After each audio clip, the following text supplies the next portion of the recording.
He waited, knowing there was more to come. My husband was raised in a black and white world where good and evil were clearly delineated, I continued. But not you.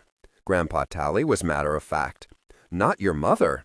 My mother feared losing my father, I said, bitter. She turned her back on higher magic and kept me away from the Proctors rather than lose him. She put me in magical shackles and left me alone in Madison, with no sense of who I was or what I might become. Is that what you think, Diana Bishop? My mother stood behind Tally, hands on hips. She wore her favorite menswear, a second-hand brown tweed vest with a white shirt she nicked from my father and oversized trousers cinched at the waist with a belt. Keep consonants soft to maintain vocal warmth. Tally rose and drifted away, leaving me with my mother. You chose to turn your back on higher magic because Dad threatened to leave you if you didn't, I said, swallowing back tears. How could you give up your power for him? I didn't give up my power for your father, my mother said. I gave it up for you. I stared at her in disbelief. Me? I wanted to be a mother, your mother, more than anything else in the world, Mom explained. Nothing else mattered to me. Not your father's wishes, or a seat at the congregation table, or all the power in the world. But why? I asked. My mother's answering laugh was rich as honey and warm as firelight. Its comfort sank into my bones, relieving old wounds. Because I dreamed of you at night and missed you by day, Diana, she said. Before you were ever born, I knew I would do anything to hold you in my arms. I discovered that higher magic wasn't really my life's path, it was yours, and I wanted you to have it. First, I have to find it, I said, looking around a crossroads. You'll find it, my mother promised, but only when you stop looking for it. That night, I lay in Matthew's arms, my legs twined through his, as I told him about my visit to the crossroads and Meg's likely strategy. It may be for the best that Meg will be trying to deflect rather than attack me. I'm not good at defense, I confessed. Matthew chuckled. No, Malione, you are not. You have too much courage. Grandpa Tally was the same, I said, hoping that Matthew would tell me more about my grandfather, Ysabeau, and World War II. Matthew said, his finger inscribing lazy circles around the scars on my back. We both bore the traces of our past battles. Mine with Satu Yarvanen, Matthew's with hundreds of foes during centuries of conflict. They were a constant reminder that courage, like miracles, often left a mark. What are you thinking? I propped myself up on his shoulder. That you need one of Baldwin's battle plans, Matthew replied. Baldwin was the family's master strategist and had been responsible for most de Clermont victories on and off the field. I'd rather have one of yours, I said, not wanting my brother-in-law to know about my upcoming ordeal. Mine wouldn't suit you, Matthew said. I prefer to wait until my enemy reveals their weakness. Teach me how. I tried to tickle Matthew into agreement. He barely moved. Please, maybe wheedling would work. Matthew yawned. I touched my teeth to his shoulder. A little nip usually got his attention. Nothing.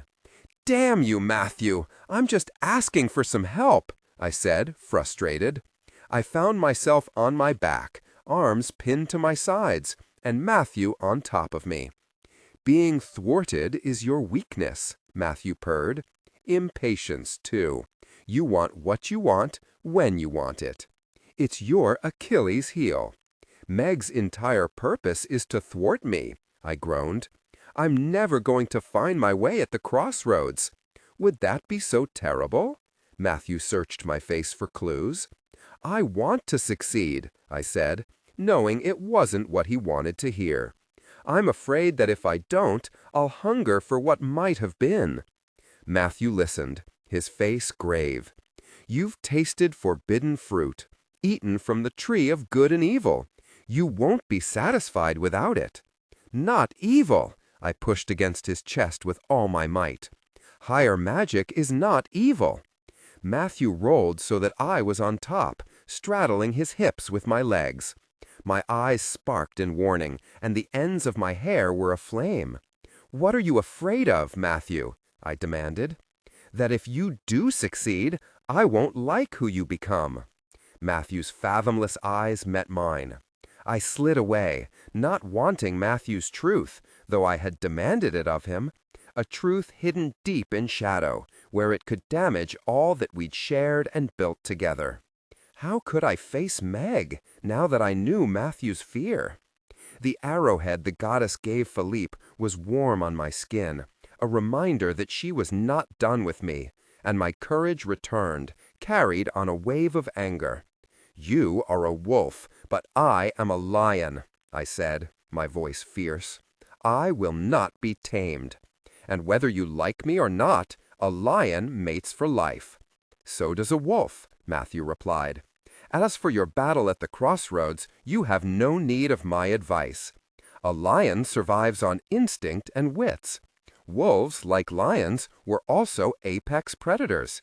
You don't want me to be your rival, your equal." I had heard what my husband had said.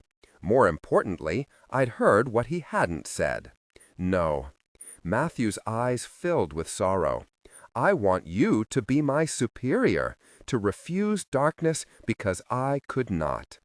I lay beside him, staring up at the ceiling. Bridget Bishop once told me that there was no road forward that didn't include Matthew. I clung to her words, repeating them like a spell, relying on them like a prophecy. "I love you, mon cœur," Matthew murmured. "I always will." I reached through darkness and found his hand. My path forward may not be smooth, but it would have Matthew in it. I was not done with him yet. Chapter 15. When I arrived at the witch's tree outside the Ravenswood on the night of Meg's challenge, 3 witches awaited me as promised: Anne Downing, Katrina, and Aunt Gwyneth. There was no sign of Meg Skelling. The high priestess wore her black hooded cape of office to underscore the seriousness of tonight's proceedings. Anne was not the only witch to have dressed for the occasion. Mary Sidney had taught me the importance of being properly clothed. Armored had been her term, when she prepared me to meet the Queen of England in 1591. Then I'd worn one of Mary's old gowns, carried a splendid ostrich feather fan, and balanced a face-framing ruff on my shoulders. Tonight I'd chosen a crisp white shirt, the cuffs pushed up in recognition of the warm weather, and a black linen skirt that swished around my ankles when I walked. For some reason my habitual black leggings, though comfortable, didn't feel right, and I went for a witchier vibe. I'd been sure to slide the fine wires of Ysabeau's pearl earrings through the holes in my ears. It would be comforting to have tokens of Matthew's formidable mother with me tonight. After I'd wrapped a bright woven belt around my waist and piled my hair atop my head in a loose knot, even Mary would have approved. Matthew did too. I'd feared our moonlit exchange would make him distant, splintering our partnership when I most needed his support. But honesty had brought new intimacy, as our truths were led to light, safe from the terrors of darkness and shadow. "I'll be waiting under the chestnut tree when you're done," Matthew had promised me earlier before I left him at Orchard Farm. He'd kissed me, soft and sweet. I could still taste him on my tongue, taking some part of him with me into battle, too. "Meg Skelling has challenged your fitness for the dark path of higher magic," Anne Downing said without preamble. "Do you accept it?" "There is no shame in turning away," I said, my chin rising above my turned-up collar. "It's the goddess's decision whether I pursue the path of higher magic, not Meg's." "Very well. But there are no rules in a crossroads challenge," Anne warned. "No magic is off-limits. Nor is there a set duration for the test. The contest continues until one of you yields. Neither Meg nor I was the yielding type. We could be there for days. Goody Wicco will watch over the challenge from here," Anne explained. If she foresees there is danger to life or limb, she will call an immediate halt and give her judgment regarding next steps. Remember, Diana, that it takes most of us several attempts at the crossroads to find our path, even without another witch trying to obscure it, Katrina said. To try once and return to try again is not a mark of failure. I nodded, eager to get on with it. We walked to the crossroads in silence. Once there, Anne delivered her final warning. No one knows what Meg's challenge will entail, or how treacherous the dark path may become, the high priestess said. When two witches enter the crossroads, the goddess is present. You will not only be meeting each other, matching wits and wands, but honoring her as well. Keep consonants soft to maintain vocal warmth. Knowing this, are you ready to begin? Aunt Gwyneth asked. The stakes could not have been higher, and yet I found myself calm. I'd been through other tribunals before this and survived other fraught moments with the goddess. I'm ready. My wand small stick of rowan with a pointed piece of agate mounted at the tip vibrated in my skirt pocket. It was resting on the dark path card from the Black Bird Oracle, a lucky talisman for my encounter with Meg. This is where we leave you, Anne said, drawing the folds of her cape close.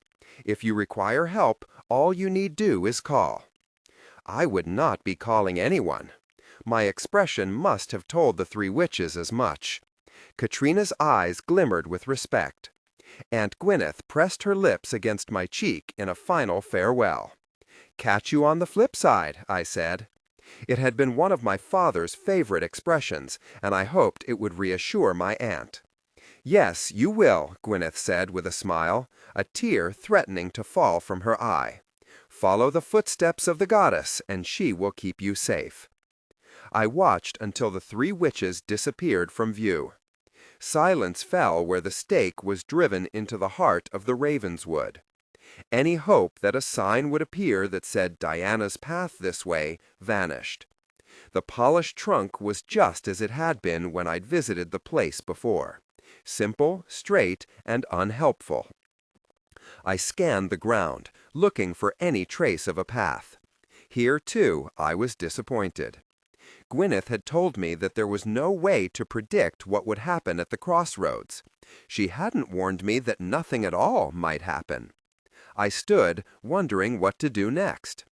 After a few moments of silent indecision, I drew my wand and concentrated on the agate tip until it sparkled with an otherworldly blue-gold light. Hopefully, the beacon would lure Meg out of hiding, just as Gwyneth's memory perfume had lured the ghosts back to the attic. "Here I am," my witchlight cried. Come out, wherever you are." Nothing. The stake stood out against its wooded backdrop. I took a step toward it, then another, expecting a thunderclap or a falling tree or some other sign of divine agency. I lifted my wand high, hoping that it would illuminate my way in the murky wood. All I succeeded in doing was casting long shadows. Light is a resource, not a weapon, I reminded myself, lowering my wand so that light, darkness, and shadow could return to their delicate balance. My breath deepened, as it had when I'd spoken to Grandpa Tally, moving with the inhalations and exhalations of the Ravenswood, and replenishing my power. Though a sense of enchantment settled into my bones, I didn't lower my guard. Maybe I needed to utter one of the spells Gwyneth had me weave to protect me from danger. It wasn't entirely satisfactory yet. When my aunt had told me to pick a text for my spell's grammare, I'd chosen something from the complete poems of the Witch of Amherst, and I wasn't sure they were fit for this purpose. A moment we uncertain step for newness of the night. My feet moved toward the stake at the center of the crossroads, and my eyes fluttered shut. Then fit our vision to the dark, and meet the row direct. Emily Dickinson? You're out of your depth, witch. Meg's condescending voice reverberated through the air, beating upon my ears from every direction so that I couldn't locate her. The treetops above me whipped in a sudden wind, and a black bird plummeted from the sky, falling toward the stake in the clearing like the raven had fallen to the pavement in New Haven. The creature was too large to be natural or even preternatural. "Stop!" I cried, knotting a netted ward to catch the bird before it impaled itself. The bird tumbled in midair, revealing that this was no magical beast, but Meg Skelling, using her black hooded cape like wings. Meg landed lightly atop the wooden post. She bent her knees and wrapped the cloth around her so that she resembled a vulture. Her face was hidden in the depths of her hood, her features obscured by shadow. I directed my wand toward Meg, brightening my witchlight so that I could see her more clearly. The witchlight didn't improve matters, and I extinguished it. "I see thee better in the dark," I murmured, weaving a quick perspective spell to enhance my night vision and immediately clothing it in a half-remembered fragment of Dickinson's poetry. My eyes adjusted further to the tenebrous environment of the Ravenswood, a play of dark on dark that flattened the trees into silhouettes and the undergrowth to a charcoal smudge. "If you're looking for your destiny here, you're not going to find it." Meg was puffed up with confidence. "You're a bishop, through and through. Go back to Madison." A woman wearing a pale yellow shirt with a rounded white collar passed between Meg and me. Her hair was arranged in a loose knot, and a penny farthing replaced her torso and legs. Gray wings sprouted out of the larger of the two wheels, and as it spun, the wings flapped up and down. I was hallucinating. I closed my eyes to blot out the disturbing, surreal sight. When I opened them again, the woman was on the far side of the clearing, cycling around the perimeter in midair. The bicycle woman must be a shade of the wood. Perhaps she was trying to lead me onto the dark path. Though Gwyneth had advised me to stay away from the shades, I darted past the post at the crossroads in pursuit of her. Oh, it's not going to be that easy. Meg directed her wand at my feet, and the earth below me gave way. I scrambled to remain upright, but couldn't gain purchase in the crumbling soil. I'd been thrown into an oubliette before and lived to tell the tale. Even if the ground beneath me was full of bones, I would somehow get out of Meg's hole too. The ancient tree swayed. A green face looked out from a hollow in its trunk with a serene expression. Here was another shade, this one wrapped in shrouds, as though she had been laid to rest inside the tree. A silver thread shot past my eyes, then a green one. I caught them and rapidly tied a knot with 6 crossings. "With knot of 6, this spell I fix," I murmured, casting the knot into the air. Hopefully it would snag one of the oak's low branches, and I would be able to pull myself free. No sooner had I released the spell than a woman made of flame reached out of shadow and clasped my raised hand. Her hair streamed upward, rising from the heat of her body in licks of brilliant red and gold. She held a glass alembic in her free hand, and a miniature mortar and pestle hung from a chain around her neck. The acrid scent of burning feathers teased my nose. It grew stronger, as did the pressure of darkness that surrounded the fiery creature. Meg threw a silver athame in the shade's direction. "A green and silver knot? You think that will stop me? Pathetic." Before the athame could cut my spell in two, the flaming shade stepped between the blade and the knot. The blade cleaved her in half, and she turned an ashen gray, her hand disintegrating in mine. Darkness rushed into the void where her heart should have been, growing like a parasite. Horrified, I put all my weight on a nearby tree's root and clambered out of the pit. I needed to readdress the balance of power in the clearing, or I would never find my way out of the wood.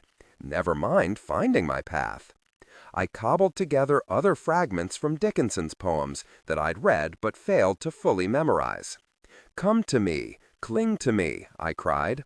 "Shadow, hear my plea. Go and tell the hourglass darkness is about to pass."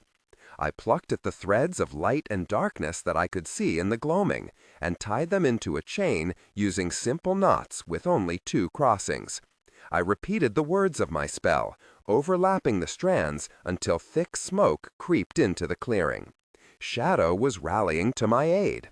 "So, you do have a touch of talent," Meg acknowledged, "enough to stop the darkness. Keep consonants soft to maintain vocal warmth. But do you have the courage to fend off the light?" Meg directed her wand to the night sky. The waning moon hung over us, surrounded by a watery silver penumbra. Meg twisted her wand like a distaff, winding a moonbeam around the tip. She cast it down from her perch, where it illuminated a patch of ground. Meg captured another and another. Soon light would overwhelm shadow and throw the wood into disorder once more. Calling back the darkness would restore its equilibrium, but I lacked the confidence to do so. I didn't have the expertise or the experience to win a protracted magical battle, and Meg had a greater arsenal of spells and counterspells at her disposal. "Think and stay alive," I told myself fiercely, repeating Philippe de Clermont's wise advice. I searched among the shades gliding through the clearing, looking for potential allies. A shade reading a book approached. She pulled a small cart that carried a piece of distillation apparatus made from 2 alembics luted together. Fine multicolored threads emerged from small holes in the upper chamber of the distillatory and meandered into the world. Perhaps the appearance of the thread twister was a sign that I should stitch up the shade who had gone from fire to ash. I searched the clearing and spotted her, walking widdershins through the trees. "May I use some of your thread?" I asked the reading shade. She tore her eyes away from her text and looked up. It was like looking into a mirror. The shade's face was my own. Without reply, my simulacrum dropped her gaze back to the book, absorbed in the words. I pulled a white thread, then a gray from her alembic. I dragged them over to the ashen shade who had once been so fiery and brilliant. "May I mend you?" I showed her the threads. Charcoal tears of gratitude streamed down her gray face. I transformed my wand into a large needle and threaded the gray and white threads through the eye. I pierced the shade's ashen flesh, but the skin was delicate and crumbled into the pulsing darkness within her ribs. I would have to weave a patch. Swiftly, I drew the thread diagonally across the wound, creating the warp to hold the weft.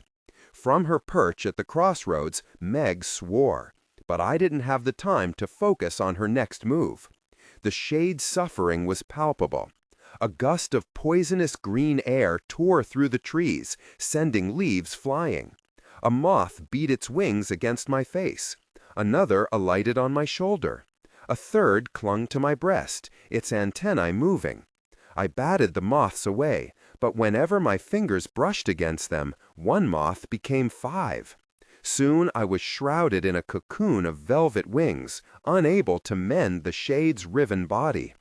"Owl Queen, teach me to see like thee." I drew once again on the succinct, evocative words of Emily Dickinson for inspiration. "Alter darkness and adjust my sight to midnight." A wild shriek split the night, and the moths fluttered away in alarm. Before me stood a woman with a mantle made from downy feathers. Her features were those of an owl, and she held a silver crescent moon in one hand and a net filled with moths in the other. It was the Owl Queen from the Black Bird Oracle. The shades here at the crossroads were not arbitrary magical manifestations traveling between worlds. "Can you show me the way?" I asked the Owl Queen, elated at the prospect of finding my path to higher magic and foiling Meg's plans. "This is the way," the Owl Queen hooted. "Silence or secrets, wisdom or war. What is your destiny? What's your life for?" Meg shrieked again in frustration. She was still atop the central post, still intent on keeping me from finding the way forward. "You will never find your path here." Meg held a ball of malevolent green power in one hand and an inky orb in the other. She combined the two into a spitting sphere of darkness and hurled it at me. I watched in horror as the Owl Queen prepared to absorb Meg's malice, fearless in the face of the incoming threat. Her cloak thickened and fluttered in anticipation of the strike. One shade had already been damaged by Meg's magic. I didn't want the Owl Queen to suffer the same fate. "Shadow, hold your breath," I cried. Clouds obscured the crescent moon in the Owl Queen's outstretched hand, dimming its light and making darkness dominant. Another wraith-like shade appeared, pearlescent gray against the gloom. She looked like a refugee from a terrible war, her cheeks gaunt and her eyes wide and vacant, as though she couldn't bear to close them in case her terrors found her. Her gray hair cascaded up into the night, the stiff strands resembling bare branches. This shade had a gaping wound at her core. Within the hollow space where ribs, heart, and lungs should have been, I saw a forest that resembled the Ravenswood. But it was the woven circlet around her body that drew my attention. Once the shade's circlet had been a closed ring like the 10th knot, but it was in tatters now. The woman tried in vain to join the frayed ends and make the circle whole. "Help me," her lips mouthed, and she extended her arms so that the ends of the circlet brushed against my fingers. At the touch of the frayed strands, my arms brightened with words and phrases inscribed in black, red, and gold. The shade's touch had awakened the book of life within me. I'd absorbed its contents from Ashmole 782 in the Bodleian, but it hadn't manifested for some time. I looked into the shade's haunted eyes and saw a dull glimmer of recognition. Naomi? The shade was the withered husk of my father's sister, hollowed out by darkness and higher magic. But Naomi shouldn't have been a shade. She was dead, and should have been with the family's other ghosts, not trapped in this shadowland. Had a weaver cast the 10th knot around her? Was that why she'd chosen death? Not because of some failure of her own, but because another witch had set out to destroy her. Naomi shivered, her eyes blackening as darkness came nearer, drawn by her despair. "Help me," she cried silently, her mouth wide in an effort to break through whatever barrier kept her from speaking aloud.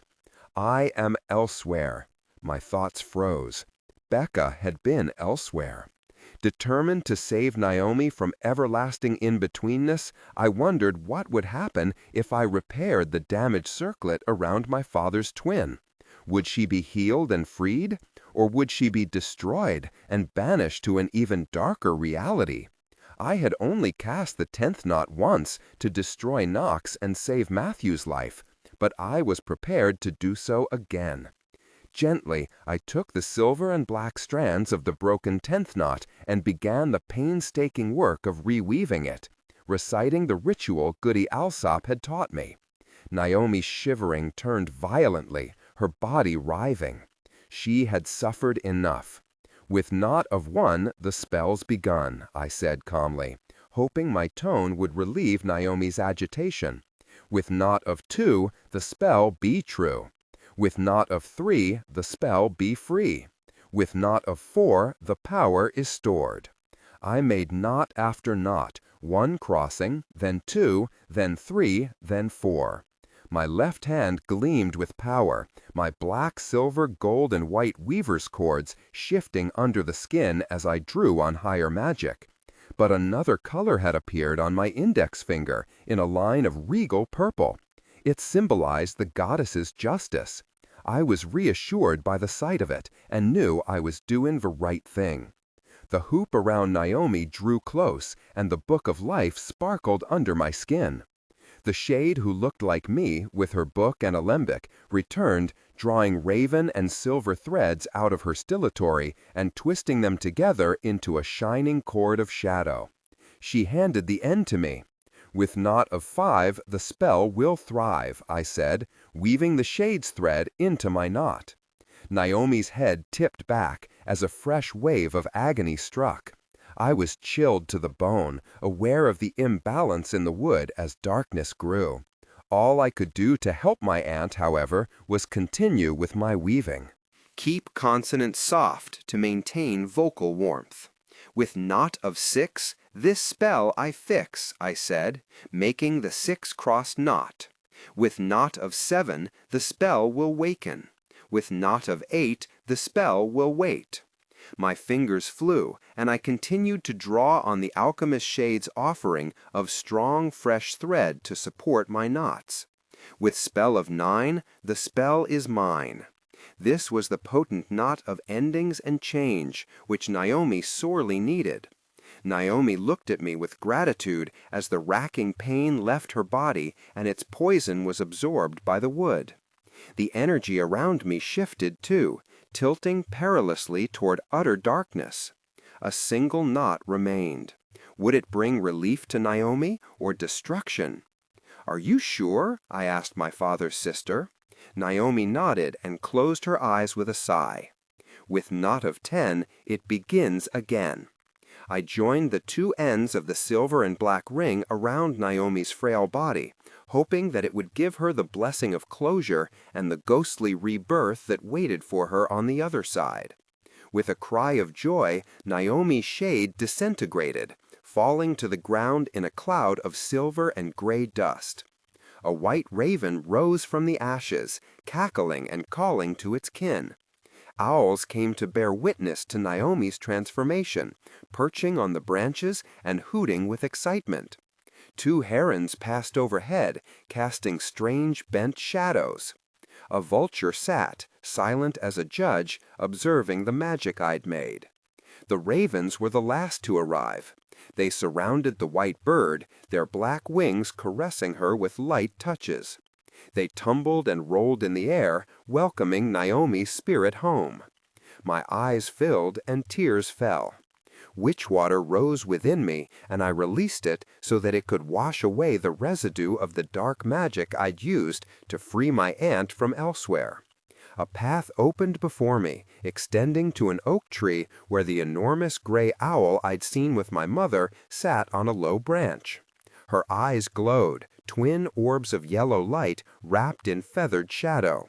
Feathers lined the path toward the magnificent bird. I stooped to pick them up, and with every new feather, the book of life shone brighter underneath my skin, until the line between its story and my own was indistinct, and I felt the will of the goddess illuminating my way. The owl blinked, the light of her eyes extinguished. When she opened them again, I let them guide me down the dark path. I reached the oak and sank my nails into the bark, lowering my forehead in relief. You chose your path. The goddess stepped from the tree's shadow.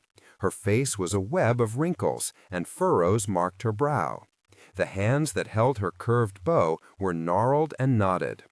Your purpose is to use your full power, light, shadow, and darken, in the service of others, just as you used them here. Some might have called on darkness to subdue their enemy, or on light to drive shadow away. You have proven that you are suited to the dark path and its mysteries, daughter. I didn't know whether to weep with joy or despair at this new bargain with the goddess. Do you have the courage to continue, sorceress, although there are thorns and brambles ahead? Or will you go back to the smooth, straight way of the mother whence you came? This was my last chance to return to the life I'd known before. My fears fell away, and my choice was clear. I will continue, I said. In return for your service on the dark path, I offer you the gift of my owl Kalach, whose wisdom will help guide you on your way, the goddess said. Will you take this gift, or will you refuse her as your mother did? I accept. It was another obligation between me and the goddess. The gray owl ducked her head in acknowledgement. Kailach, I said, rolling the name around on my tongue, savoring its flavor of bitter knowledge and sweet mystery. Kailach took flight, scudding a few feet above the ground to follow a trail so faint only she could see it. You must follow the dark path one step at a time, the goddess warned. Do not rush, or you will lose your way. I cast my eyes toward the owl, and when I turned back toward the goddess, Meg stood in her place. I had been so consumed by the shades that I had forgotten about Meg and her challenge. I concede, Diana Bishop. Meg's strange eyes gleamed with an emotion I couldn't name. You have found your path. So must it be. A happy cry sounded through the wood at Meg's proclamation. Soon the coven's 3 witches were at the crossroads, with Meg and me, offering thermoses of hot tea and blankets to ward off post-challenge chills. I took a cup of steaming liquid from Gwyneth, grateful that the book of life was no longer visible on my skin and that my weaver's cords had faded into the tracery of veins at my wrist. As is our custom, Anne said, the particulars of what happened here at the crossroads must not be spoken of to any witch, even if they are an initiate or adept in the mysteries of higher magic. Do you agree to be bound by this rule? I carefully noted the conditions, especially the words particulars, spoken, and witch. I could share what had happened here with Matthew. One day I could tell my Brightborn children, too. I do, I said, fully intending to exploit the loopholes in the coven law. Meg agreed, and Anne drew my challenger away, leaving me with my 2 supporters. Congratulations, Diana. Katrina took my hand and squeezed it. I am thrilled to have another oracle in our community. Thank you for all you've taught me, I said. We're just getting started, Katrina said with a laugh, looking at me over her spectacles. I expect you at the Thirsty Goat on Monday morning. And don't forget your cards, I said, finishing her sentence. Katrina departed, and Gwyneth and I were alone in the clearing. She surveyed the crossroads, took a sniff, and gave me a considered look before handing me a small journal. Your first book of shadows, Gwyneth said. You've more than earned it, based on the magic unleashed here tonight. I held the book in my hands, comforted by its weight. You've made it through an important rite of passage. Take a few moments to write everything down. You'll want those memories later. I thought of the surreal shades who populated the wood. I heard Naomi's whispered thanks and saw the agony that had preceded it. I recalled Meg's spells and how inevitable her victory had seemed. The taste of Kylok's name lingered on my tongue, and the words of the goddess echoed in my ears. I can't believe Meg conceded. A cold finger of premonition drew down my spine, and I shivered. Nor can I, Gwyneth confessed, a shadow falling across her features. But tonight is for celebrating, not worrying. We'll talk tomorrow about Meg's surprising decision and make a plan for the rest of your summer lessons.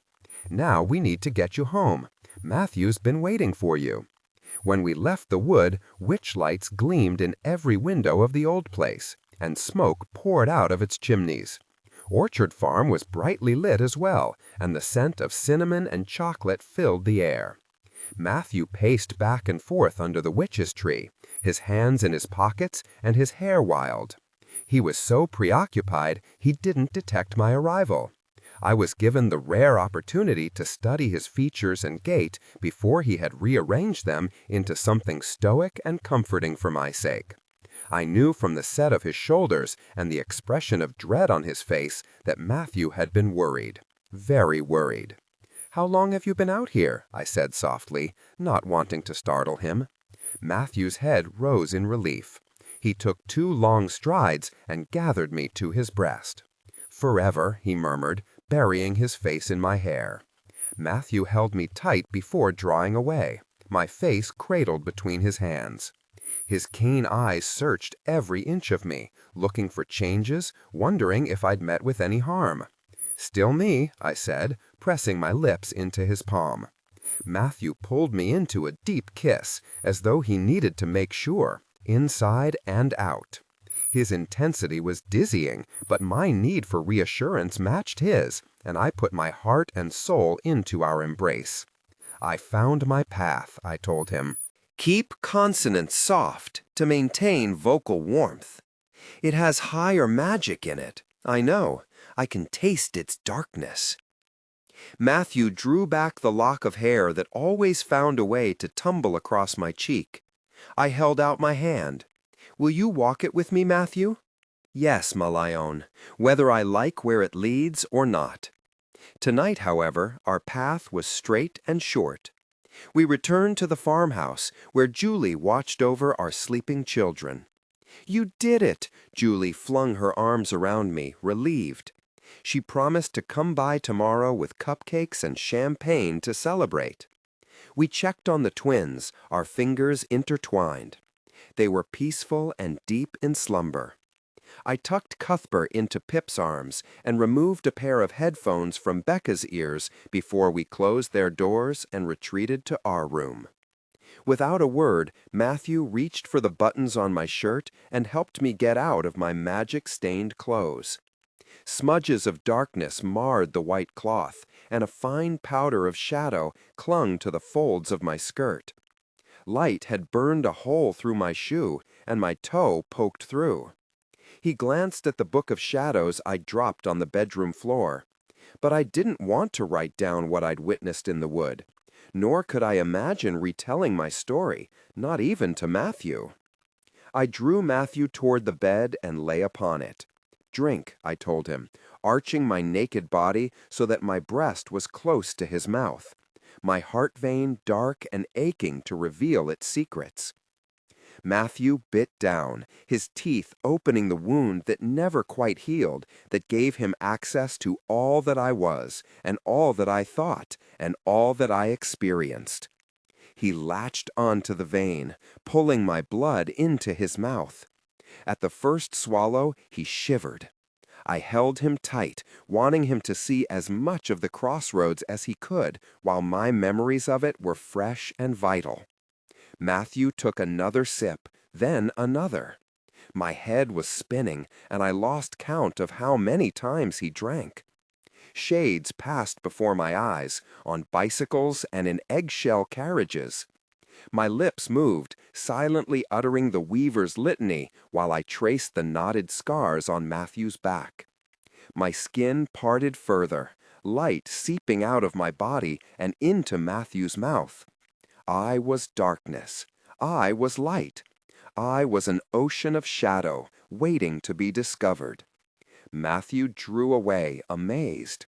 He bit into his lip and pressed a kiss onto my breast, his blood healing my flesh just as my magic had healed Naomi's wound. "I understand," Matthew murmured between kisses. "Now I understand." I turned toward him, curling myself tight as though he were a shell in which I could find refuge. Matthew started to speak, but I was too depleted to listen. We had days, years to talk about what had happened tonight and what we must do tomorrow. "Just hold me," I murmured. "Don't let me go." "Never, Malayon," Matthew promised. "Never." Chapter 16. It was Midsummer Eve, and waves of proctors lapped up to Ravenswood, starting at dawn, eager to celebrate my success at the crossroads. They came by pickup truck and sailboat, crammed into SUVs filled with children and animals, in carpools and on motorcycles. One even came by horse, galloping down Great Neck and splashing through the marsh to reach Bennis Rock. Since the crossroads, Gwyneth and Julie had found a way to make sure the twins were comfortable among the many strangers who would soon arrive at Ravenswood. They put Pip and Becca in charge of handing out name tags. Proudly, the twins pinned their own to their shirts and waited by the witch's tree to introduce themselves to the family. As for Matthew, meeting the Proctors was a next-level challenge. He'd gotten used to me casting cards as I drank my morning tea and disappearing into the barn or the wood for my lessons with Gwyneth. We'd even begun the work of integrating higher magic into our daily lives. It all paled in comparison to meeting the tsunami of witches expected today. The first to arrive were Julie and her husband Richard, along with her sister Z, one of the two Susies who ran the magic camp. The nickname was how the family distinguished Z Susie from her cousin S Susie, or Essie as she was known. Becca and Pip swung into action, presenting Julie's sister with a popsicle stick dipped in glitter with Z-E-E spelled out in uneven lettering.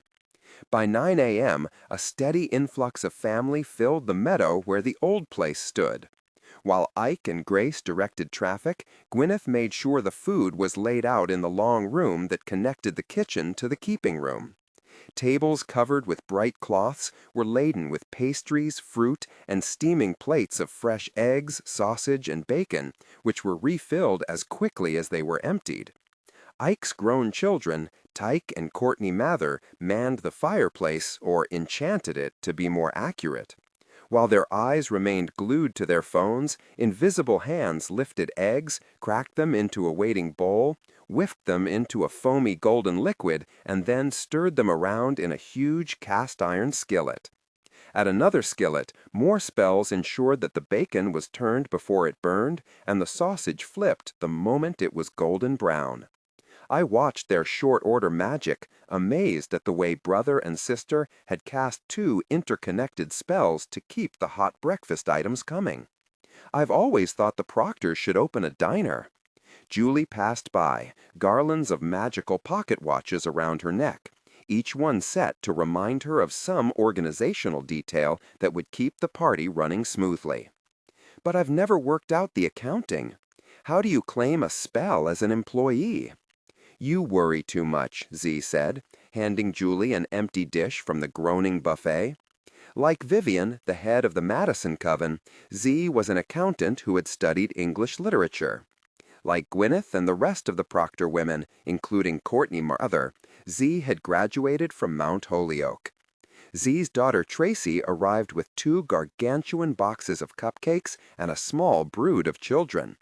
They were around the same age as the twins and slowed down long enough to devour blueberry muffins and drain cups of orange juice before they sped outside to play. "I'm going to help Pip with the name tags," said a young boy with thick freckles and a name tag that read Jake. "So am I," said his sister Abigail. She dashed out into the sunshine with a handful of strawberries and a banana. The eldest of Tracy's children, Rose, stayed behind with Courtney and Tyke. Rose felt she was far too sophisticated to hang out with the other children, even though she couldn't be a day over 10. More children arrived, and Julie corralled the boisterous lot at a table set up under the chestnut tree, where the materials for making paper boats, cinnamon brooms, and pine cone fairy feeders had been laid out.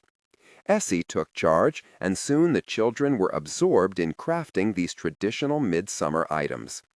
I soon lost track of who was who and where they fit on the branches of the family tree.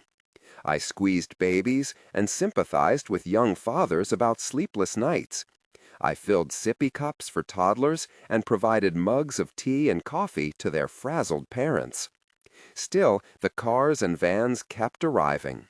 The only pause in the action came when Ike's mother, Lucy Nguyen, appeared with Put-Put. As the eldest living Proctor, Put-Put would be settled in one of the keeping room's chairs under the shade of the wisteria porch. That was the plan, Julie said, but admitted that Put-Put suffered from selective deafness and would probably end up outside by the barbecue, where he could drink beer and watch the children. Everyone clucked and fussed as Ike helped his grandfather out of the van and into his waiting chair. After settling in, Put-Put established himself as the head of the family by issuing a series of demands. "Where's my coffee? I want a cinnamon donut, too, and don't forget the cream." His sunken blue eyes surveyed the crowd. "Where's Stefan's girl?" "Here I am." I bent to kiss him on the cheek, but Put-Put had other ideas. "Keep consonants soft to maintain vocal warmth." He grasped my chin with his gnarled hands and planted his lips on my third eye. Usually, an unsolicited witch's kiss felt like a violation. With Put-Put, it felt different, an inquiry into my state of mind so that he could be sure that all was as it should be after Proctor's Ledge and the crossroads. "You're Stephen's child, all right," Put-Put said after he pulled away, "but you've got the bishop chin, just like your mother." My face was still in Put-Put's hands. They were little more than skin and bones, but their strength remained. "You are always one of us, Diana," he said with a touch of fierceness. "What happened at the crossroads was for the coven and their peace of mind. It was never for your kin. We knew the truth of it, no matter your path. You are a Proctor. Don't forget it." "I won't," I said. Put-Put's complete acceptance, coupled with a Yankee's unvarnished truth, was a balm to my soul. "Where is the rest of your pack?" Put-Put said, releasing me. "I like that husband of yours, even if he is a bit jumpy." Matthew was at the grill, part of a circle of men watching Grace set the coals alight with a combination of witch fire and lighter fluid. Though the male members of the family outnumbered her 3-to-1 and were offering unsolicited advice about how she could be doing a better job, Grace had no intention of letting any of them interfere. I pointed him out to Put-Put. "Becca was with Julie last time I saw her," I continued, unable to locate my daughter in the swelling crowd. "Goddess knows where Pip is." "Here I am, Mom." Pip clattered up to the porch with a baking tray filled with gooey pine cones, followed by a griffin and a swarm of flies and toddlers. Z and Julie walked behind at a more sedate pace, each of them emitting a stream of opalescent bubbles from their mouths and noses that lingered over the parade of small Proctors. We laughed at the sight of the two sisters, arm in arm, serving as animated bubble makers to delight the children. Julie and Z giggled too, which increased the size of the bubbles and the speed at which they were released into the air. "Off to feed the fairies!" Julie cried, waving at us. Her straw hat was decked with flowers and ribbons. "Who wants to join us?" For all children, the line between magic and make-believe was fine and ever-shifting, but this was especially true of children born to witches. The newest generations of Proctors, enthralled by the prospect of seeing fairies in the wood, accepted each fresh expression of magic without a blink.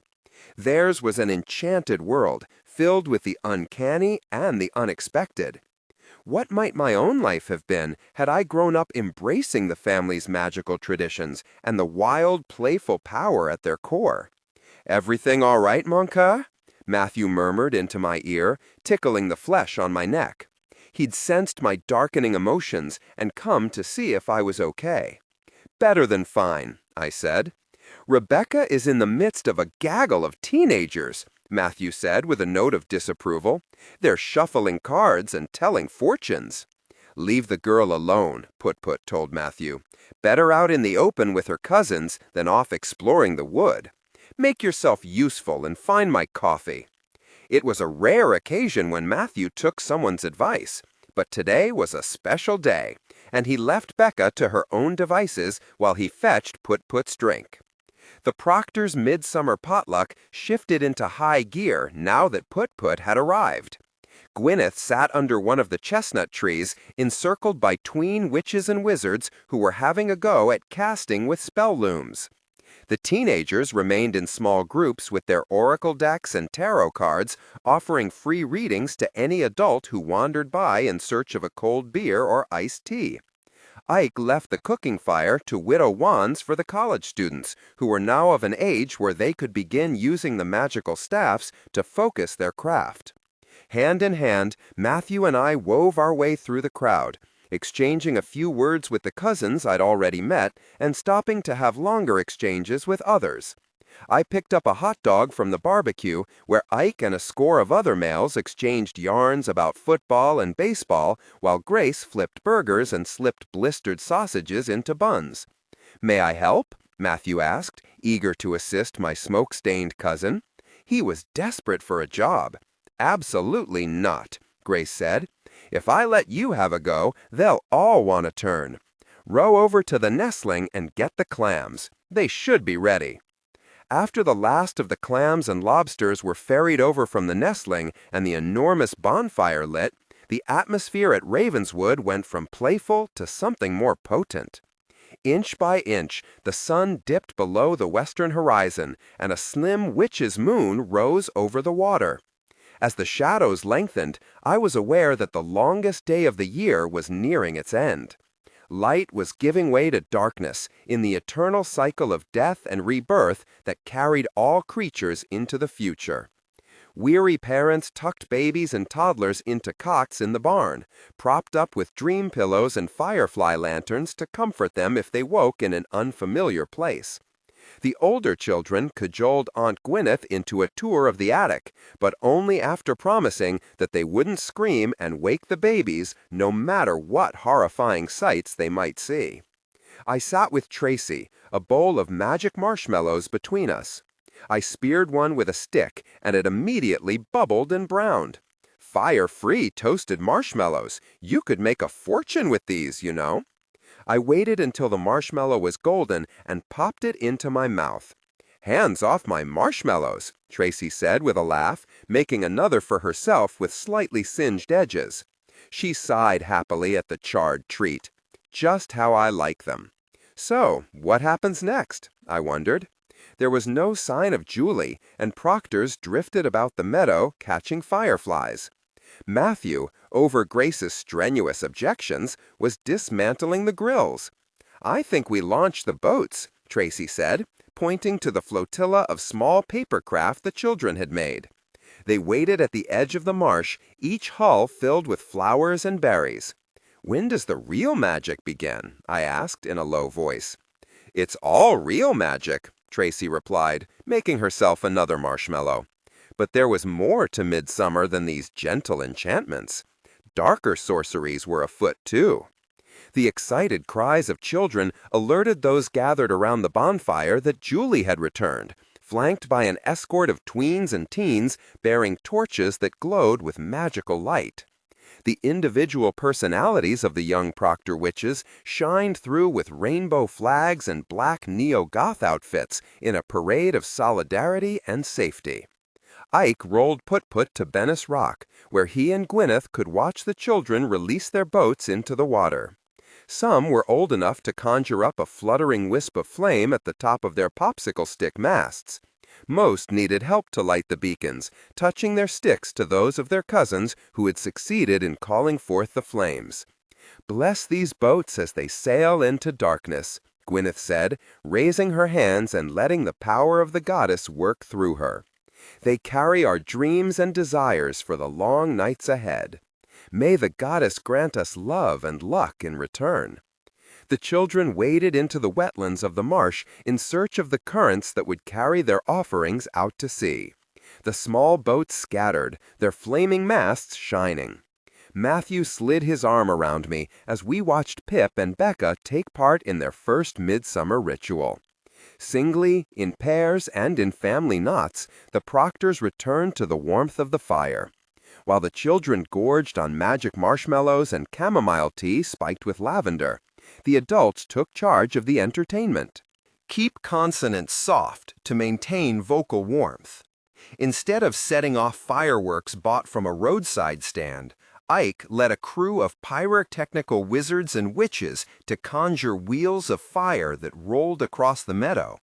Their carefully crafted flames posed no danger to the vegetation or the animals, and instead of the shriek and boom that accompanied most human fireworks displays, these emitted the gentle sound of witches' bells.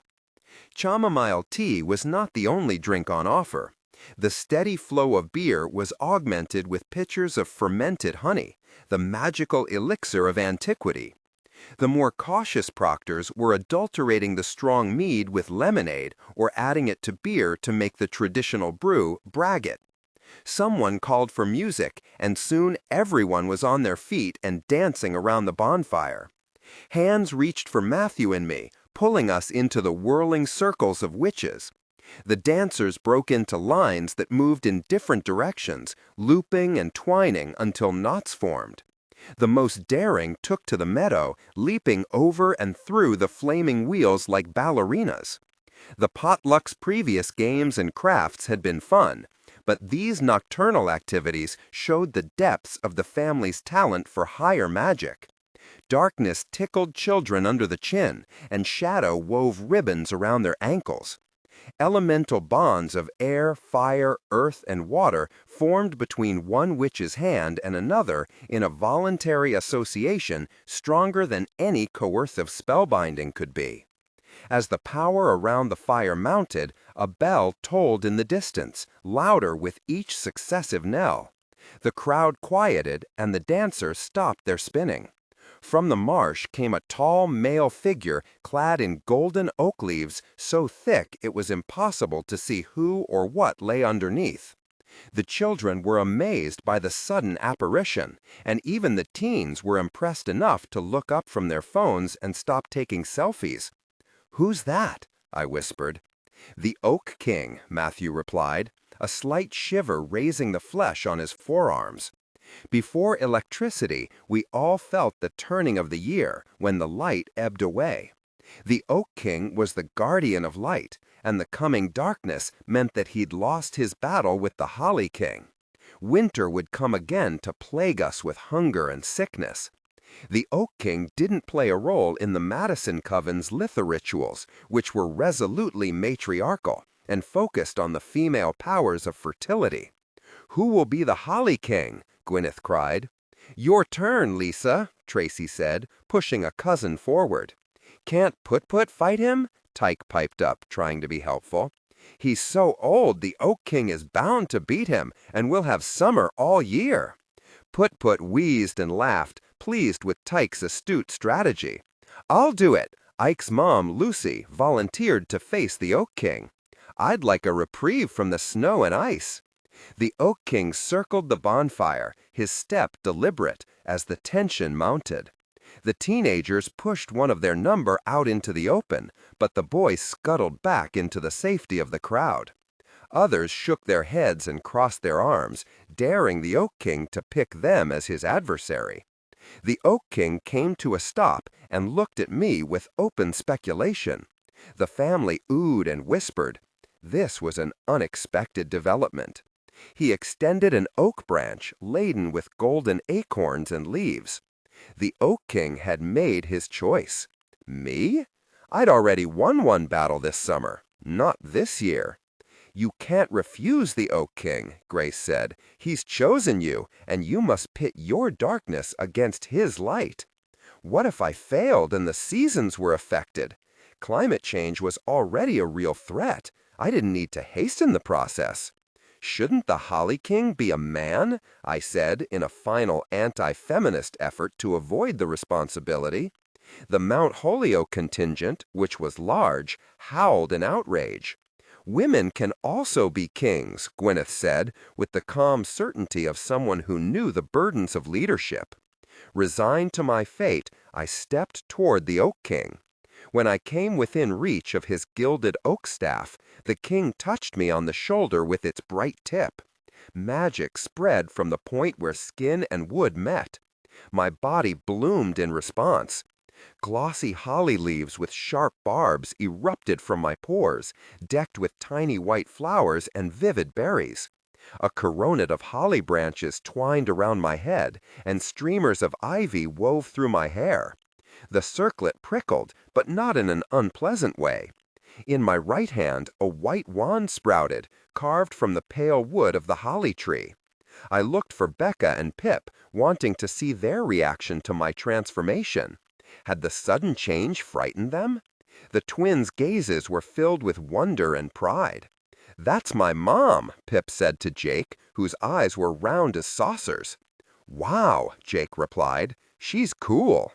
Even sprigged out in holly and ivy like the ghost of Christmas present, I was neither overwhelming nor unwelcome to my children or my kin. My family's arms were wide enough to enfold me without pinching my magic out. As I looked around at the faces gathered around the bonfire, old and young, those who were now familiar to me and those I'd met for the first time today, all I saw was kindness and understanding. "You're beautiful, ma Leone." Matthew braved the holly leaves to press a kiss on my cheek. "It's your job to win this fight. Show him no quarter." To overcome my opponent, I would need to draw on darkness. Matthew spotted the unspoken question in my eyes and nodded. Had it not been for the sharpness of the holly leaves, I would have hugged my husband tight. Instead, I turned toward the Oak King's golden splendor. With a flourish of his oaken branch and a respectful bow, the Oak King invited me to match my wand to his. As the oak and the holly crossed, a low keening sounded across the meadow. The unearthly cry faded into an echo of something yet to come.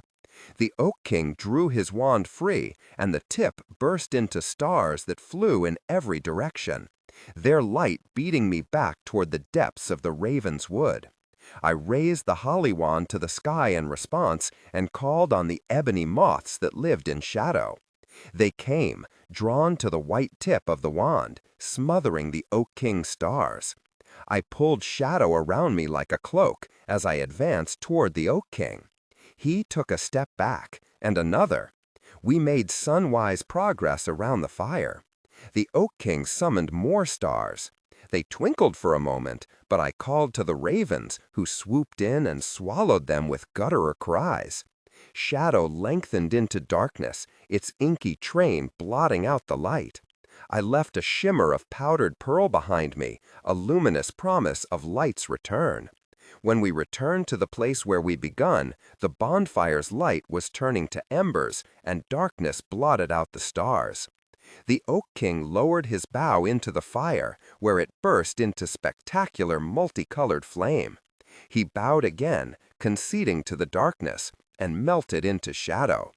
I was returned to my ordinary self, no longer clothed in sprouts and berries.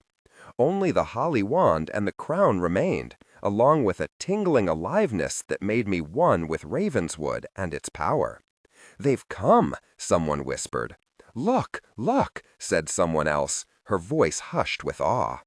The Proctor ghosts had come out of the attic en masse to welcome darkness's return and gathered in the Ravenswood. They spilled out from the trees and across the meadow. The night provided a tenebrous backdrop that revealed their every detail, from the sprigs of flowers on muslin dresses to the fine stitching on collars and cuffs. It was a marvelous spectacle, seen only one night of the year. "Good job, Diana," Tracy said, patting me on the shoulder. "Sometimes the Holly King doesn't gather enough darkness to bring them into focus like that." Lucy pointed. "There's my Ike, and look, there's Gwyneth's sister Morgana."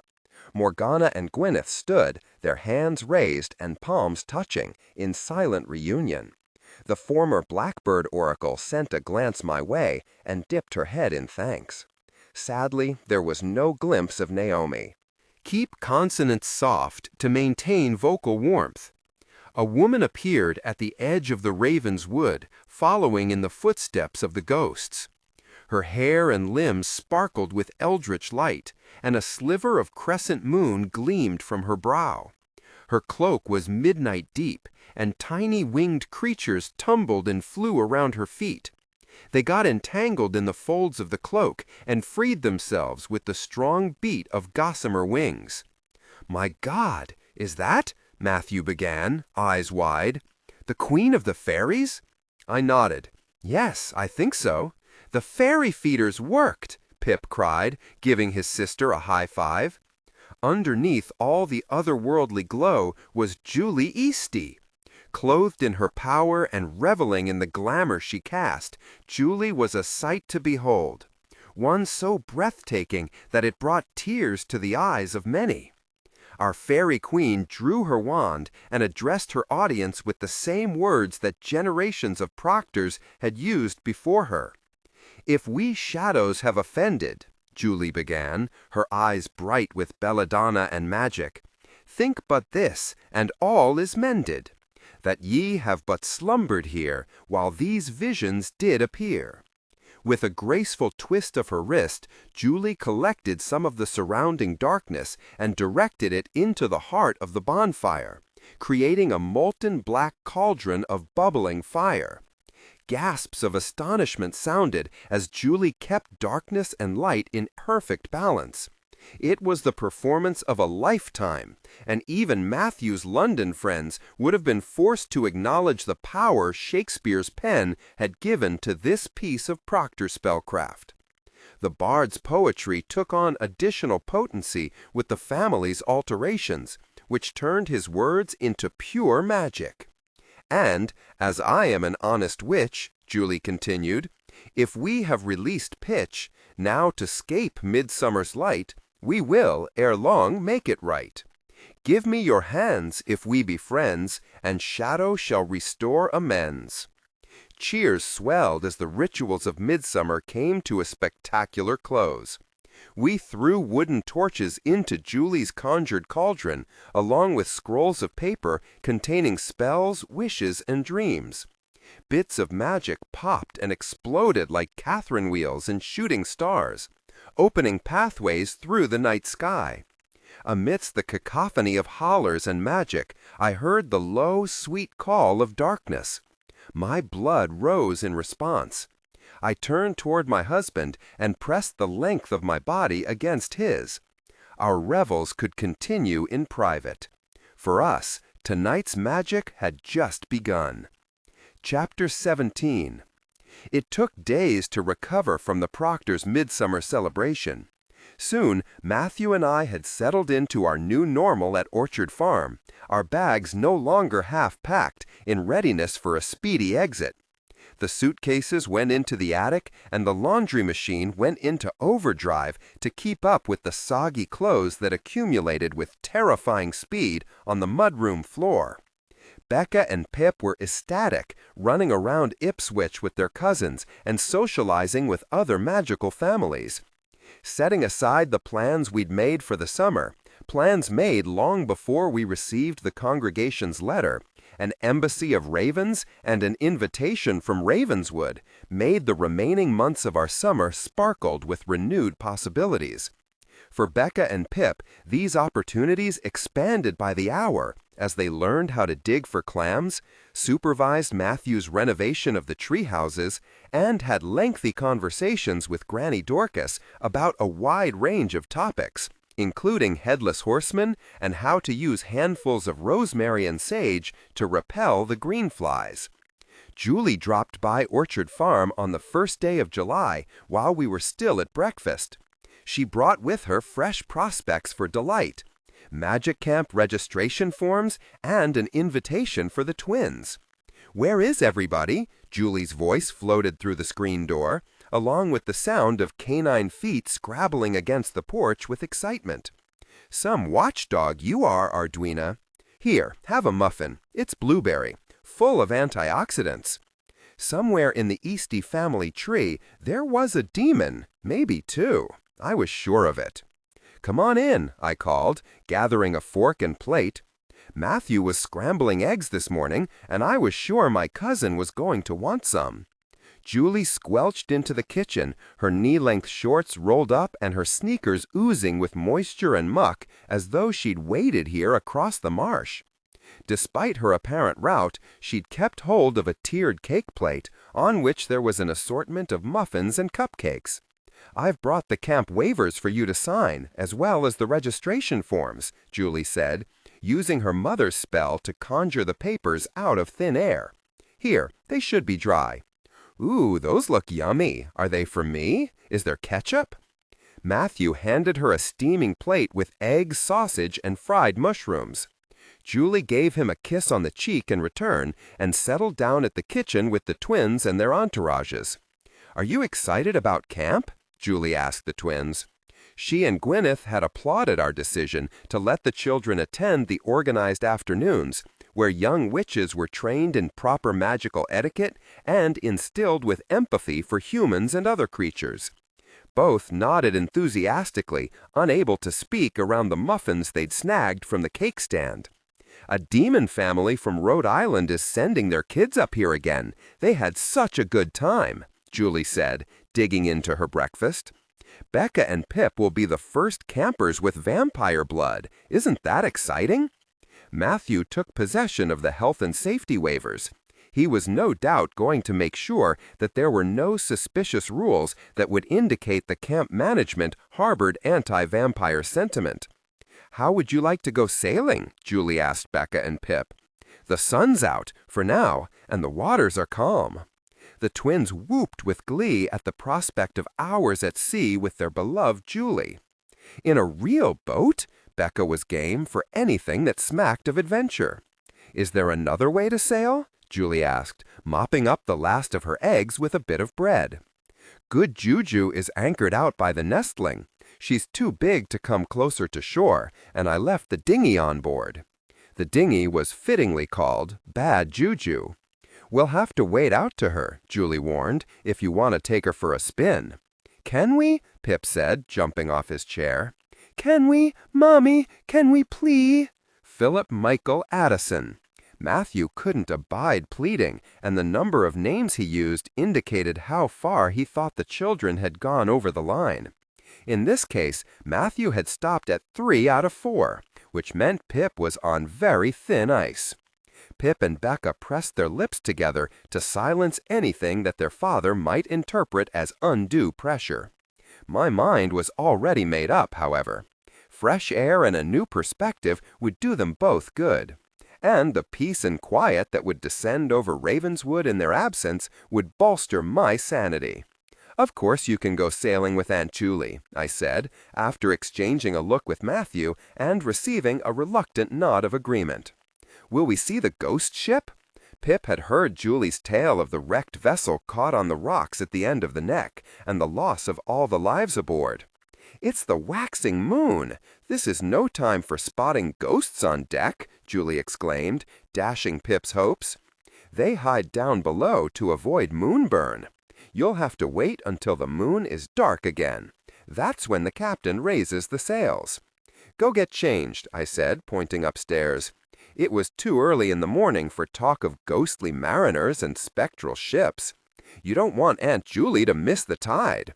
Wait, Julie reached into the back of her shorts to remove 2 damp T-shirts.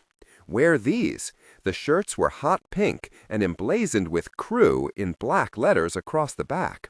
On the front was the name of Julie's nautical pride and joy. Pip and Becca clattered upstairs and soon returned to the kitchen, bursting like small explosives with further questions. Keep consonants soft to maintain vocal warmth.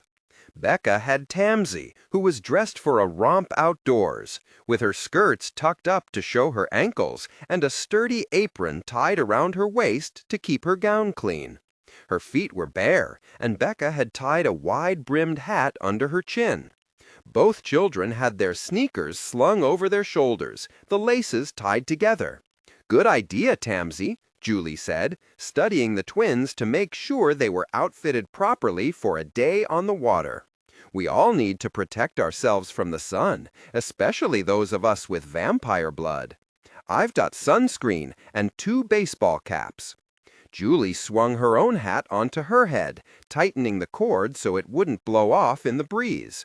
She inspected Becca's shoelaces. And we need to work on knots while we're out. If you tie up the good Juju's lines like that, we're sunk. Julie conjured up her lightship basket, the preferred tote of Ipswich witches. From it she pulled out 2 children's caps, one pink and one blue. Embroidered on each was the griffin emblem of the nearby Crane estate. "Look, Apollo," Pip cried, waving his new hat at his familiar. "It's you!" The griffin preened his feathers and thumped his tail in approval. "Well, see you later, Diana," Julie said. She tucked a few of the cupcakes into her basket. "Thanks for breakfast, Matthew." The twins ran straight for the marsh. Apollo used his wings to soar over the shallow water toward the bobbing masts of the sailboat anchored off the nestling. I forgot his disguising spell, I worried, thinking of the tour boats that plied the nearby shore. "Don't worry," Julie said. "The seagulls around here are unusually large. He'll blend right in." Gwyneth came out of the old place to see the crew off, chuckling as Becca and Pip splashed their way into the marsh. Julie followed, her lightship basket balanced on her head to keep their cupcakes and ham sandwiches dry. Matthew and I heaved sighs of relief and took Ardwina out to the barn. She had elected not to go out on the good Juju, preferring to sit by Granny Dorcas, where she would be petted and cosseted. I gratefully accepted my third cup of tea from Matthew and settled at the work table with the Blackbird Oracle, running the cards through my fingers to receive today's guidance. One eye was on Gwyneth, however, who was working on a bespoke ritual oil designed to help me work safely with shadow. She was bent over a small iron pot with 3 legs that resembled a cauldron. My aunt had begun with a powerful rose oil made last summer. To that she'd already added birch bark, wintergreen, spikenard, and an infusion of eyebright. These had been simmering over a low witchlight for the past 24 hours. "What's that?" I asked, curious about what Gwyneth was adding to her concoction. "Mugwort." Gwyneth used a dropper to add some more to her mixture. "We'll mix in the dragon's blood tomorrow, and then let it steep for 3 weeks. Gwyneth set aside a large mason jar for the purpose. A bit of obsidian, a shard of clear quartz, lavender flowers, rose petals, and an old compact mirror rested on the bottom of the glass container, ready to add their magic to the mix. I shuffled the Blackbird Oracle a few more times, but my attention kept drifting toward the other end of the table, where Matthew sat, a stack of papers at his elbow. They were marked with grids and letters, like one of John Dee's magic squares. "What are those?" I asked, picking up my tea and joining him.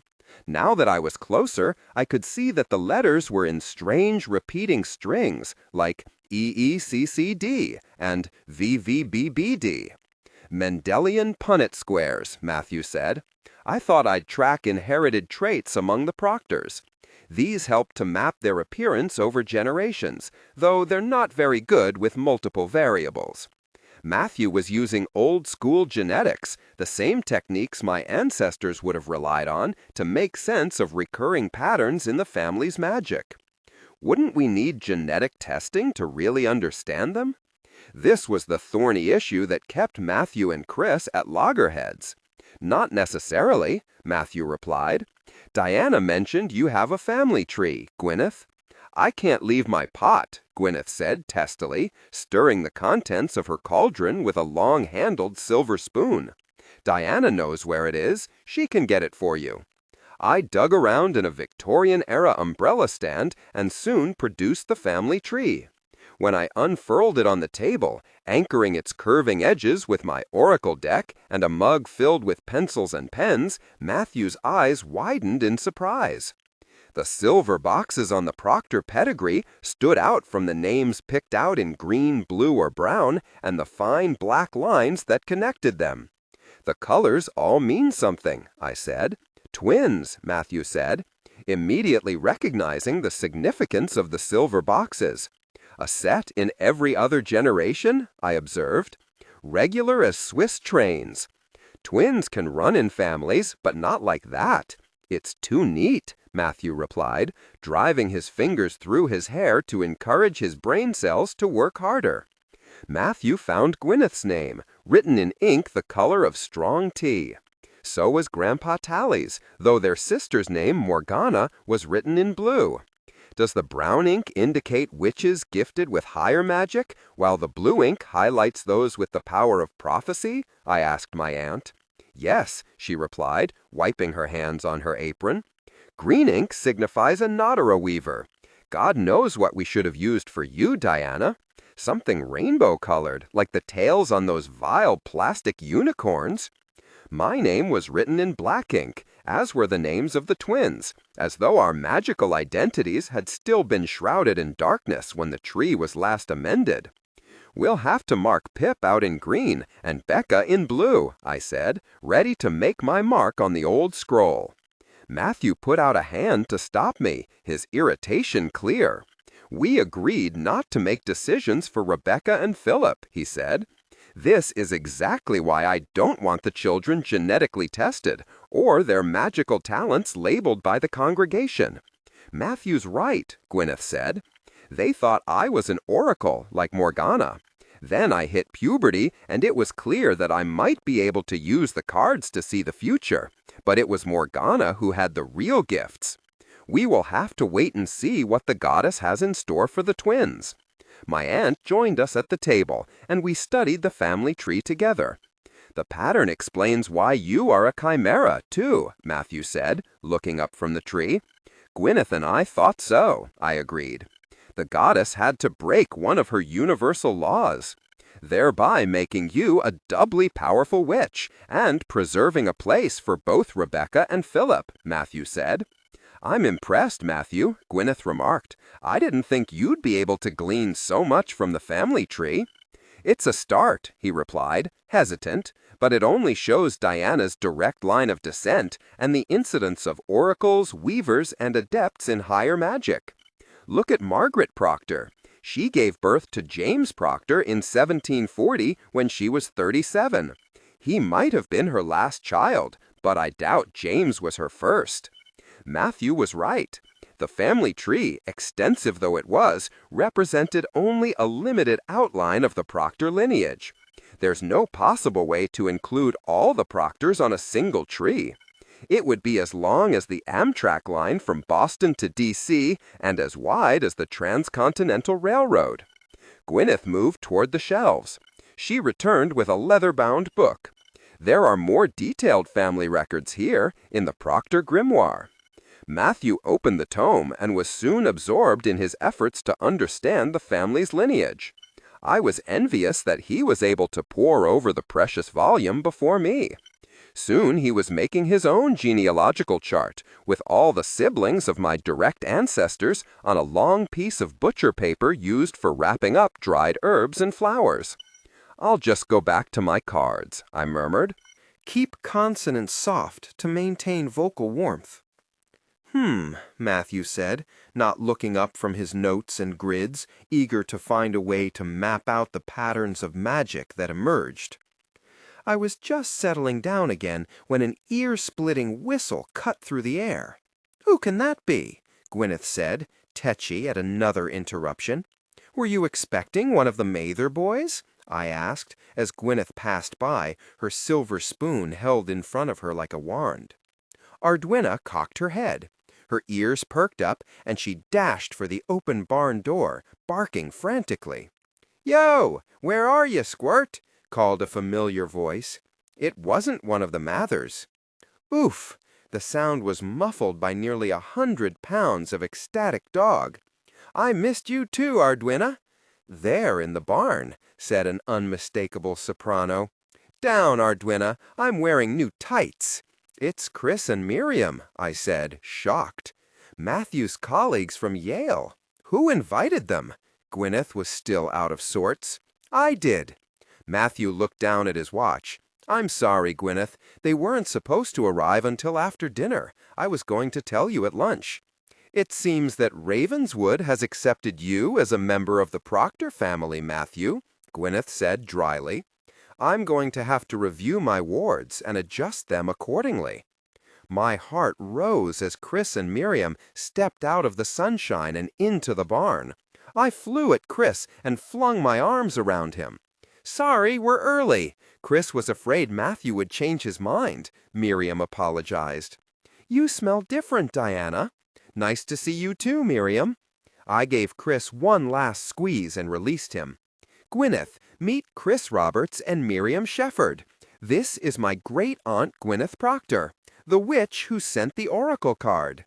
Miriam extended a hand. "Pleased to meet you. Do you have somewhere I could put these?"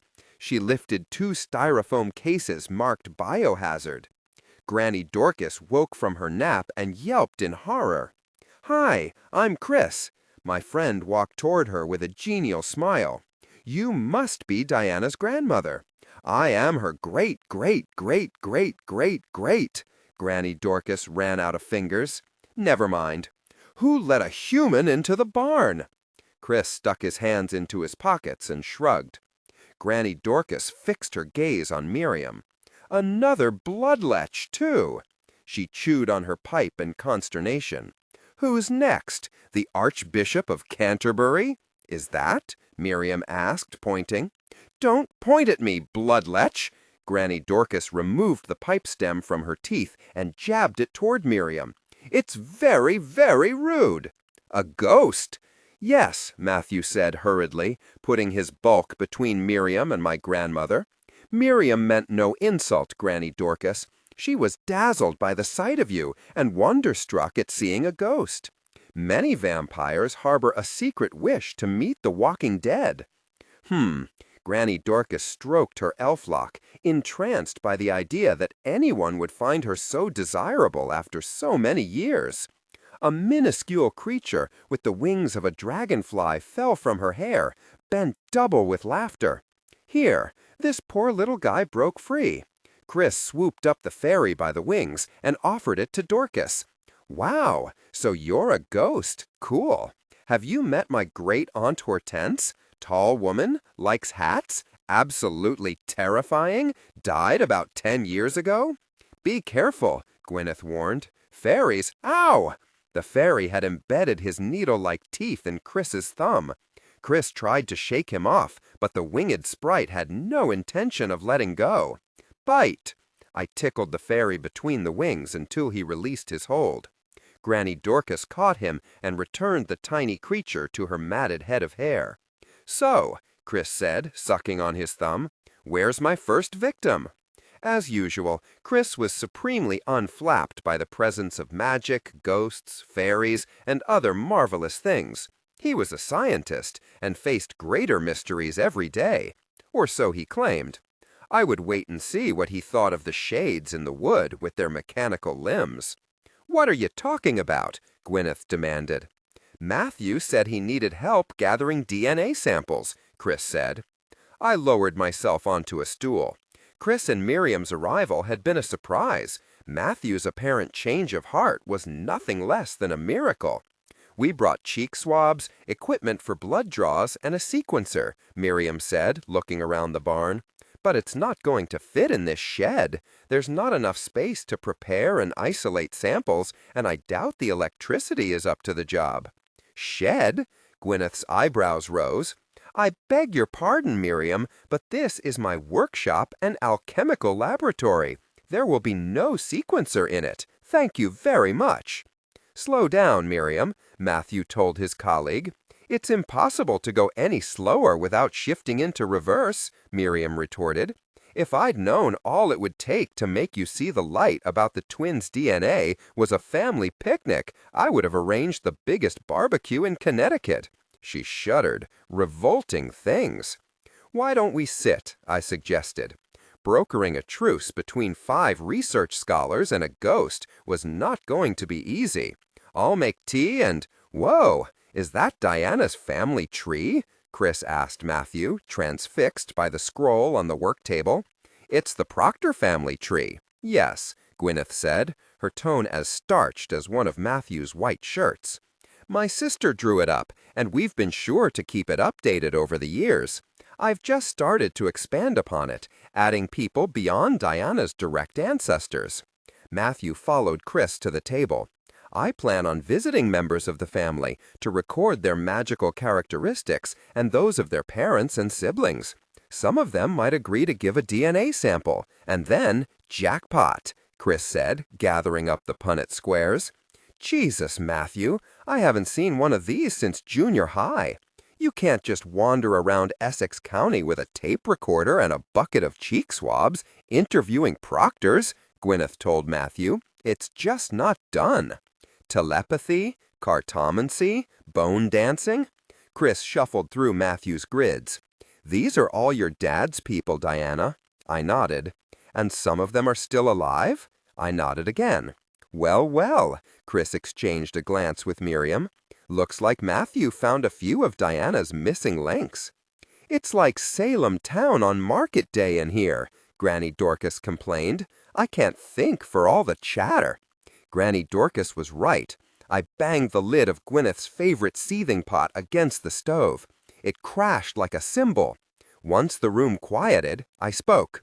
Everybody, sit down now. We shall start at the beginning, I said. It required 3 full siphons of coffee, a pot of tea, and a shot of brandy for Gwyneth before Matthew managed to explain his new determination to understand the Proctor family's magic with 19th century logic, 21st century tools, and 400 years of family archives.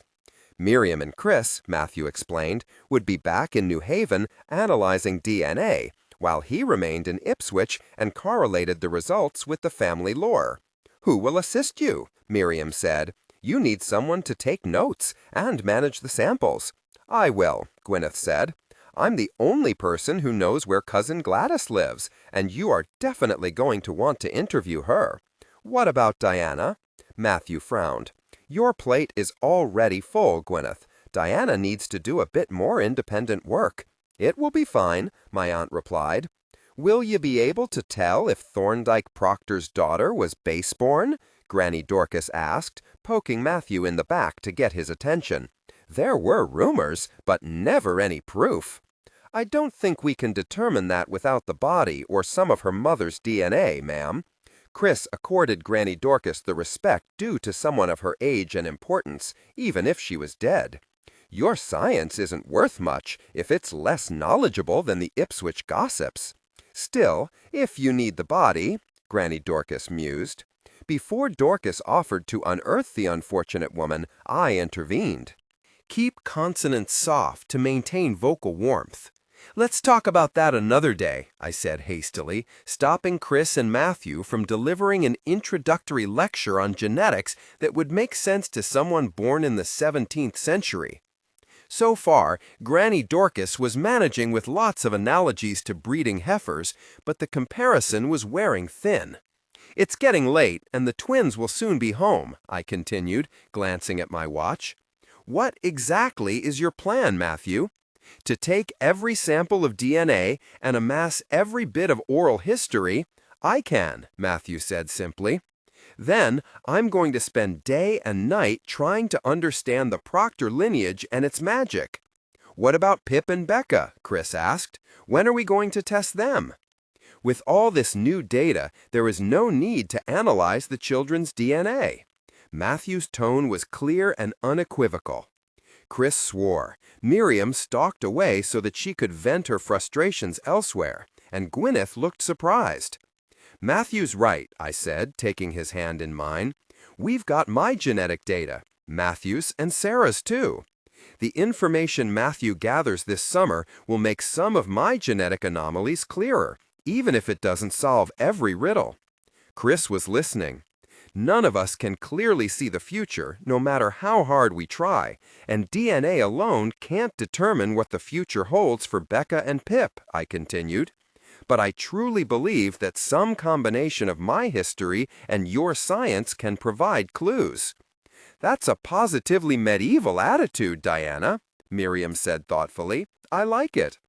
Chris cocked his head. "You've changed, Dee."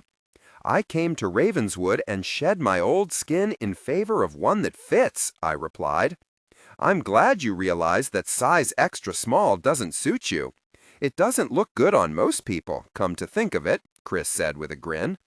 "When you try to shrink yourself or believe one size fits all, you aren't the only one who's uncomfortable. It makes the rest of us uneasy too, especially Becca and Pip. Wait until you see them, Chris." My eyes filled with happy tears. "They are so free here, able to be who and what they are." "Sounds like everyone's got a lot to learn from the Proctors, and I don't just mean genetically," Chris said. A clatter of oars and the cries of displaced herons alerted us that the twins were back from their boating excursion. The barn doors were still open, and we had a clear view of the children's joy as they ran to be reunited with their godparents. "Aunt Miriam!" Becca cried.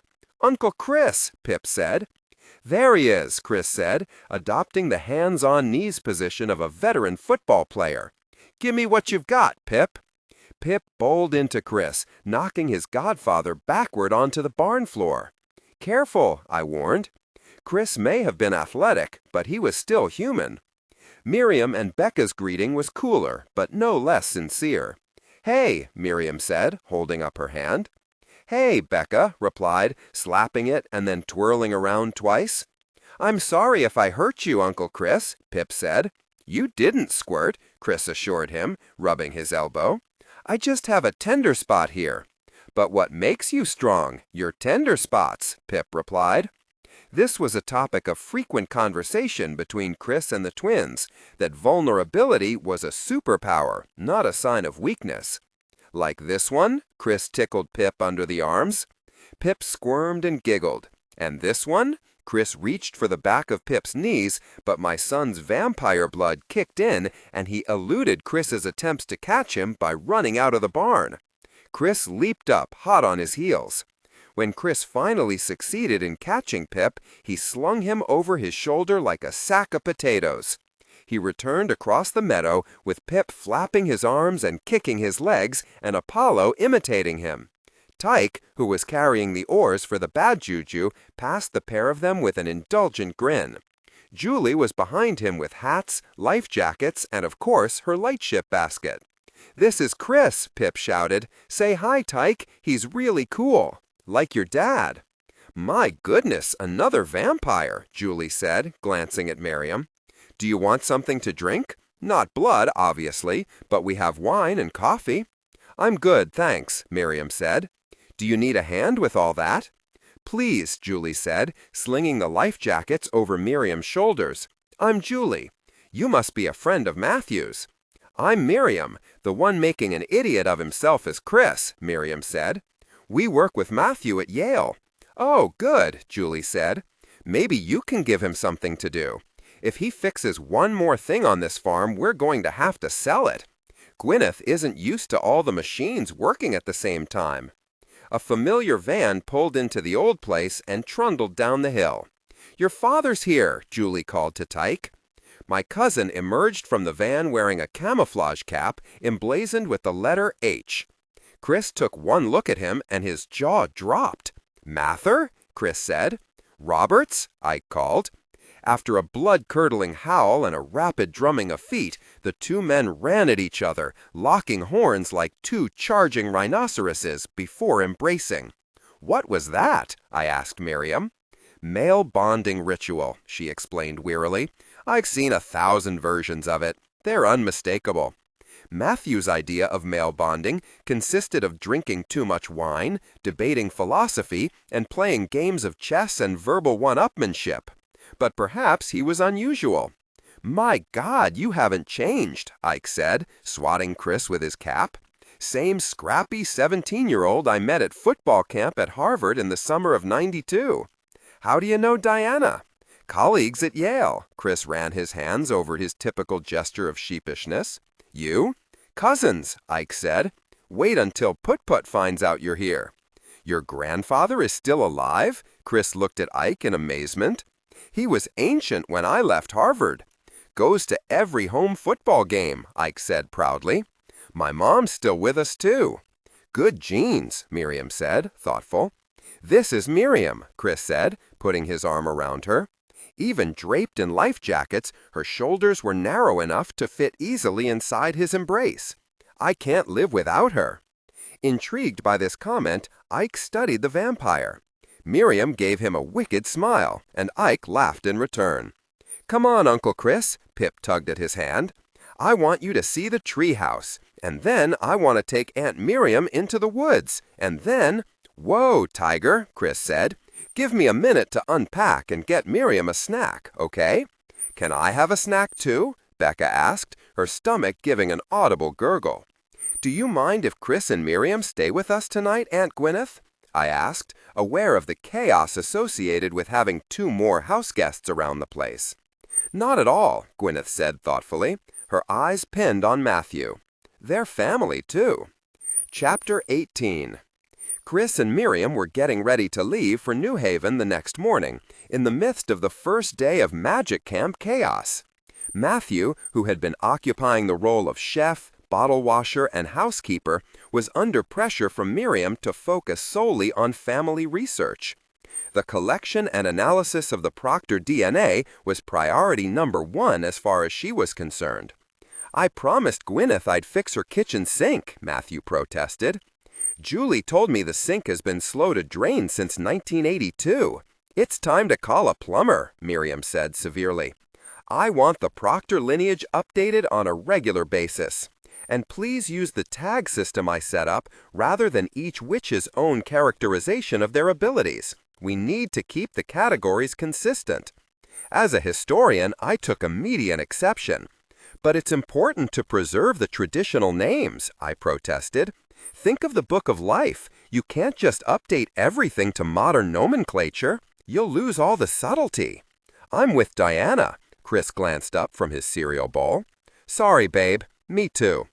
Matthew was weary from hours of negotiation with his lab manager.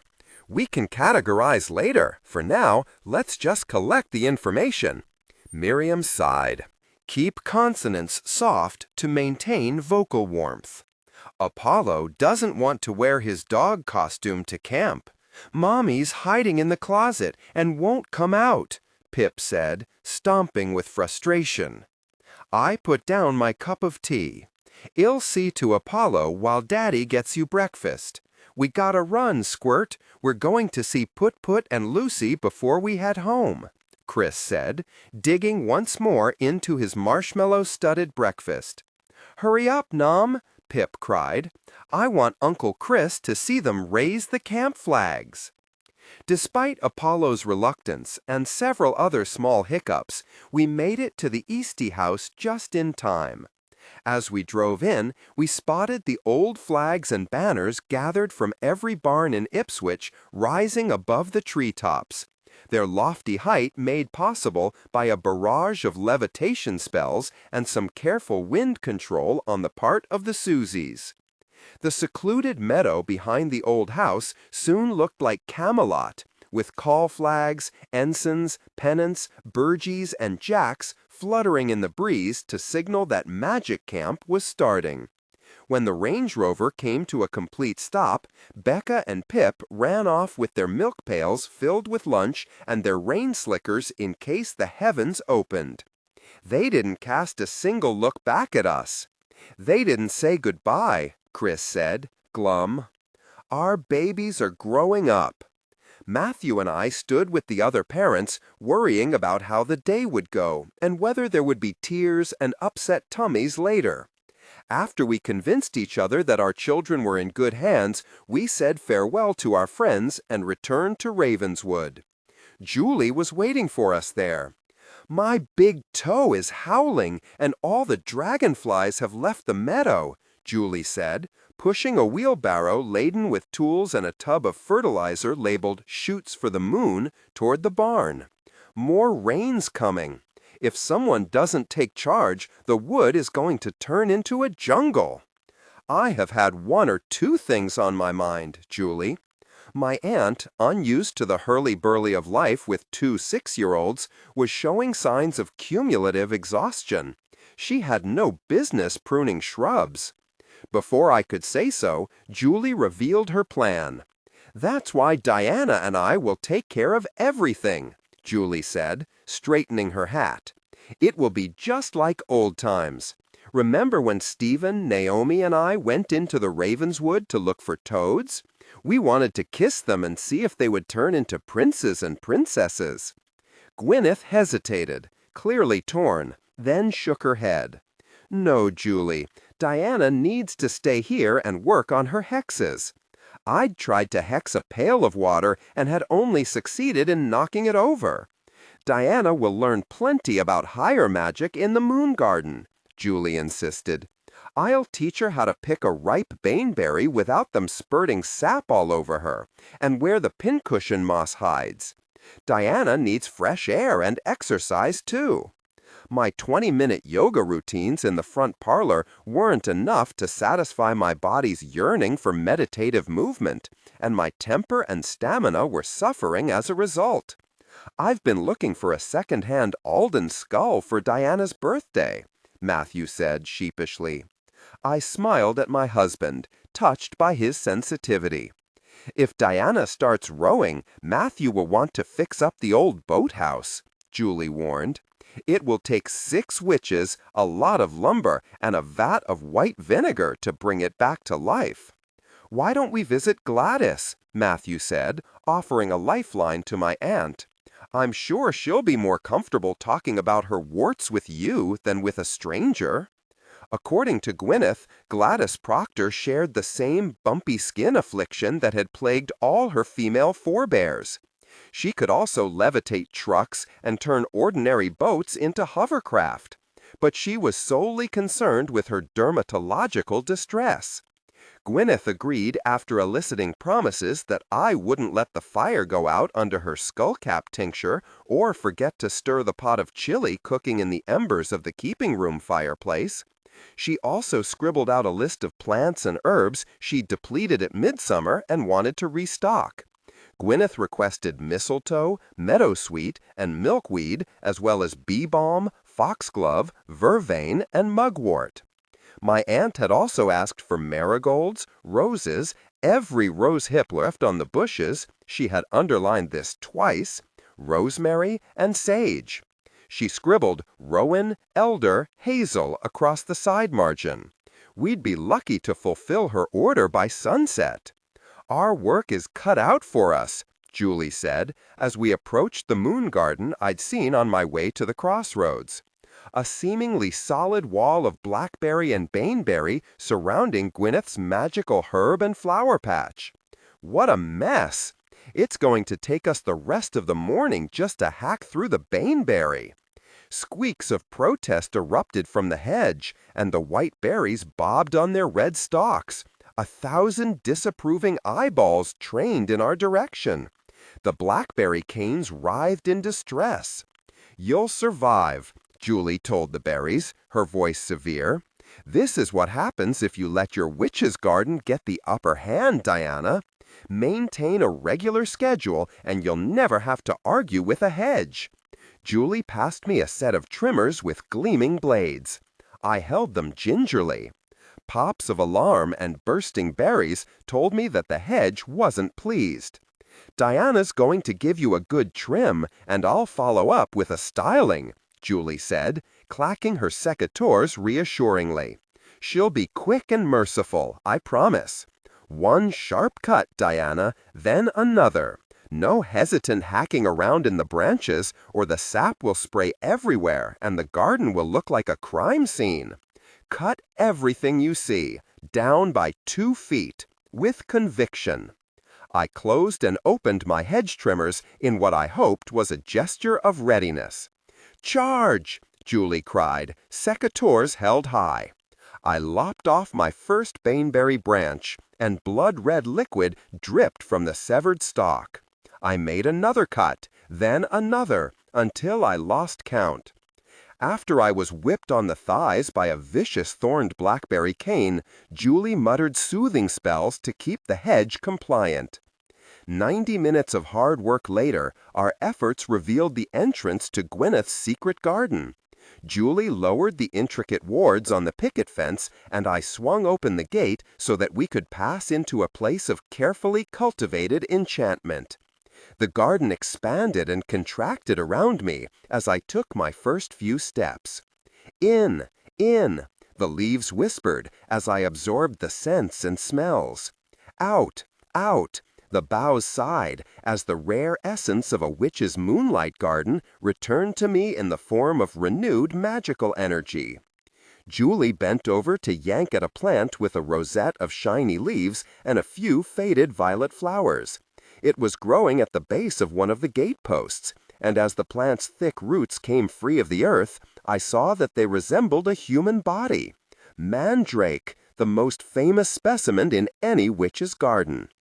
Julie continued to pull until the thick, twisted root turned into long, delicate fibers. At the end of the fibers was a baby carrot topped with a leafy sprout. "Gwyneth's going to have a good crop this moon," Julie said, examining the roots. "Of mandrake?" I asked. "Mandrake and carrots both," Julie replied. "Gwyneth's moon garden draws energy from the sun that is absorbed by the vegetable patch in the meadow, and vice versa. The garden has a rechargeable magic grow light. How typical Proctor to be witchy and practical in equal measure. Remember to gently sever the roots when you harvest vegetables at the farm," Julie warned. "It's one thing to draw a carrot into the Ravenswood, but another thing to pull a mandrake into sunlight. They make a terrible racket." Julie giggled. I remember when Naomi and Stephen used to compete to see who could make the most noise pulling enchanted plants out of the wood and into the meadow, but Tally put an end to their games. Let's get back to work. I'll gather the rowan, elder, and hazel. You start on the plants. Keep consonants soft to maintain vocal warmth. I took a grooved slab of foam from the wheelbarrow, the furrows created by the knees of all the other proctors who'd labored here, and grabbed the second pair of secateurs. Though I'd only been able to identify the most common magical plants when I arrived in Ipswich, I could now recognize dozens more by sight and scent. Gwyneth always had a botanical text and a book of shadows open on our shared work table. Over the course of the day, she would offer me a mason jar of herbs to sniff, or a crock of salve to test on a bug bite or a patch of sunburn. It was another example of how the family wove higher magic into every day of their lives. After Julie and I checked off all the items on my aunt's list, my cousin gathered supplies for her own magical needs. They were far darker than those Gwyneth required for her post-midsummer concoctions.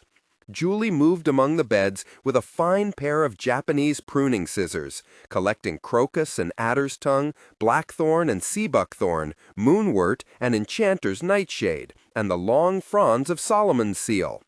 These were powerful substances, and Julie kept them separate from the more common herbs and flowers for safety's sake. By the early afternoon, physical activity had worked its magic on my general outlook.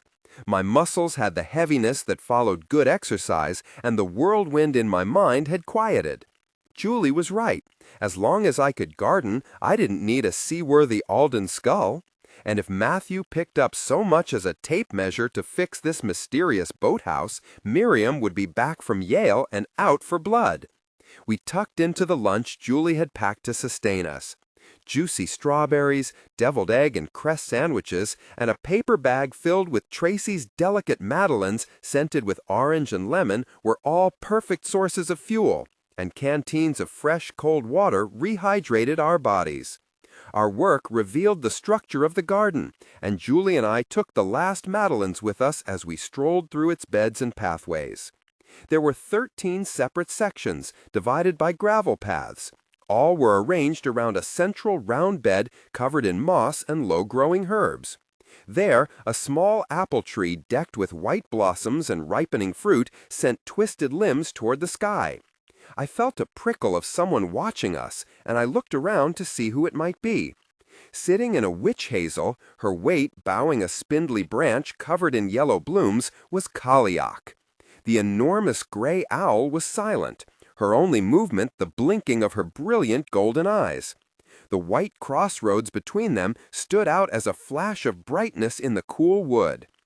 "Goddess," Julie said, amazed, "that's no ordinary owl." My cousin wasn't talking about the bird's size, which was immense, but the waves of power that streamed from her body, making the air around her sparkle and the breeze sing. "That's Kaliak," I said. "We met at the crossroads." Julie, who knew the coven rules, tamped down her natural curiosity and didn't ask for more particulars. Kaliak. Julie's pronunciation wasn't perfect, but the owl didn't protest. She only swiveled her head toward my cousin and back again to me. "I'm supposed to call on her if I need help," I told Julie, careful not to reveal too much. "Ah, Kaliak is your higher magic guide," Julie said. "Everyone who finds their path at the crossroads has one.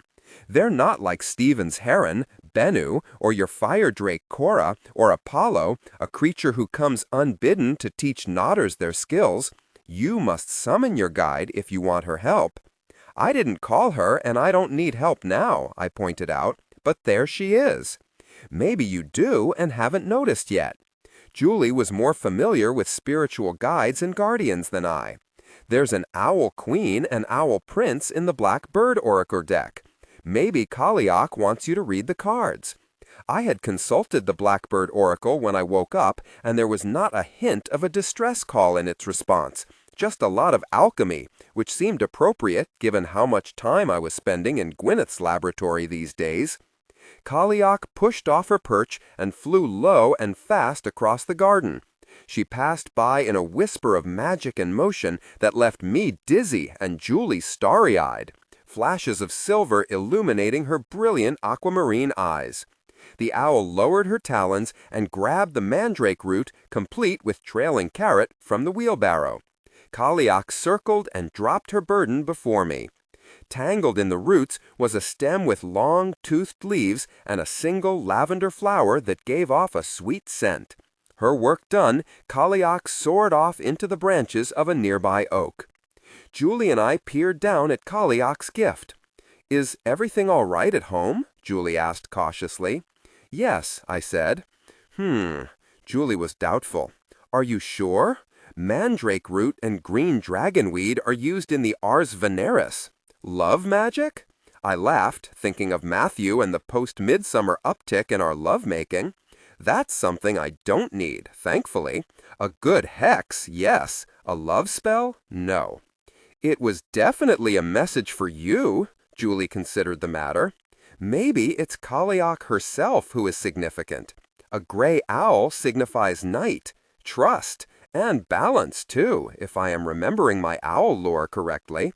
Stumped, I shook my head and shrugged. "I'd think about it if I were you," Julie said. "You don't want an owl in the house, roosting on top of the Welsh dresser and hooting at you during breakfast. Has that happened before?" I asked, concerned. "Oh, yes. Constance Proctor had a little owl named Minerva, and when she didn't listen to her, the creature took up residence in her underwear drawer." "Noted," I said, my knees weak at the prospect of Kaliak, who was not a little owl, but stood over 2 feet tall, doing the same. "Pick up your magic mail, and let's get back to the barn," Julie said. "My right knee tells me Gwyneth and Matthew are back, and you, of all people, know how angry teachers can be if you're late to class." Later that afternoon, I checked the status of the Angelica root, which needed to steep overnight to make one of Gwyneth's all-purpose antidotes. The May-apples simmered away over a magical fire on the distillation table, and I'd gathered the ingredients for a casting powder that promised to strengthen the boundaries of sacred circles. Red brick dust? Check. Solomon seal? Check. High John the Conqueror root? Check. Vervain and yarrow were at the ready, too. All I'd need tomorrow was a tiny amount of the dried belladonna Gwyneth kept on a well-warded upper shelf so that curious fingers didn't ingest the deadly poison.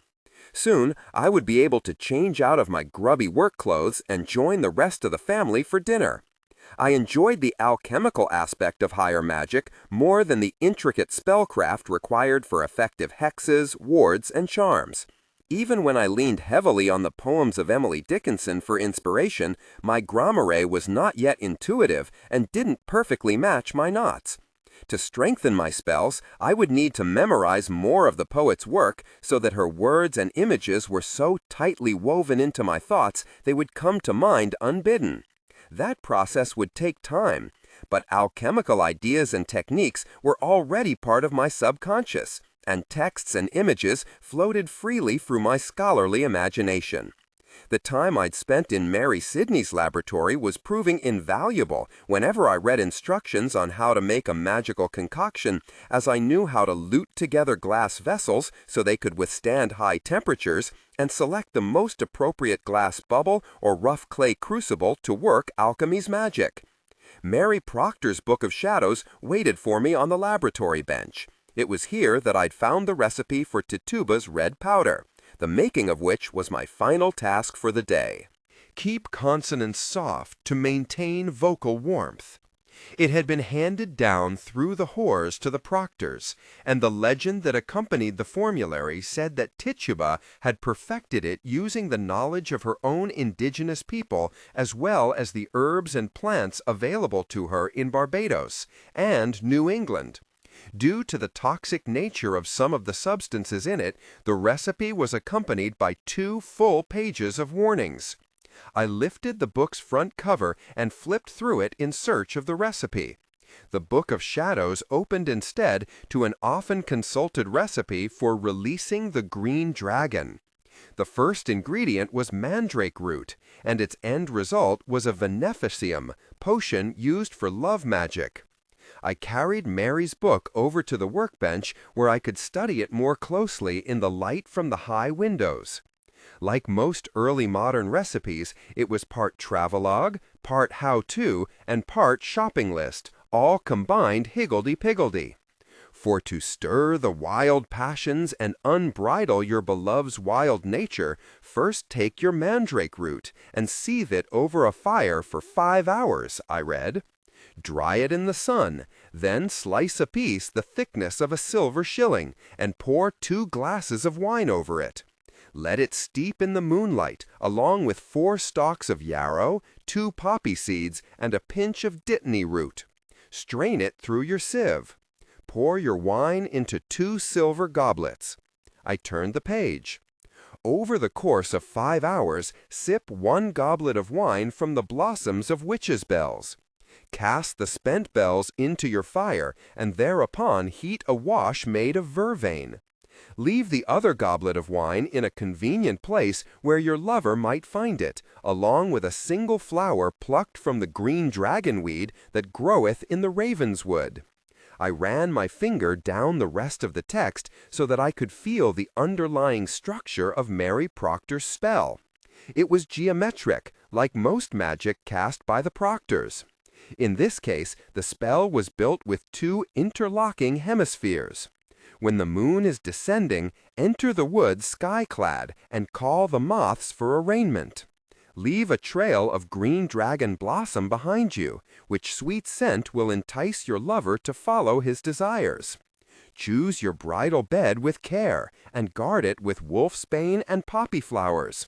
Do all of this on a Friday, between midsummer and the August feast, and you shall set the green dragon free, and he shall lay with the unicorn, and they shall be as one.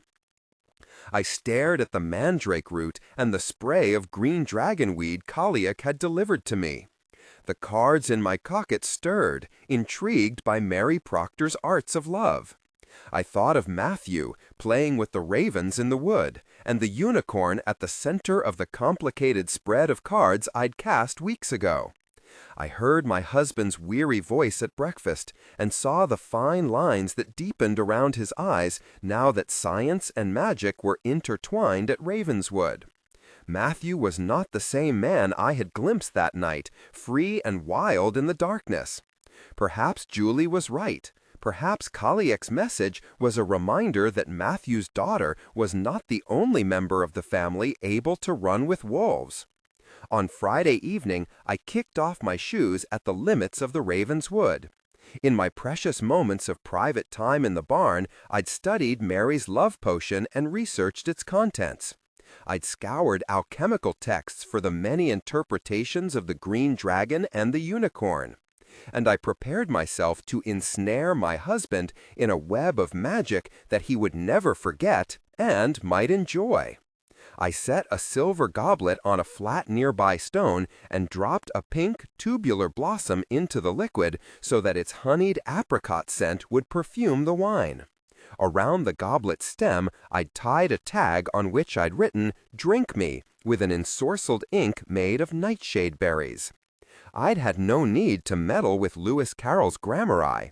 Since he'd committed the words to paper, every witch knew that this invitation would entice even the most resistant creatures to take a sip. A few feet farther into the forest, I removed my top and bra. A few more feet, and I slid my shorts and underwear off, leaving me sky-clad. I caught a glimpse of myself in a puddle of water, astonished by my wild coppery hair and wide eyes.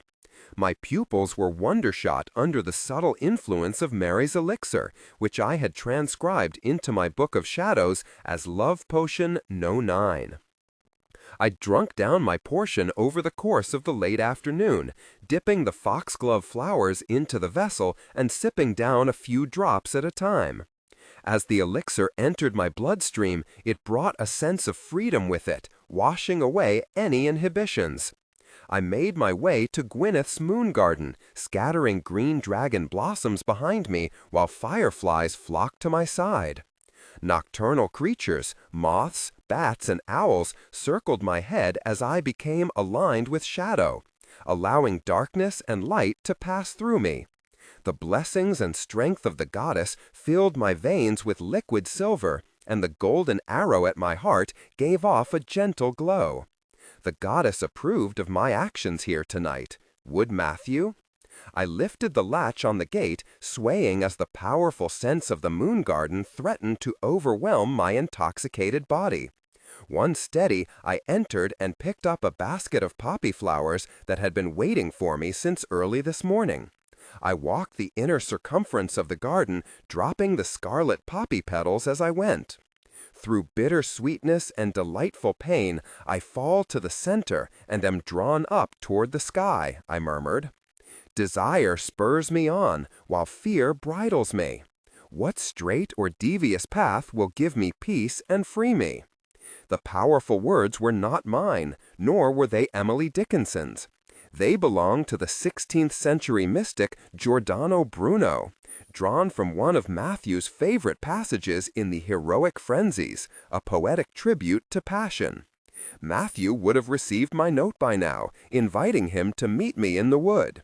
I wondered if he was within earshot and could hear me utter his friend's words. I took the path into the heart of the garden. White flowers were in full bloom under the dark sky.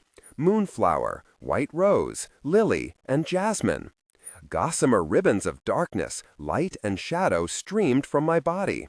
Threaded among them were the sparkling colors of my weaver's cords, those associated with higher magic and those that belonged to the craft. These proved irresistible to the moths, who lit on the strands with fluttering wings, clinging to their light. I called more of the velvet creatures, until they formed a cloak that fell from my shoulders and trailed behind me. Matthew was close and getting closer. A ripple of anticipation swept over me. Bruno's words had released the wild energy of the place, and with every step, the moon garden became an ever more enchanted place, where ancient, epic forces were at play.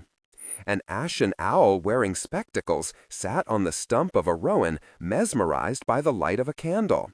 The flash of a white tail streamed through the hawthorn, followed by a dull thud of hooves. A raven cried overhead, and I followed drops of blood to a nest filled with broken eggs tucked under a clipped boxwood. Toads hopped through the wolfsbane, and antlers gleamed through the spindly trunks of the staghorn sumac. I'd chosen the soft ground under the boughs of the apple tree. The tree was fruiting and blossoming at the same time, its gnarled branches as crooked as those on the Proctor family tree. A snake was curled around its trunk, sleeping with its head pillowed on its tail. When I stepped onto the fragrant patch of marjoram, chamomile, and moss, brilliant poppies sprouted around my feet. Magic is nothing more than desire made real, I whispered to the night sky. I breathed in darkness and breathed out a beacon of amber light as shadow settled in my bones.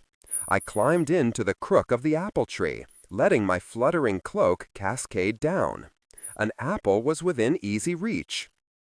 Keep consonants soft to maintain vocal warmth. I twisted it from the bough and took a bite, the tart sweet flavor flooding my mouth with danger and delight. Another ripple of darkness passed through the wood, alerting me that Matthew had found the goblet of wine. A throaty chuckle told me that he had read my second message. My limbs were liquid with yearning. I hungered for Matthew's touch, for his wildness, for his darkness. The soft air played on my flesh, foreshadowing Matthew's touch, sliding and slipping over my body with maddening lightness. My brain felt addled, my hearing and sight unusually acute as the elixir pounded through my veins. I did not have to wait long before Matthew appeared, naked as I was under the moon. He had followed my trail of garments, the silver goblet pinched between his thumb and forefinger. His eyes swept over me, lingering on the places he knew and understood so well. "And whom do I have the pleasure of addressing?" Matthew murmured. "Surely not the virgin huntress, Diana? Alice? Eve? I believe your cousin has already claimed the role of Titania. What about Lilith?" I let my free foot drop toward the earth. Matthew's eyes went to the shadowed valley between my thighs, then took a leisurely trip over my hips and breasts until they fell on my lips. The tension between us rose. "Did you like my love potion?" A moth flew from my cloak and alighted on my nipple, maddeningly light compared to Matthew's firmer touch. It was a special formula, designed just for you. "You needn't have bothered with the magic." Matthew glanced down, his mouth twisting into a sardonic smile. "I was aroused from the moment I found the note on the kitchen counter telling me you wanted me to join you in the wood." Matthew's responsive body had not escaped my attention. The ache in my breast spread lower, and my fingers followed it. "The potion you drank unleashes the wildness of the green dragon," I replied, my fingers playing in the sensitive folds between my thighs. Matthew's nostrils flared slightly as he detected the scent of my desire. "I've been sipping it all afternoon. With your metabolism, it shouldn't take you long to catch up." My eyes narrowed like a cat. "Do you trust me, Matthew?" "Not entirely," Matthew replied, his breathing faster than usual. "Good."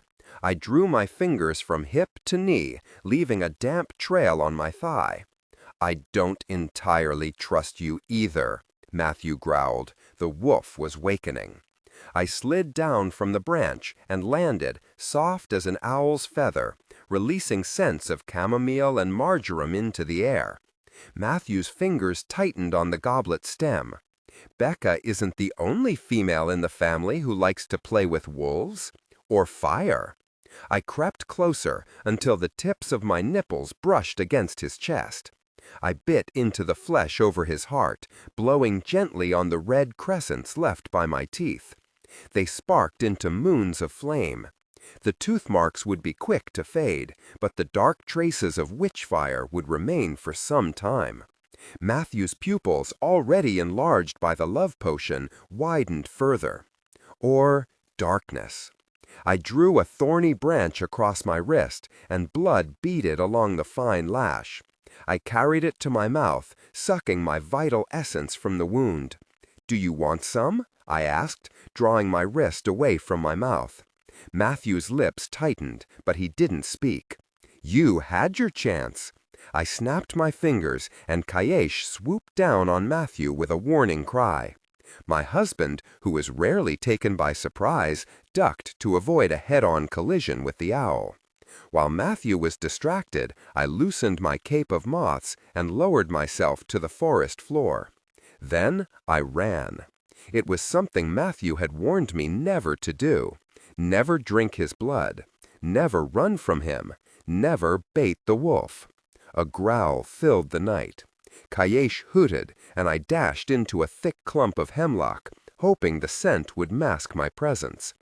I'd been doing more than researching plants and alchemical symbolism and picking poppies over the past several days. I'd done a deep dive into the hunting habits of wolves, using the work of one M. Claremont. Sight and scent were a wolf's greatest assets. I suspected the same was true of vampires. Matthew loped into sight. He stared into the thicket where I hid, holding my breath. His attention moved away, and he trotted off in the other direction. Taking my cue from the ravens, I flew at my husband's naked back. His hearing would pick up my footfall, so I skimmed the ground, hoping that magic would enable me to reach him before my scent did. It worked. My teeth sank into his hip, and he howled in fury. Matthew had explained in one of his articles that this was how wolves brought down their prey, by attacking its vulnerable flank. "Diana," Matthew growled. "Don't bite," I said softly.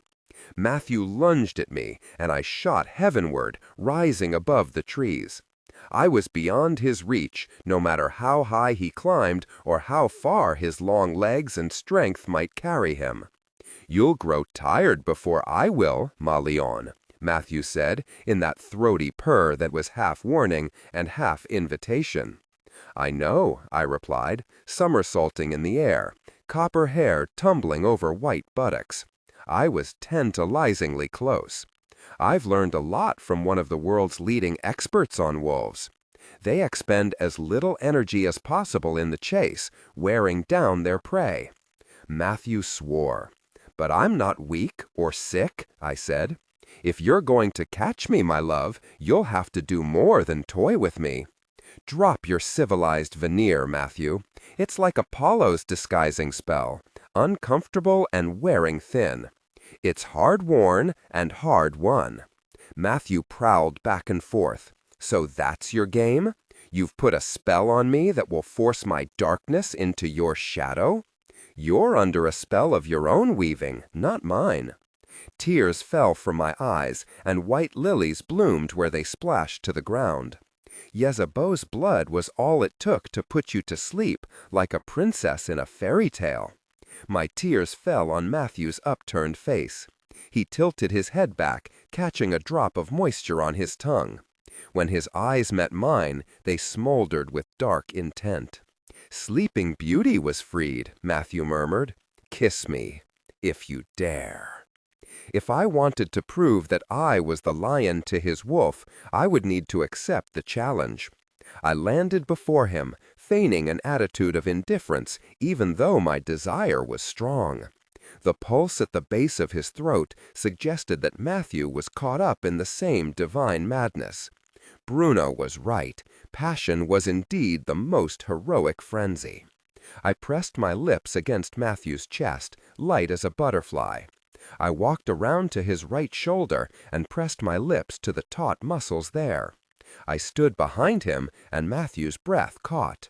I brushed my teeth and tongue across his spine. "Do you trust me with your wildness, Matthew?"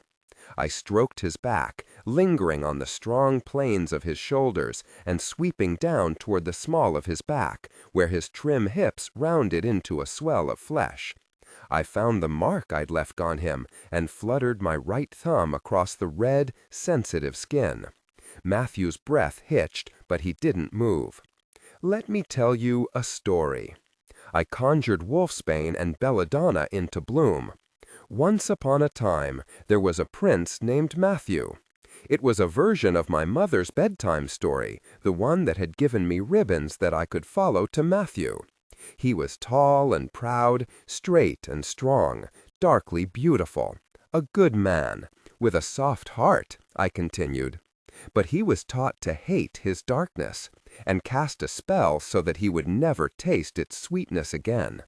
The longer hate held him in its thrall, the hungrier the prince became. He needed the darkness to sustain him. Without it, he was nothing but shadow. Seeds of wolfsbane and belladonna, green dragonweed and yarrow floated through the garden. When they fell to the ground, the seeds blossomed into a carpet of dark indigo, maiden's blush, white and yellow flowers. One day, a witch found the prince, sleepwalking through life. He was a ghost of his true self. I drank in the sweet scent of the moon garden." Keep consonants soft to maintain vocal warmth. The witch had darkness in her too, and was learning to love it. The prince was still afraid. And so the witch decided she would do everything in her power to release him. I faced Matthew. But she would not do it by hiding from darkness. She would be hard-worn and hard-won.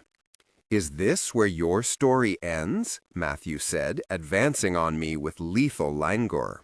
"Here, in the hortus conclusus?" I held my ground, and Matthew threaded his fingers through my hair. "The maiden's bower." Matthew tugged me closer, his hand cupping the back of my neck. "The garden of earthly delights." I relaxed into his fingers, letting him bear my weight. Matthew held me effortlessly, my body suspended in a bow from my toes to the crown of my head. "The home of the legendary unicorn," Matthew continued softly, "held captive for the hunter's pleasure." I opened my mouth to answer, but Matthew's kiss swallowed my words. When we parted, he shook his head in warning. "It's my turn to tell a story." "Once upon a time, there was a beautiful witch," Matthew said, nipping at my fingers to claim my attention. His lips moved down the curve of my neck, his teeth leaving a ribbon of pain against my flesh, soon gone. She ruled over a magical land filled with wonders. He had my undivided attention now. Among the wonders of her kingdom was a creature who survived on blood and dreams. Matthew's hands cupped my buttocks now, massaging the flesh as he brought the curve of my body into contact with his. Soon the witch learned how to walk among the creature's fantasies, his nightmares, the secrets of his mind and heart, until she felt at home. The witch told the creature that she would never leave those dark places, Matthew continued. She claimed them as her own and planted the flag of her kingdom there. Matthew's head lowered, slowly, slowly, until his lips and teeth found my breast. My body tingled with the love potion that coursed through our veins. When his eyes met mine again, my breasts were flushed and rosy, and Matthew's lips were pink. But the creature could not be so easily conquered, Matthew said. The beast in him was too strong. He howled with fury, and the witch cried with frustration. "What happened next?" I said, as Matthew dipped his head once more. "You're the witch." He paused in his descent, his breath cool on my flesh. "You tell me what the future holds." I kicked out, freeing myself. My hands were balled into fists, and I pummeled them against his heart. "God damn your control! Why won't you let me in?" I screamed. "Why won't you let yourself out?" Matthew absorbed every blow, the impact not registering as a bruise. His eyes were haunted with longing and hunger, along with a dark, terrible vulnerability. It was then that I knew Matthew's true nature was not the wildness I'd seen in the wood when he'd played with Becca and the ravens. He was this wounded creature who needed so desperately to be loved that he couldn't bear the suffering that might accompany that joy. He could withstand the darkness and rejoice in the light, but could not survive the liminal kingdom of uncertainty that lay in between. "Fear and desire," I murmured. "Oh, Matthew, I am your greatest terror and your deepest longings made flesh. For I am shadow, and neither your darkness nor the world's light has dominion over me. You want my darkness?" Matthew grabbed my hands and held them between his. He raised my wrist to his mouth. "Then you shall have it, witch, when I choose to share it. Darkness is my realm, and you cannot command me there." His sharp teeth lanced into my flesh, and I gasped in pain. Matthew silenced the sound with a ferocious kiss that left me breathless, and I could taste my blood on his lips. I sank my teeth into his shoulder in response, drawing Matthew's vitality into my mouth, tasting the cold fire of his vampire blood. It was syrupy and seductive, but it burned my throat and left an aftertaste so bitter it brought tears to my eyes. I drew the tip of my tongue across my lips, savoring the strange, alluring flavor. "I can taste the magic in your veins," I said, burrowing my head in his neck. "Can you taste it in mine?" Matthew's answer was to carry me into the center of the garden. He laid me down under the apple tree and nestled himself inside me. My muscles tightened, an effort to keep him there. Matthew had other ideas and glided from my body. There was a nibble on my cleft, a delicious swipe of his tongue. Goddess help me, I thought, dizzy at the prospect of the pleasure in store from Matthew's soft lips and agile tongue. My husband surprised me once more, lapping instead at the soft satin skin that covered the hollow between my pubis and my thigh. He sank his teeth into me a second time, close to the femoral artery. I saw stars as he drank, trembling as he closed the wound with a bead of his own blood, my fingers gripping his head to stop the world from spinning out of control. Matthew drew my fingers away and crossed them at the wrists. He lifted them above my head, pinning them to the ground with one hand. The fingers of the other delved into me. He kissed me, his fingers stroking me inside and his tongue teasing my mouth. I tasted salt and iron, the unmistakable elixir of life. I cried out as ecstasy came within my reach. My wolf was in no hurry, however, and his gentle strokes and soft kisses drove me to madness as I sought release. When I couldn't endure the exquisite agony a moment longer, Matthew answered my plea, filling the space had made ready for him. My eyes widened as my passion released, the pleasure acute. I held on to Matthew for dear life, not wanting the waves of my climax to end, praying they would continue forever. I cried my ecstasy into the night, as sharp and raucous as the ravens who haunted the wood. Our dance was as timeless as the battle between the Oak King and the Holly King. Darkness bled into shadow, shadow lengthened into darkness, until we were caught up in the light of mutual passion. Sated, we lay entwined under the apple tree. Matthew's fingers smoothed the skin on my collarbone, but he made no move to drink from the blue ribbon of my heart vein. Neither of us had held anything back this night, and there was no need for reassurance. Our bodies and minds were replete with the knowledge of what had happened in the Ravenswood. A parent's love for their child is so simple, Matthew said, and wholly unconditional, mon coeur. I lifted my head from the notch of his shoulder, but the expression in his eyes stopped me from answering. What lies between us, vampire and witch, man and woman, is a love of terrifying complexity. Matthew's accent softened toward his native French. We are both caught in its tangles and knots, sometimes the hunter, sometimes the hunted. And sometimes we are so lost in love's magic that we neither know nor care whether we are predator or prey. Do wolves and owls ever play together like this in the wild? I asked, drowsy with satisfaction. No, my love, he said, brushing his lips against mine. Wolves and owls have far too much respect for each other to do so.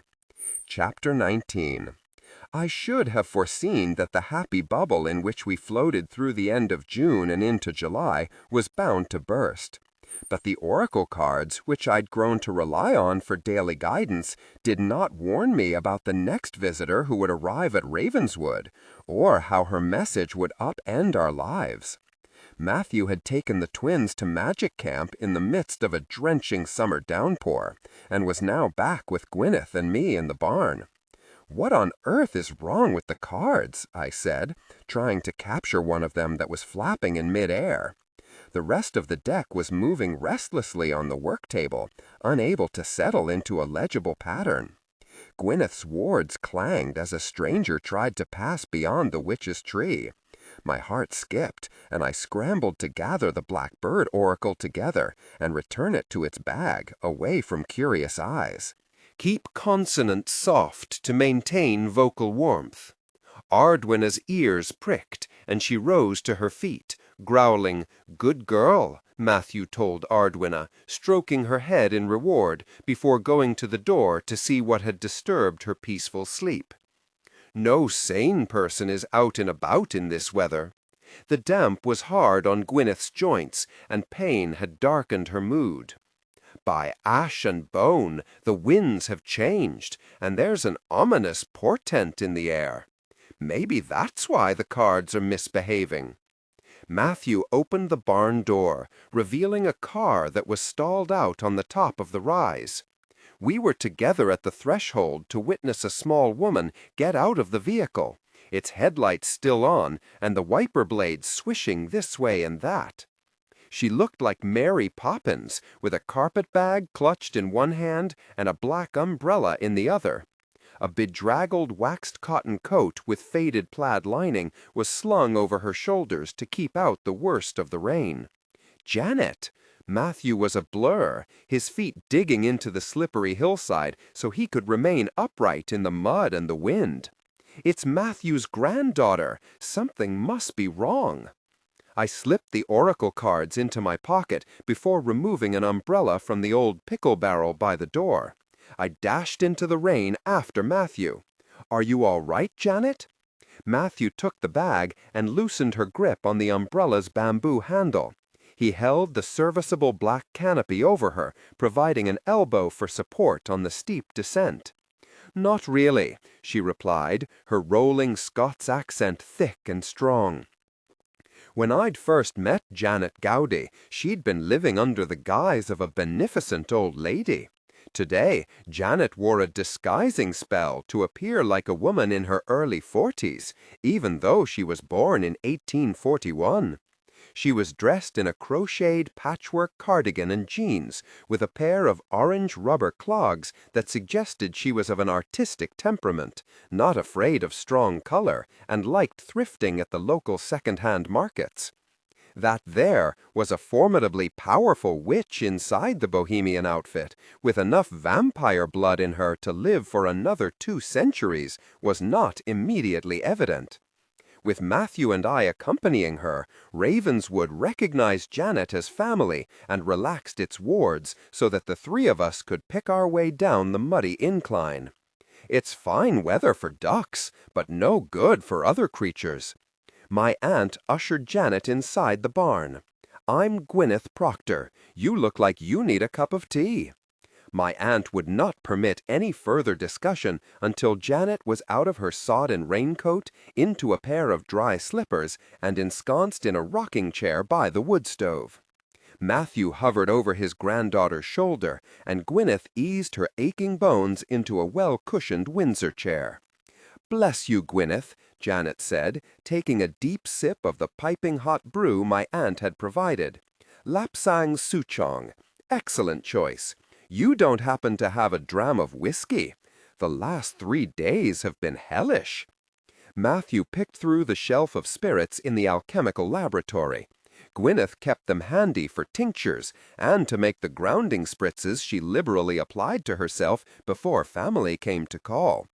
He poured a generous measure of a single malt from Islay into his granddaughter's mug. The resulting brew must have tasted like a peat fire, but Janet seemed pleased. Matthew, having confirmed that Janet was not bleeding, broken, or otherwise harmed, broached the subject of what brought her to Ravenswood. "What's happened?" Matthew asked gently. "And how did you find us? Did Isabeau tell you we were here?" I asked.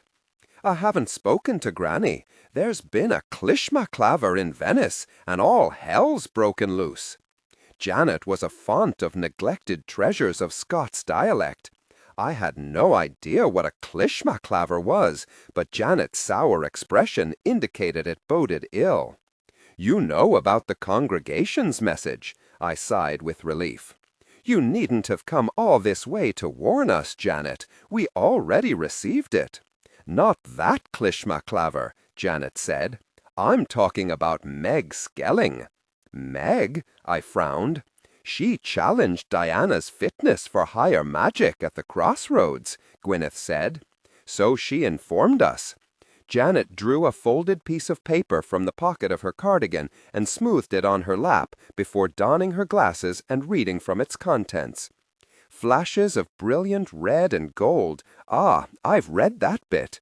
Ah, illuminating. The word bloodcraft. The wee besom put it in capitals, so we could find it easily amidst the rest of her screed. Our secret was out.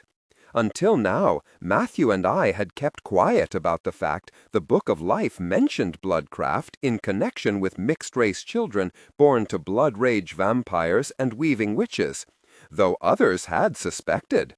Gerbert d'Aurlac, Peter Knox, and Matthew's son Benjamin chief among them. "And to think I let you into the crossroads with this secret inside you," Gwyneth cried. "No wonder Meg let you find your way in the wood. Your secrets were an open book to her," Janet said. "Though, to be fair, bloodcraft would be impossible for any witch to miss. According to Meg, the word appeared in the middle of Diana's forehead, sealed with a witch score. Granny Dorcas was at my elbow. She drew her fingers through the space between my brows, first in one direction, then the other, passing over my witch's third eye. My skin tingled at her touch, and for a moment I was reminded of the white pattern of feathers on Kyalik's face. The mark of the crossroads, Dorcas said, her voice hollow, left behind when a witch casts a maleficio and takes her sister's power. But Meg didn't take my power, I said, confused. Only Mom and Dad did when they spellbound me. Not even Satu Jarvinen succeeded in robbing me of it, though she certainly tried. Stephen didn't spellbind you, my dear. Gwyneth reached for my hand. Your father didn't have the training or the skill to work such a complicated piece of higher magic. Only an adept like Rebecca would have the necessary knowledge. That can't be true, I said. I spellbound Satu. Then she wasn't spellbound for long, Gwyneth pronounced. Do all the congregation witches know higher magic? A ball of lead formed in my stomach. Keep consonants soft to maintain vocal warmth. Satu was a weaver like me. Unless they're all adepts, Gwyneth replied, and all graduates of the congregation's higher magic track. Only the most powerful witches are selected to play a role on the ruling council. The lead ball in my belly grew. I buried my head in my hands and swore. My ignorance of higher magic had caused me to make a terrible mistake, one that could have damaging consequences for me and my family. Satu was a member of the congregation when she left the witch score on my forehead. She's a weaver, like me, I explained. I have no idea what kind of maleficio she cast. Gwyneth swore, too, and Granny Dorcas and Janet joined in. I couldn't bear to look at Matthew. What a mess we'd made. A shrill scream and a barrage of whispers erupted from Granny Dorcas's tangled lock of hair. She sat bolt upright. I remember you now, Mistress Gowdy. Smoke streamed out of Granny Dorcas's mouth and nose, and orange sparks escaped from her pipe. 'Twas you who visited us that night in the jail. But you didn't take my memories on May Eve. Give Bridget's memories back to Diana, witch, or I'll hex you bald, blind, and blue. It wasn't me you saw in Salem, goody whore. Janet held up her hands in a gesture of appeasement. You met my mom, Griselda Gowdy. I've come to find her memories of that night. Your mother's memories? I was dumbfounded. What about Meg and the congregation? Nothing is ever simple in this family. Janet pulled another folded paper from the other pocket of her cardigan and handed it to Matthew. The goddess knew what else she had stashed in there. You both need to read this.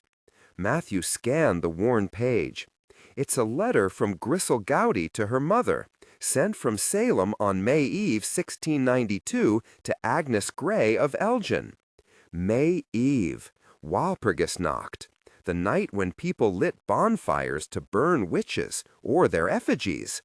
My blood thickened with fear at the memories of riding through the flames to flee Rudolph's court.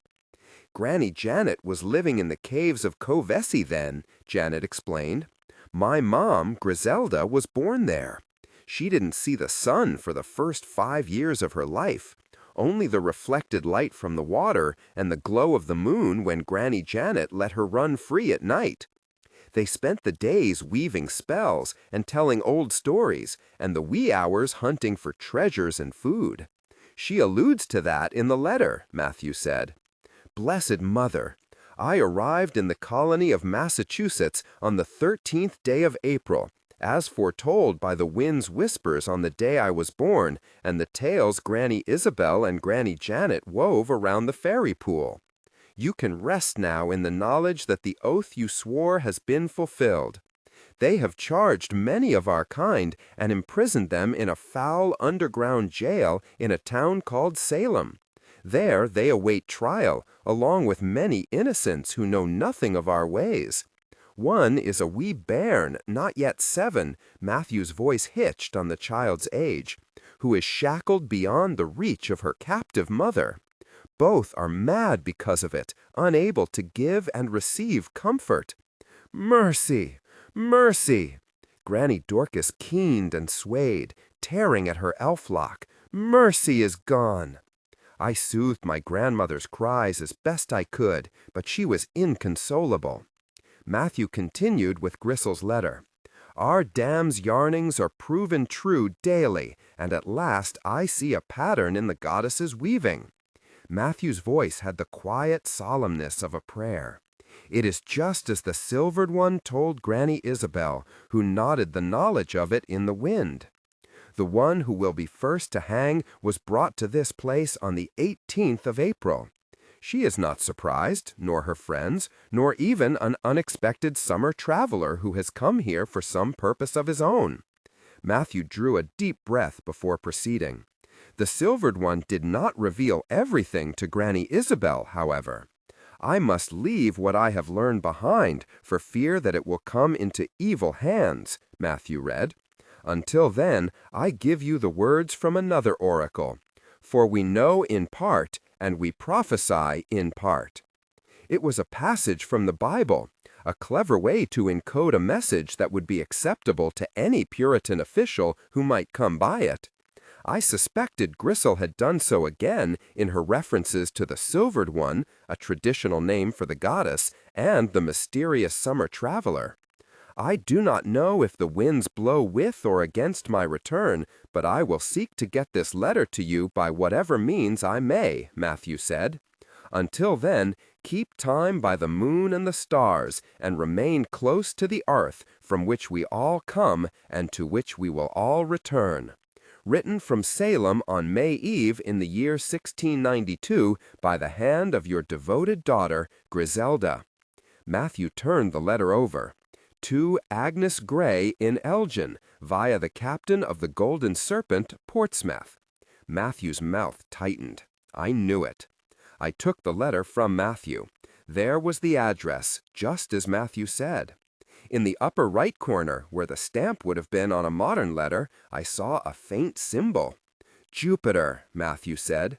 My father's cipher. Did Philippe have eyes on the Salem panic? I asked numbly. Like the Golden Hind, the Golden Serpent could only have belonged to one man. Was the captain of Philippe's ship Gristle's summer traveler? That's what I wondered, and why I'm looking for the memories Gristle left behind, Janet said. The goddess only knows where she would have put them for safekeeping. Gwyneth and I used a memory bottle as a lure to catch the ghosts. I jumped to my feet. Maybe Griselda's memories are stashed in one of the trunks in the attic. Have you reached the subject of mnemonics, Gwyneth? Janet asked. The arts of memory? I'd learned something about them in graduate school from a medievalist obsessed with Ramon Lull. And Janet was right. The subject hadn't been on Gwyneth's summer syllabus. The craft of memory. Gwyneth pushed her spectacles up to the bridge of her nose. It's the branch of higher magic that preserves our history for future generations. Rebecca was a particularly skilled mnemonicist before she stopped practicing higher magic. And no, Janet, our lessons haven't touched on that part of the curriculum. Poor Bridget's secrets. Granny Darkis wiped her eyes. She shared them with the Gouty Witch, but they belong to you, Diana. Only initiates and adepts are authorized to extract memories as well as store, release, and maintain them, Janet added. There's a great demand for the service these days, far greater than for love magic or protection spells. I've never heard of such a thing, and I don't think Sarah knows anything about mnemonics either, I said. We all know about them, Janet replied, dismissing my claim. Every family has one or two bottles knocking around in the back of a cupboard or tucked in a box with the Hummel figurines and souvenir teaspoons. The problem is that unless you look after them, the wax seals break, the memories escape, and people think their house is haunted. Sometimes the bottles get left behind for rubbish when a house is sold. It's a nightmare for new owners. If Griselda's memories of Bridget aren't here, then there's only one other place they can be, I said. The Bishop House, Matthew said.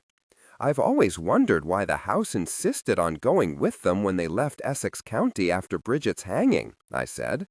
The rest of the house had been built around the old salt box, which now served as Sarah's still room. Maybe it's been holding on to Griselda's bottles for safekeeping, I said. I'm going to Madison to find out, Janet said with grim resolve. I'm coming with you, I replied. So am I. Gwyneth's expression was dark with satisfaction. I think it's time Sarah Bishop and I buried the wand. It was mid-afternoon the next day, and a busy drone of insects, farm equipment, and lawnmowers provided a steady soundtrack as we turned off Route 20 and onto the lane that led to the Bishop house. Keep consonants soft to maintain vocal warmth. I spotted it in the distance, its clapboard siding recently painted, the mailbox still atilt, and both the American flag and the Progress flag fluttering in the wind. A coexist banner hung from the fence, too. Sarah must have run out of room for activist messages on her car. The temperature reading on the bank's illuminated sign in Madison registered nearly 90 degrees, the heat clinging like honey. Ipswich's summer storms would have been welcome here in upstate New York. The only escape from the oppressive atmosphere would be in the movie theater in Oneida or the air-conditioned grocery store in Hamilton. The Bishop house would be purgatorial, even with every window in the house flung open. All three of us were on edge, which had made small talk difficult on our journey west from Ipswich. Gwyneth found a classical music station, which should have soothed my raw nerves, but didn't. Janet sat in the back seat and knitted, her needles clacking in time to the music, occasionally asking a question about the small towns we were passing through and the covens that were based there. I worried about my reunion with Sarah. She'd been texting me recently to see how we were getting on at the old lodge, and I hadn't replied. She may have started worrying that something was wrong. Not a decent ward anywhere, Gwyneth said disapprovingly as we proceeded up the drive. It wasn't pitted anymore, Matthew had seen to it that the surface was solid enough to support the weight of the Range Rover, but it was devoid of any type of protection, magical or human. Wait until Gwyneth discovered that the front door didn't have a lock and the back door was on a latch string. Sarah doesn't believe in wards, I replied, continuing with our slow progress. She thinks they make humans uncomfortable and are bad for business. Be Blessed, Sarah's organic foods and magical supplies shop, was similarly unprotected, except for a bell on the back door that let out a gentle chime when someone opened it, and a sign in the front window that read, "Guard Cat on Duty." Once we get inside, let me deal with my aunt, I said, turning toward Gwyneth. She's my problem, not yours. Is she? Gwyneth raised her brows. Sarah has been a thorn in my side since before you were born. I should have settled things between us long ago. Ouch! I cried as a sharp barb pricked into my flesh. Gwyneth, could you reach into my pocket and take out the oracle cards? If they keep sticking their corners into me, they'll draw blood. Gwyneth dipped into the cargo pocket on my favorite summer wear and pulled out the bag. It squirmed and wriggled like a colicky baby. She put the troublesome cards in the cup holder. Still fretful, I see, Gwyneth said with a sigh. I know just how the Blackbird Oracle feels. I pulled up in front of the house and turned off the ignition. Janet was quick to spring out of the vehicle and help Gwyneth from the front passenger seat. I remained and sent a text to Matthew to let him know we had arrived safely. Then I gathered my resources. If we were lucky enough to find Gristle Gouty's memory bottle, it was bound to be explosive. I had settled my nerves and was ready to exit the car when my aunt burst out of the house wearing her favorite turquoise and gold kimono. Her hair was barely contained in a scarf, and she was wearing a pair of furry slippers that made her look like Bigfoot. "Why aren't you dead yet?" Sarah demanded. All my resolutions to keep calm and carry on evaporated in a wave of outrage. "You always were a touch feral, Sarah," Gwyneth observed calmly, looking down her nose at my aunt. Sarah flung 2 cards at her. "Stop sending your damned birds. I've got plenty of tarot cards, thank you very much. Next time one of your ravens comes around here, I'm going to shoot it." The blackbird oracle, bag and all, propelled itself out of the cup holder and plastered itself against the window. No wonder the cards had been so agitated and fretful. One of the family's ravens had absconded with 2 cards and carried them to Madison to prepare Sarah for our arrival. "Janet." "Hi," Sarah said, finally registering the presence of Matthew's grandchild. "You're welcome to come in, of course, but not her." "Ugh, I think you'll find we're an inseparable trio, Sarah dear," Janet said, returning to the back seat to pull out her knitting bag. "Trio?" Sarah said, peering through the car's tinted privacy glass. "Hello, Sarah." I climbed out of the car. Things were off to a spectacularly bad start. I spotted the bottle and the owl queen lying in the grime of the driveway. "Please don't throw my cards on the ground. They don't like it. Neither do I." I held out my hand, and the missing cards flew into my palm. Sarah stared at me in astonishment. "Diana, you're supposed to be in England." "Gwyneth's not dead, and I'm not at the old lodge," I replied crisply, slinging my bag over my shoulder. "As for the Ravens, you weren't the only member of the family to receive a visit from them this summer. Becca did too. My important messages came through the regular mail, one from the congregation and one from Gwyneth." Sarah's eyes shifted to Janet, then back to me. "Because I have both a maternal and paternal history of higher magic, Sidonie informed me that they wouldn't wait until the twins turned 7 to examine them," I said, recapturing my aunt's attention. "Janet came to warn me that the congregation wants to know not only the twins' secrets, but also the knowledge of bloodcraft that is written in the Book of Life. She wants her mother's memory bottle back, too." "Memory bottle?" Sarah's voice was hushed. How do I know?" I demanded. "The same way that I know about the Proctors and the Dark Path. Gwyneth invited me to Ravenswood, and I went. How could you keep me from my own family? I made sure that Rebecca and Stephen's wishes were followed. That's all," Sarah replied, her voice rising. "You sound so certain," Gwyneth said bitterly. "I am," Sarah snapped. "Stephen told me what they decided." "I can imagine what Stephen said." Gwyneth's voice was steely. "But I find it hard to believe that Rebecca agreed with him. It's even harder for me to fathom why you were so quick to accept his word for it. You're clever, Sarah, like most bishop women.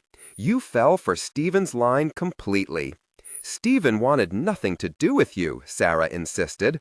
"As for Diana, they both wanted her to be a bishop." "Well, she's a proctor now," Gwyneth said, "higher magic and all."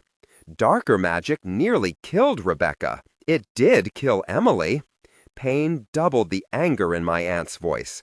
"How many witches need to die before you people stop dabbling in forces beyond your control? If something happens to Diana or the children, I'm holding you responsible, Gwyneth." "I chose my own path, Sarah," I retorted. "It's my legacy and my birthright." "It is not." Sarah's face was the color of a rosehip. "It is. Mom was one of the congregation's talented adepts," I said, "but you already know that." Sarah looked flustered. "The bishops haven't approved of higher magic for a long time." "Well, Mom got her talents from somebody," I exclaimed. "She didn't summon them out of thin air one October morning. Who was it? Grandma, or someone farther back in the family tree?" A shadow flitted through Sarah's brown eyes. It was soon replaced by her usual stubborn glint. Silent, my aunt pursed her lips and crossed her arms. Typical. I entered the house, letting the screen door slam behind me. "Every witch thinks they can practice higher magic without consequences," Sarah said, following me inside. "Emily and Rebecca learned the truth and turned their back on it. They did not. Of this I was sure. I'd seen my mother scrying, and Emily had died trying to reach my mother's spirit for guidance. Mom and Em knew you disapproved of the higher branch of the craft, so they hid it from you, just like Mom hid it from Dad. Janet and Gwyneth were still outside. Why are you both standing there?" I called, exasperated. Keep consonants soft to maintain vocal warmth. The house has taken the doorknob, Diana dear, Janet said apologetically. This place is very badly behaved, Gwyneth said, surveying the ceiling of the porch as though it were infested with wasp nests. The Proctors would never put up with this kind of nonsense. I let my aunt and Janet in and shouted into the heating vent. Granny Bridget, Grandma, I want to talk to you.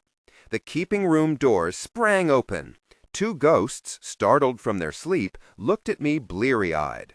Their transparent green outlines were startling after the substantial specters who haunted Ravenswood. There's no need to shout, my grandmother, Joanna Bishop, said. We're sitting right here. And have been since yesterday, Granny Bridget added. When Dorcas Ravens came, I knew you would be here soon. Gwyneth spotted the ghosts. She turned on Sarah, angrier than I'd ever seen her. This is an outrage, Gwyneth said. Those ghosts should be locked up. Look, Janet, they're utterly drained of spirit. I should report you to the congregation for mistreating your elders, Sarah Bishop. Your neglect has reduced them to smudges. You can't come into my house and order me around, Gwyneth, Sarah fumed, sparks flying from her curls in a rare display of temper. She clomped across the front hall, her Birkenstocks tapping out a drumroll of warning. Get out! You aren't welcome here. There, Sarah, Janet said, trying to diffuse the situation. To be fair, Bridget and Joanna are in a ragged state. The argument over the care and feeding of ghosts raged on, but I had eyes and ears only for my bishop ancestors. Gwyneth was right. My grandmother and Bridget were so weak they wouldn't withstand much questioning. I had to choose my words carefully. Were you canny at the crossroads, daughter? Bridget wondered, venturing a question of her own. I'm not sure, I confessed, knowing better than to lie to such a witch. You are right, though, about the secrets buried there. There are more, Bridget said, toying with the laces on her bodice. Don't worry, Bridget. Grandma was addressing my ancestor, but she was looking at me. Diana has been walking the dark path since she was born. Rebecca and I spoke of it whenever we worked together in the still room. The still room was now Sarah's domain, and a place I associated with failure and loneliness. But the room had felt more welcoming to me after Matthew and I returned from our time walk. It's where Sarah had revealed a cupboard that held my mother's enchanted clock radio that played nothing but Fleetwood Mac and a chunk of her dragon's blood resin. There was nothing else in it except empty, dusty jars and bottles. Thank you, Grandma, I said. She'd anticipated my question and given me the clue to its answer before I could ask it. I made a beeline for the back of the house. Where are you going? Sarah said. I told you. We're here to look for something that belongs to Janet, I said. Once I have it, we'll be on our way. Sarah flapped after me, her kimono sleeves billowing. I marched through the kitchen and stepped into the cool, dim depths of the old still room. Originally used as a summer kitchen, it still retained the wide hearth, the ovens, and the storage loft where flowers and grains had been kept over the long, snowy winters. The cupboard that held Mom's radio and resin had been built into the stonework to the left of the old fireplace. It was no longer there. I swore. The house was always rearranging things to suit its own arcane purposes. In the corner, I spied a thin strand of amber tangled with a knot of blue.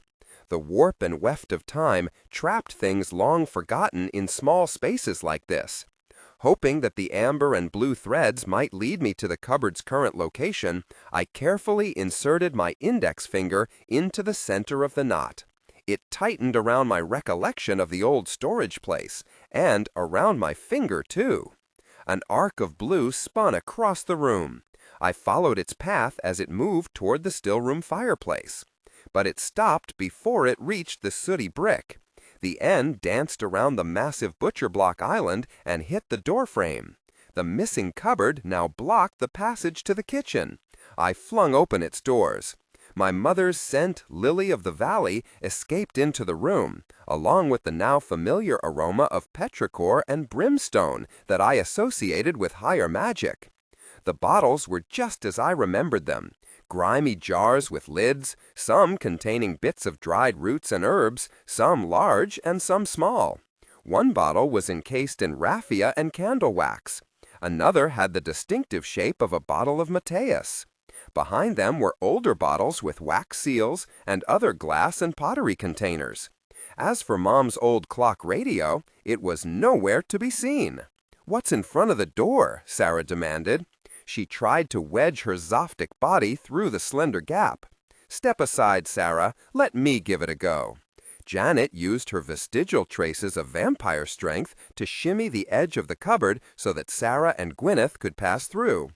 The three witches joined me in front of the open cupboard. "Look, Gwyneth, there are dozens of memory bottles here," I said in disbelief. "Who do they all belong to?" With great care, I reached for one of the bottles. It was seemingly devoid of contents and had faceted sides like a condiment jar. There was a faded cocktail sauce label, and it was stoppered with a cork sealed tight with thick globs of dark wax. As soon as I had it in my hands, I knew it contained memories. It was heavy, far too heavy for its size, just like the bottled autumn happiness that we'd used to attract the ghosts. I grabbed a cardboard box from the floor. It had held a case of Spanish wine, a gift from Fernando, no doubt. It would be the perfect way for me to transport the memory bottles safely out of the Bishop House and back to Ravenswood, where we could examine them more closely. I used the cardboard dividers to hold the bottles securely, wedging several of them into each of the 12 compartments so that they wouldn't clink together and crack. "You can't take those. They're not yours." Sarah grabbed for the same bottle I was lifting from the shelf. It had originally held mustard or maybe strawberry jam. Now it was empty, except for a few brown seeds. Mom left these memories for me, just like she left the radio. I closed my fingers around the jar and held tight, jerking my arm back to pull it out of Sarah's grasp. The point of my elbow knocked painfully against the open door of the old cupboard, sending shock waves through my arm. Another bottle teetered precariously on the edge of the shelf. Gwyneth rushed forward to catch it, but she was too late. It smashed against the floor. In our astonishment, Sarah and I let go of the other bottle. It, too, broke into a dozen pieces at our feet.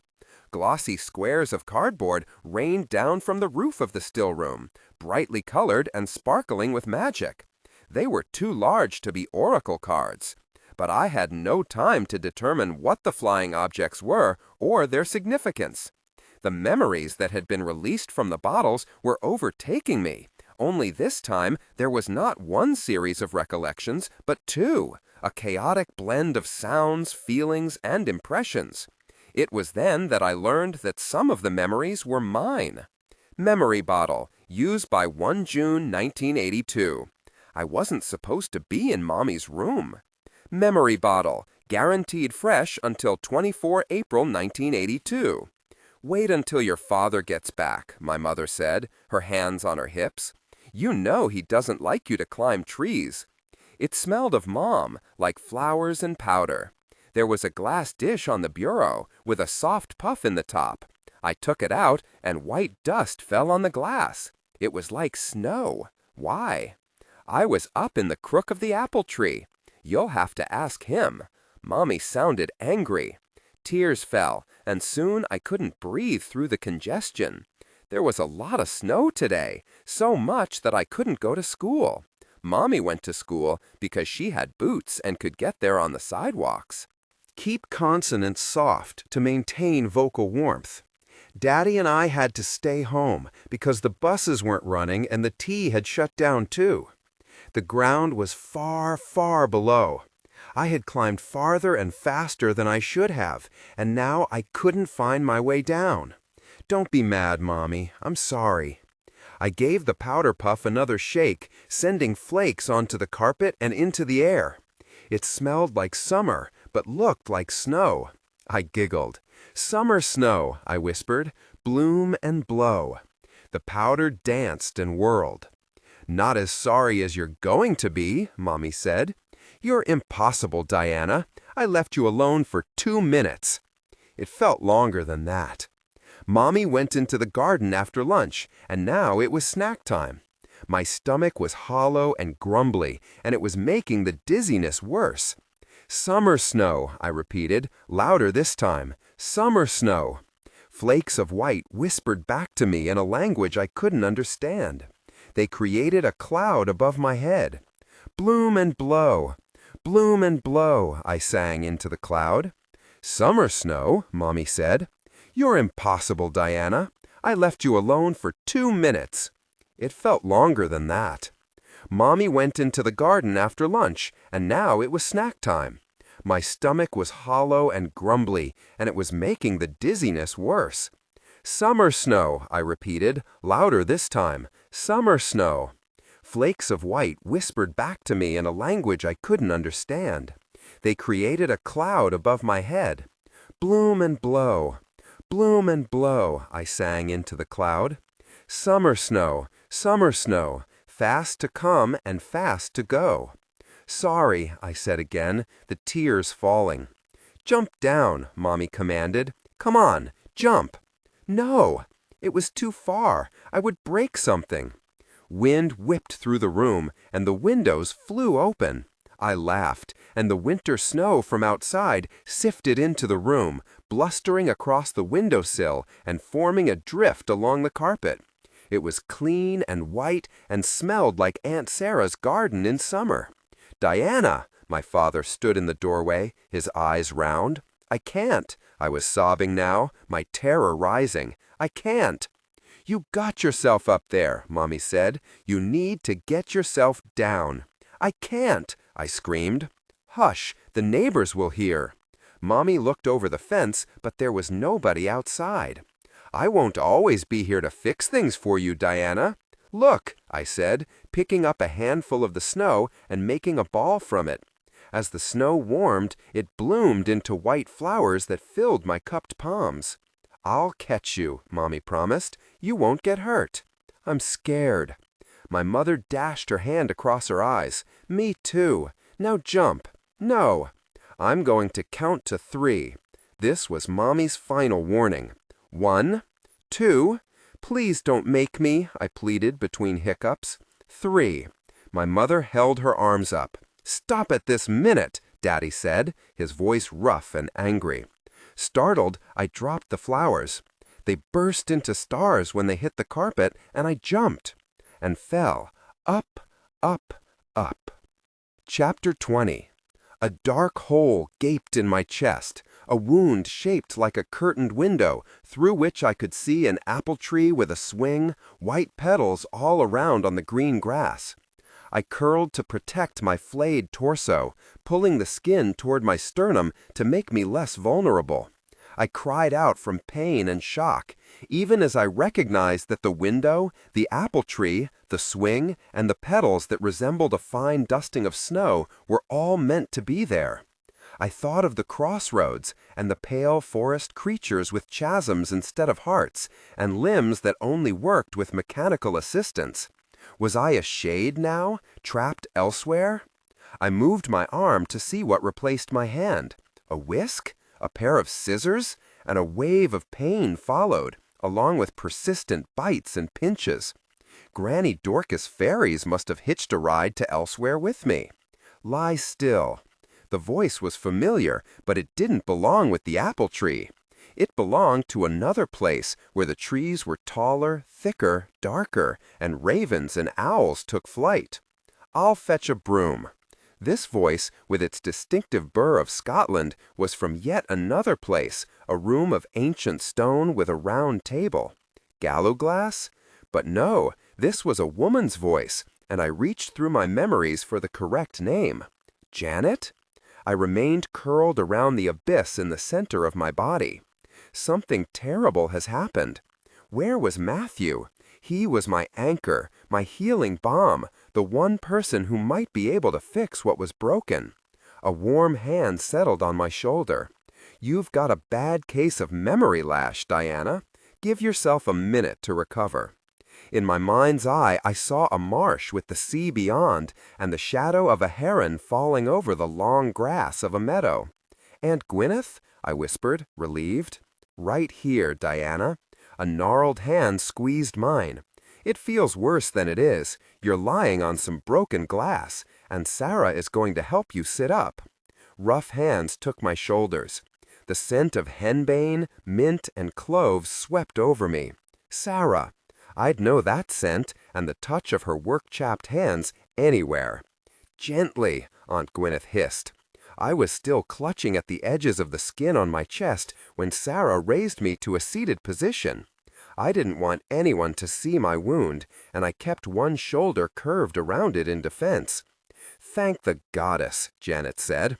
I didn't fancy letting Matthew know that his wife was lying in a pool of broken glass. The bottles! I grasped at the memory flitting through my addled mind, but my hands filled with broken glass instead. "Are beyond repair, I'm afraid," Gwyneth said, prying open my fingers so that the shattered fragments fell to the floor, leaving my hand scraped and bleeding. "How will we put my memories back?" I didn't want to lose these precious glimpses of my childhood. The thought of abandoning them in the still room, where I would only be able to visit them occasionally, was sickening. I began to scrabble in their remains, trying to gather up the pieces. "Your memories are back inside you now," Gwyneth said gently. I remembered the horrifying void in Naomi and shrank from my aunt's touch. "I need stitches," I mumbled. "You've got a few superficial cuts, that's all," Sarah said. "We'll clean them up and put my healing salve on them. You're going to need a new t-shirt, though." I looked down, dreading what I would see. But my fingers were not gripping skin. They held folds of soft cotton cloth. Confused, I pushed on my sternum, expecting my fingers to enter my chest cavity and touch the swing hanging from the apple tree. Instead, they met bone. There was no gaping hole in me as I'd thought. "It can't be good for you to lie on the floor among all that glass dust," Janet clucked. "Can you stand?" I nodded. Sarah grasped one hand and Janet the other, and they helped me rise. I stood on shaky legs. A piece of glass caught in my hair touched my cheek. I removed it carefully. "I think we could all use some tea," Gwyneth said. "Sarah, would you do the honors? Janet, could you sweep up the mess? Sarah must have a broom somewhere. As for you, Diana, you are going to stay where you are until you stop shaking. The only antidote for a sprained memory is time and rest. The headache usually goes away in a few days, but the wobbly legs and strange dreams can last for weeks." Sarah, who had never had a meekly compliant day in her life, went to the kitchen without protest to gather supplies. Janet busied herself with a broom and a dustpan. I didn't want a shred of my missing memories to go out in the recycling, so Janet agreed to put all the shards and glass dust in a red and yellow coffee can. She gathered up the cardboard squares that I'd remembered raining down from the loft. These turned out to be some more of Mom and Dad's old record albums, which Janet stacked in a neat pile. Sarah returned to the still room with a teapot and mugs. She switched on her coffee maker and plugged in the kettle. Sarah was a great believer in electricity. Gwyneth, who scorned innovation in favor of tradition, looked distressed at the thought of drinking anything made with the assistance of such a newfangled invention.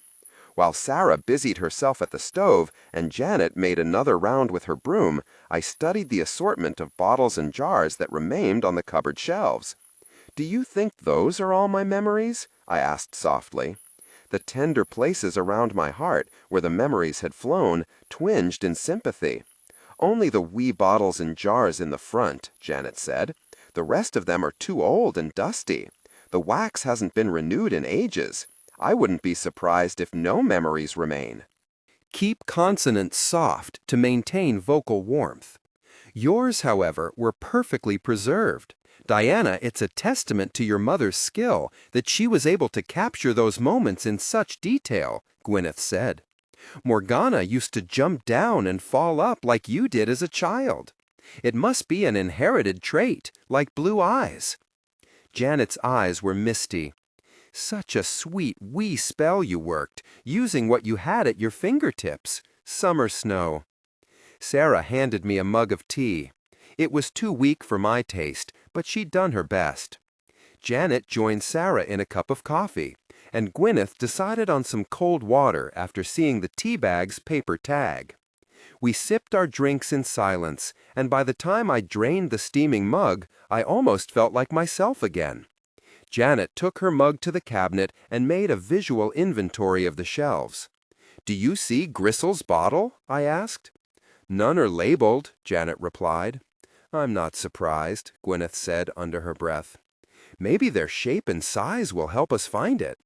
Braced with tea, I attempted to get to my feet so that I could help Janet look for her mother's memories.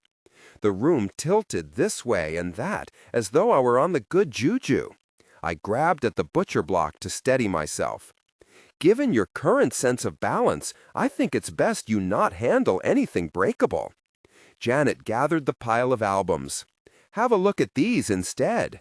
"They must have belonged to Mom," I said, picking up the copy of Fleetwood Mac's Rumors that rested on top. Sarah turned white. Thankfully, the enchanted clock radio was nowhere to be seen, so we would be spared an endless loop of Mom's favorite songs.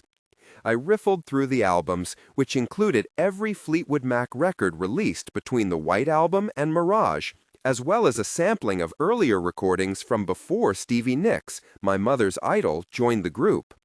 There were a few other artists in the mix: Joni Mitchell, Creedence Clearwater Revival, Stevie Wonder, the Rolling Stones, Buffalo Springfield, and Simon and Garfunkel. I already had copies of a few of the albums, delivered by the house on a previous occasion. "The greatest hits of the 1960s, 70s, and 80s, I said, repeating a tagline used by the Hartford radio station that the staff were always playing in the department office. I flipped Rumors over. While the front of the jacket had the familiar image of Mick Fleetwood and Stevie Nicks engaged in a witchy ballet, the back had more casual black and white shots of the band horsing around during a photo shoot. I frowned as the cardboard wiggled. "The record's missing," I said, peeking inside. I drew out the lyrics insert, which was covered with more candid shots of the band, as well as the words to the well-known songs from their hit album. Someone had underlined lines from the lyrics in different colors: black, red, blue, and green. The rest of the insert was covered in my mother's tiniest writing. "For releasing memory bottles, to enhance visions, for dream walking, to predict the future, to release the grip of the past, a protection spell for entering shadow, to strengthen a witch in any shadow work, to balance darkness and light, love magic, proven by me, Rebecca Bishop, a spell to recite before gathering graveyard dust, a charm to make any magical work more resilient under curses and hexes, before making an offering to the goddess." Years ago, the house presented a book of shadows to me that was filled with Mom's early spells and charms, written out in round, childish letters. These were darker and far more sophisticated. She would have aced Gwyneth's syllabus. I think I found Mom's real book of shadows. My voice was faint. The Proctors relied on geometry and Jacobean literature, and I used the poems of Emily Dickinson. But it was Fleetwood Mac who inspired my mother's grammary. There wasn't much to distinguish between William Shakespeare, Emily Dickinson, and Stevie Nicks. They were all bards, after all, with magic in their pens. I showed Gwyneth the annotated lyrics. She hid it in plain sight, in the words of her favorite songs. This is what she used to refresh old spells and keep them sharp. Gwyneth gasped. "Rebecca used music?" "Apparently," I replied, running my fingers across the underlining in "I don't want to know." She'd written "a powerful method for uncovering old secrets" next to "Finally, baby, the truth has come down now." Mom borrowed from the songs and put the lyrics together in her own way, I said, noticing her careful excisions, changes, and additions. And Stevie Nicks's lyrics were clearly her favorite. "This day has been bad enough without bringing Stevie Nicks into it." Sarah tried to snatch the album insert from me, but my mother's magic was not going to go the way of my memories, reduced to shreds and lying all over the floor. Not this time, Sarah. I moved the album jacket and liner notes safely out of reach. You were willing for me to have Mom's dragon blood resin and her first book of shadows. You shouldn't have a problem with me adding to them now. Sarah lunged for the rest of the albums. Janet, with her vampire blood, beat Sarah to them. If these do constitute Rebecca's mature book of shadows, surely they belong to Diana, Janet said with a sweet smile on her face and a sharp blade in her voice. Your niece's hexes might not be fit for purpose quite yet, Sarah, but mine are famously effective. Janet handed me the albums. None had vinyl in them, just liner notes and pieces of paper covered with Mom's scribbles. Finding my mother's book of shadows in her album collection was a little like discovering the book of life inside Ashmole 782.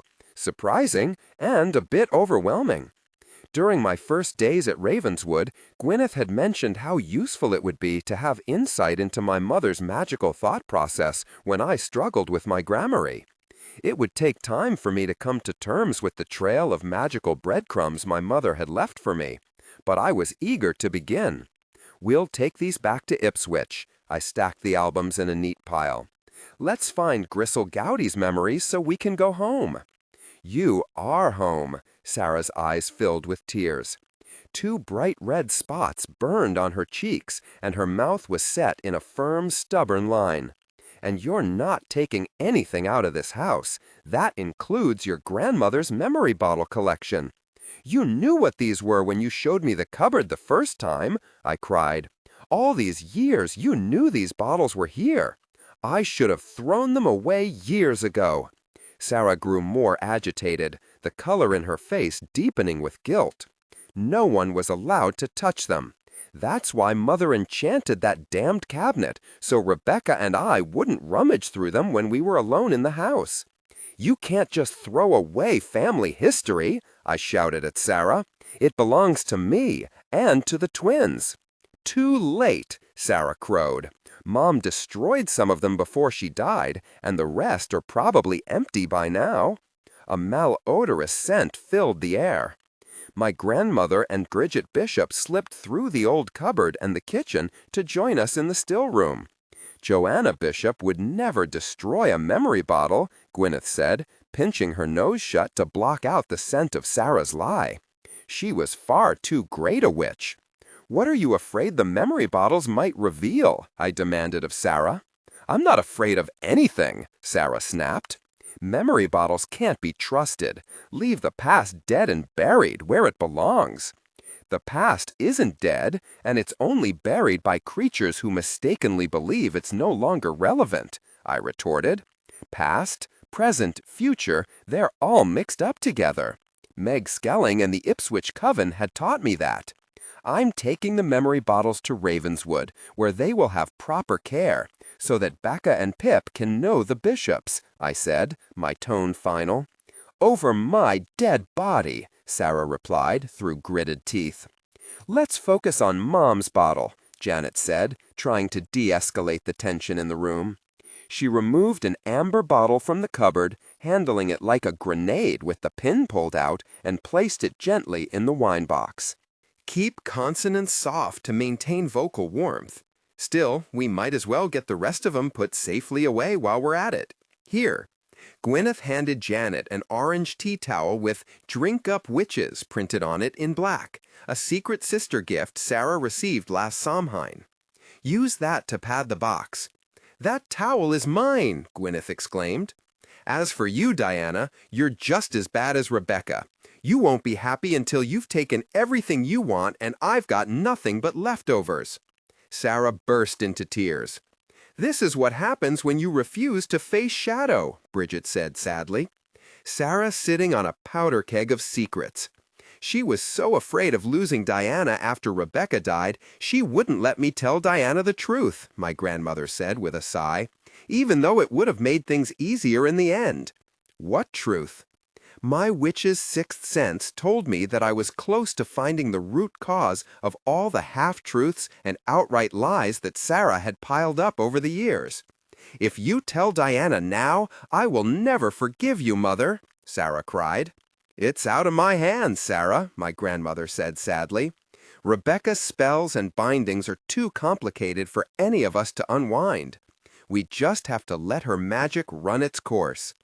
Rebecca saw the portents and read the signs and knew what must be done." Bridget shook her head. "A great witch, gone too soon. Perfect, precious, precocious, prophetic Rebecca." A lifetime of resentment bubbled to Sarah's tongue. "I've always been second best." Darkness approached the house in a sudden storm, drawn to the windows of the Bishop house by Sarah's volatile energy. "Higher magic got her in the end, though," Sarah said with a note of triumph. "Rebecca thought she was invincible. She was wrong." "Sarah!" The depth of her venom took my breath away. "Stephen warned me Rebecca could go the way of Naomi." Sarah's tears increased. Sarah had known about Naomi, too. My own anger rose, and darkness filled the still room. "What's bred in the bone always outs in the flesh," Sarah hissed. "If that's the case, why aren't you on the dark path, too?" I shouted back. "We share the same blood." "Wrong." Sarah's mouth twisted into a chilling expression as darkness swept through her. My phone rang. Matthew. I answered the call. "Has something happened?" I asked, my heart thumping with dread. "Are Pip and Becca hurt?" "No, mon coeur," Matthew said, his voice low and calm. "I'm sorry to interrupt, but I've been going over your previous DNA results." "And? Surely this could wait. Are you somewhere you can talk privately?" Matthew sounded concerned. "Hardly," I said, my glance traveling from my irate aunt past the ghosts and on to Gwyneth and Janet. "Is Sarah there?" "Yes," I said. "You'd better put me on speaker then," Matthew said, his voice taut. "Go ahead," I said, after pushing the button. "As I was telling Diana, I reviewed her DNA findings. I wanted to compare them to Gwyneth's preliminary results and some of the other samples we collected. I also compared them to the tests we ran on Sarah years ago. I wanted to confirm we were identifying the maternal and paternal markers correctly." Matthew hesitated. "I'm sure this will come as a shock to you, Sarah," Matthew said carefully, "but you and Rebecca didn't share a father." "It's no surprise to me," Sarah retorted. "Rebecca told me so when I was 14, and she wanted to get back at me because I borrowed her book of herbal cures. She was the bastard of God knows who. Some soldier my sainted mother had a fling with during the war." My mind reeled at the fact that I was not the granddaughter of Joe Green, the genial and beloved Madison chief of police.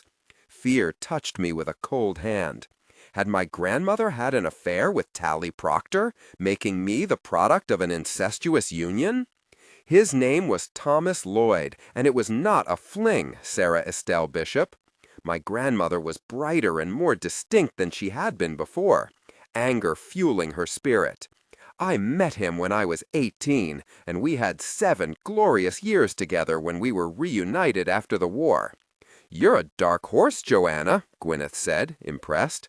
"Gods bless us," Janet murmured, eyeing me warily. She recognized the name Thomas Lloyd. A sharp intake of breath on the other end of the phone told me that Matthew had too. Both of my grandfathers had gone to Yasabo in a fruitless attempt to save Philippe, who had himself been captured by the Nazis while attempting to liberate Ravenswood.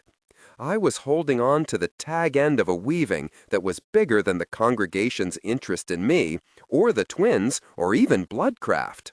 The fuzziness in my head receded, and in its place was a crisp, white surface on which brilliantly colored pieces shimmered as they changed positions. I couldn't understand the pattern yet. The cards reminded me that they were available for consultation, stirring in my pocket, but I patted them to indicate their revelations would have to wait for later. I considered the options, but there was only one path to take. "I think you had better call Baldwin," I told Matthew. The intricacy of the weaving coming into focus terrified me. and the bishops, the Proctors, and the de Clermonts were all tied up in it. It was vital we figured out how.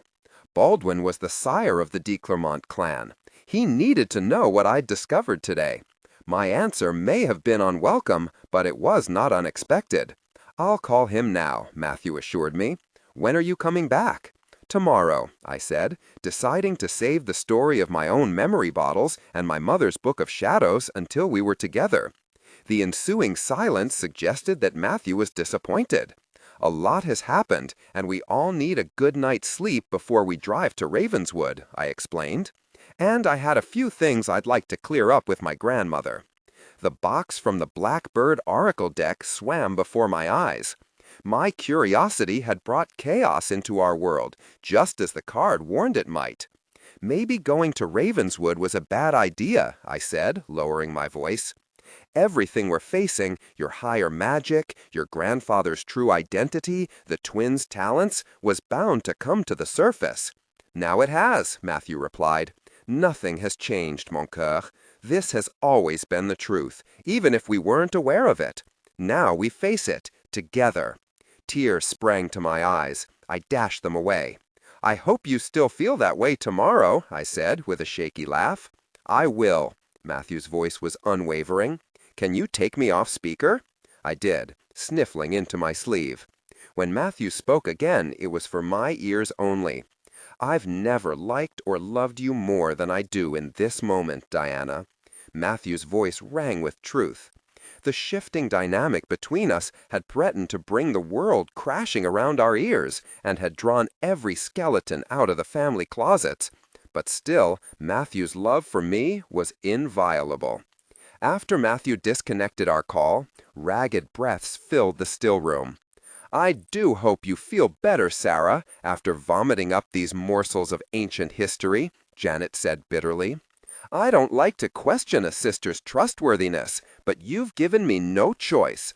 After your display of bile, I simply must have my mother's memories back." Janet returned to the cupboard and systematically sorted through the contents. She examined each bottle in turn before placing them into the box at her feet, making prognostications about their contents based on their shape and age. "Baby food. That belongs to Diana," Janet murmured. "Lydia Pinkham's vegetable compound to cure female weaknesses. That predates Joanna's time, and the memory must have been bottled at the end of the 19th century." She reached into the back of the shelf and froze. "What?" Sarah said, suspicious. "What have you found?" Janet drew a milky green glass vial from the depths of the cupboard. It was small enough to fit into her palm, with a long, narrow neck and a bulbous base so thin it looked as though a breeze could smash the vial to bits.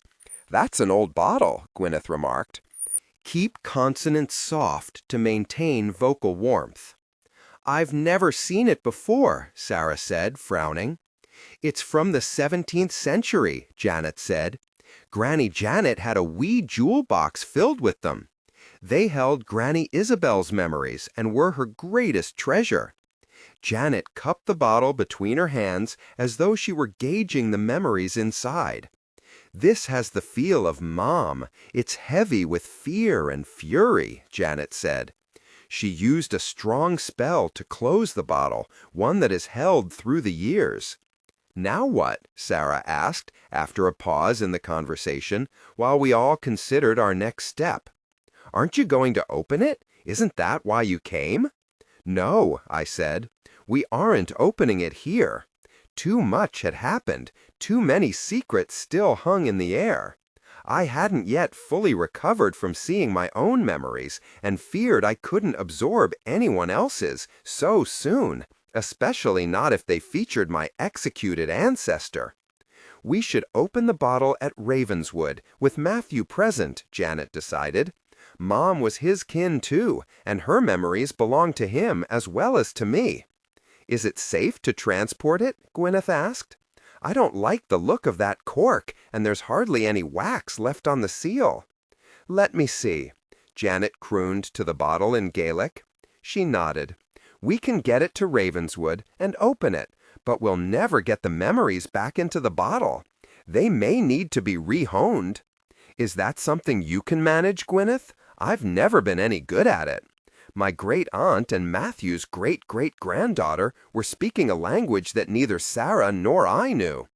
Bridget and Grandma seemed to share it, though, and both nodded their approval of this plan.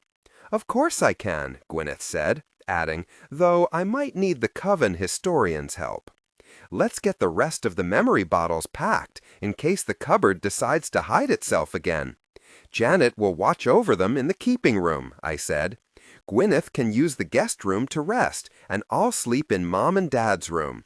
What about me? Sarah demanded, her eyes red and cheeks swollen from crying. Honestly, Sarah, I shook my head, weary. I no longer know. When I finally climbed the stairs to my parents' room, I left the memory bottles wedged between two needlepoint pillows on the keeping room's uncomfortable settee next to Janet's overflowing bag of needles and wool. Sarah was locked into her bedroom with a pack of cigarettes and a bottle of bourbon, smoking like a chimney and occasionally breaking into floods of tears. Gwyneth snored gently in the guest room, a picture of my mom and dad on their wedding day clutched to her heart. I sat on the edge of the bed and trembled from head to foot, delayed shock and exhaustion hitting me in waves. Tears might relieve some of the emotional pressure I was under, but I found myself too bewildered to cry. All I could do was hug myself and rock back and forth on the edge of the mattress, hoping to comfort myself so I could face the choices that would have to be made in the coming days. Though it was late, I was sorely in need of guidance. I reached into my pocket for the Black Bird Oracle. Who was my maternal grandfather, I wondered, moving the cards between my hands? Who was this mysterious British officer, Thomas Lloyd? The oracle sprang to attention, releasing a flurry of cards onto the white eyelet bedspread. The unicorn, the box, the bottle, the labyrinth, the raven prince, the owl queen, the mirror, the key, the sun. Concise meanings for the cards immediately came to mind, evidence that I'd been doing my homework. Me, chaos, memory bottles, the labyrinth. The Raven Prince, was that Thomas Lloyd? My mom. Prophecy. The answer to a dilemma. Enlightenment. I collected the cards and posed another question. How were the de Clermonts involved in my family's witchy business? The unicorn, the labyrinth, the sun, the Raven Prince, the key, the bottle, me, the labyrinth. Could the sun be Philippe? Thomas Lloyd. The answer to a dilemma. A memory bottle. I gathered the cards again, curious as to why the deck kept presenting me with the same cards, though I was asking different questions. What was I supposed to do next? The unicorn, the labyrinth, the owl queen, the bottle, me, the labyrinth, Mom, a memory bottle. What bottle, I wondered. One of the hoard we'd found in the still-room cupboard. If so, which one? Restless, I roamed around my parents' room. I picked up another picture of them as a young couple to search it for clues. It was sitting on the bureau, along with my grandmother's silver-backed brush and hand mirror. I gazed into the mirror, but found nothing there, except my own reflection. A bottle of Mom's favorite Diorissimo perfume was on a tray, along with the powder box that I'd seen in the memory bottle Mom had gathered. If only she'd left the memories where they were, we might not be in this predicament now. Maybe you wouldn't have met Matthew, my intuition whispered. I sighed, newly aware that not all my memories had returned when my mother's spellbinding loosened. Some remained fresh, though, like my mother's delicate scent of lily of the valley touched with bergamot and lilac.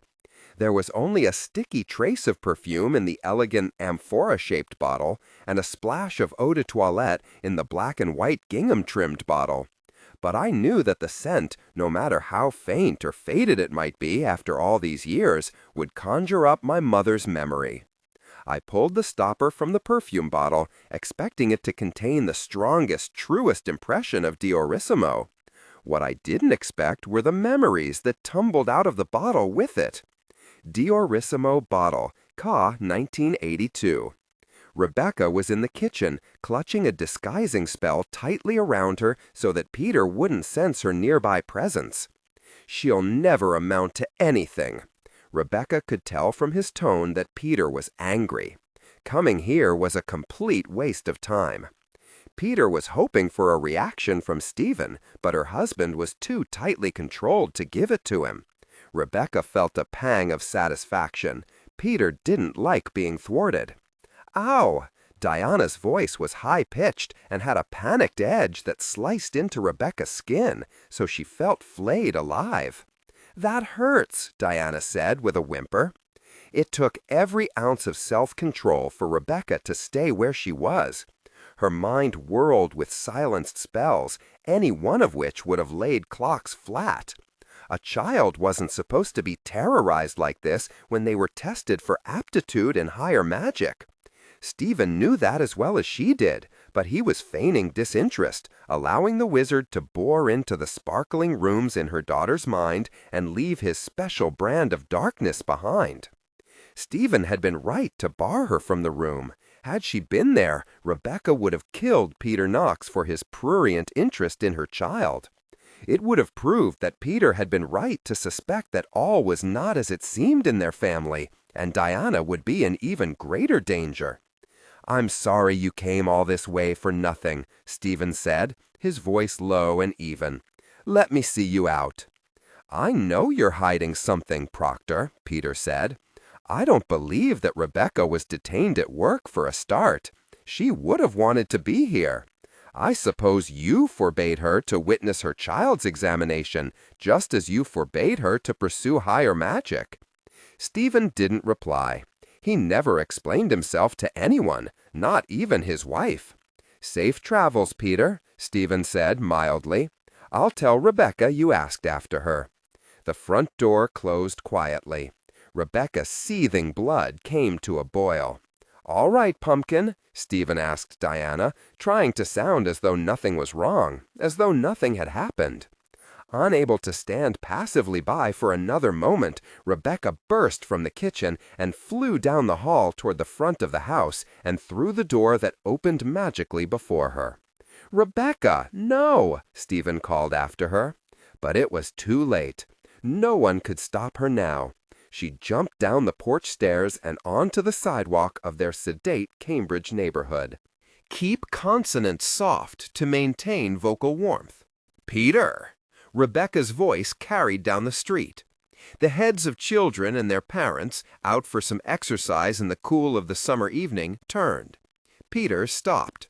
Even though it was Boston and the night was warm, he was still wearing one of his pretentious tweed jackets. He turned and walked toward her, each step full of menace. "I knew you were there, Rebecca," Peter said with a sneer. "Proctor's attempts to cover the truth are pathetic, and your protection skills are slipping. That's what happens when a witch isn't sufficiently challenged." Rebecca couldn't say what she wanted to, that the greatest challenge a witch could ever face was to spellbind their own child as she had, replacing bonds of love with coercive restrictions, all in an effort to keep her safe from creatures like him. "You sad, worthless man." Rebecca's voice was venomous, the words coming out in a hiss. Peter chuckled. "Temper, Rebecca."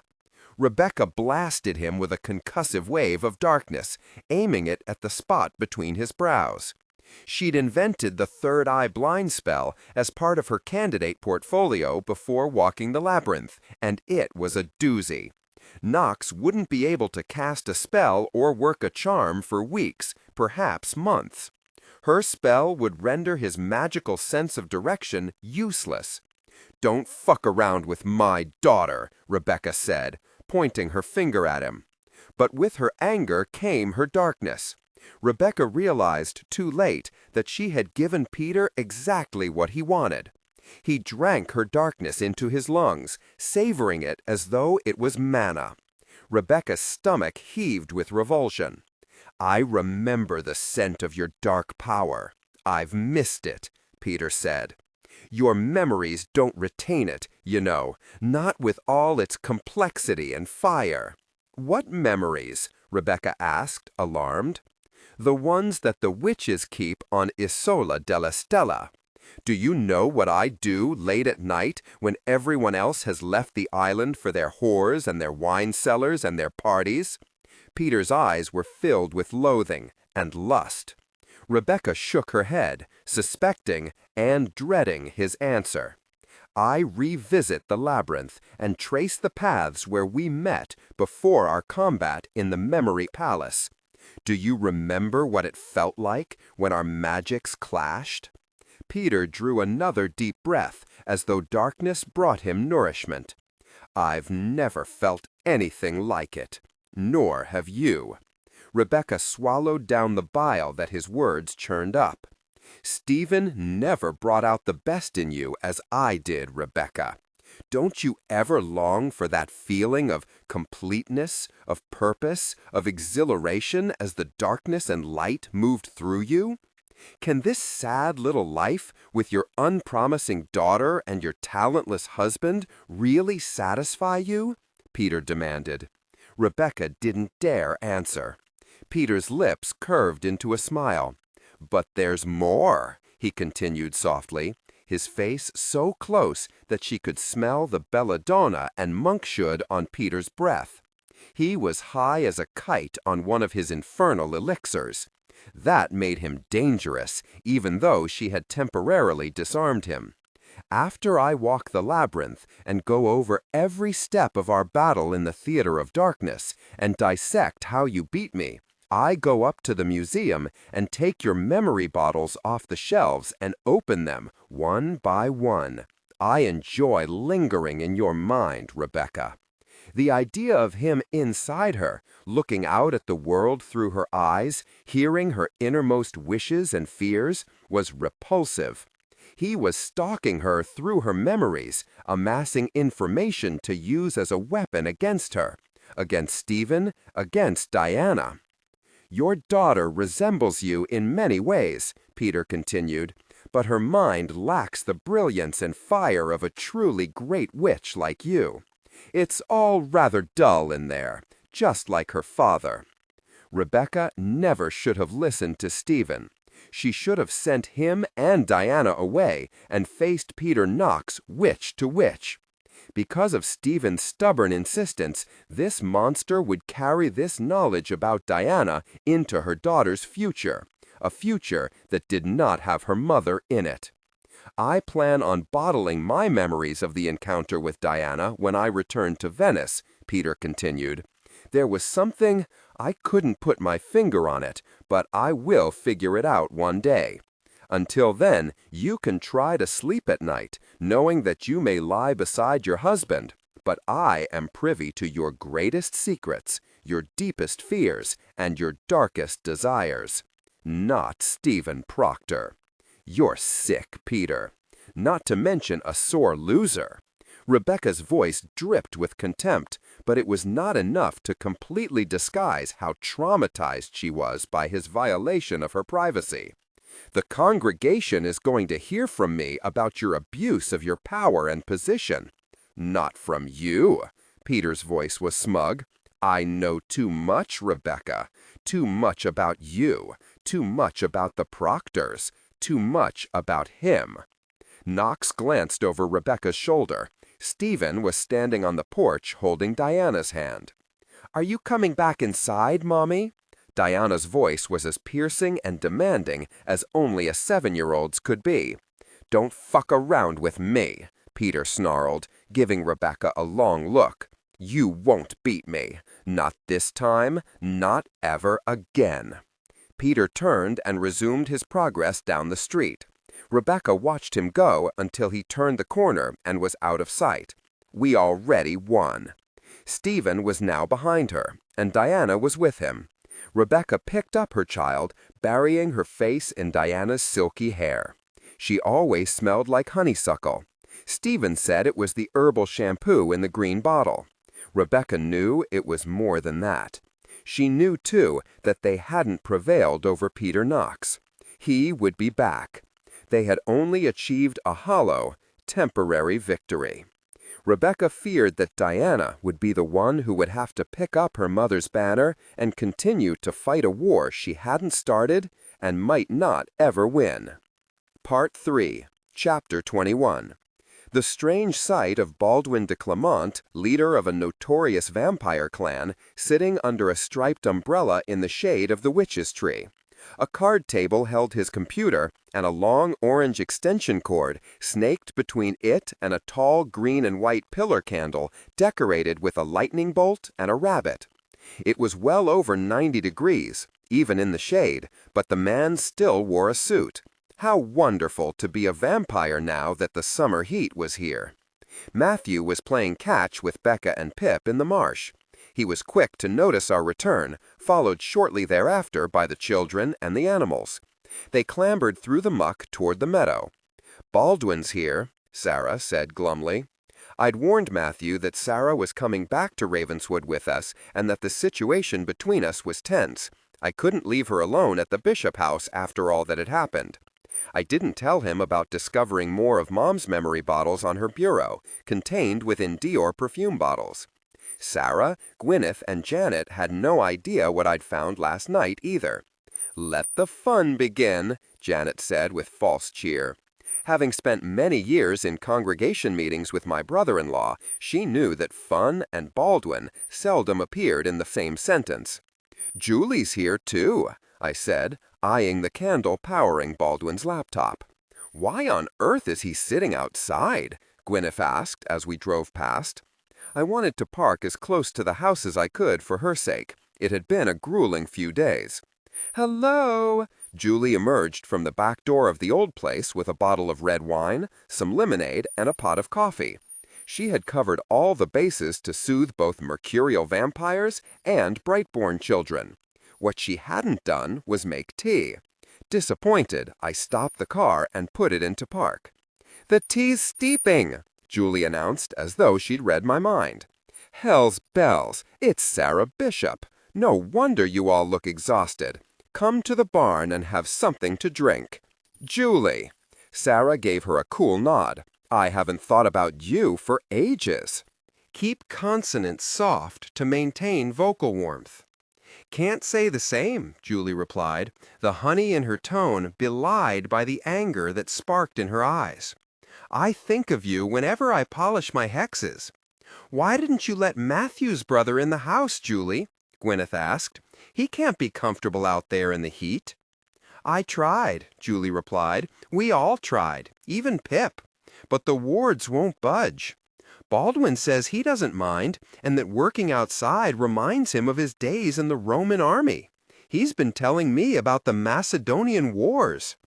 Sarah was the first to climb out of the car, rushing to embrace the children.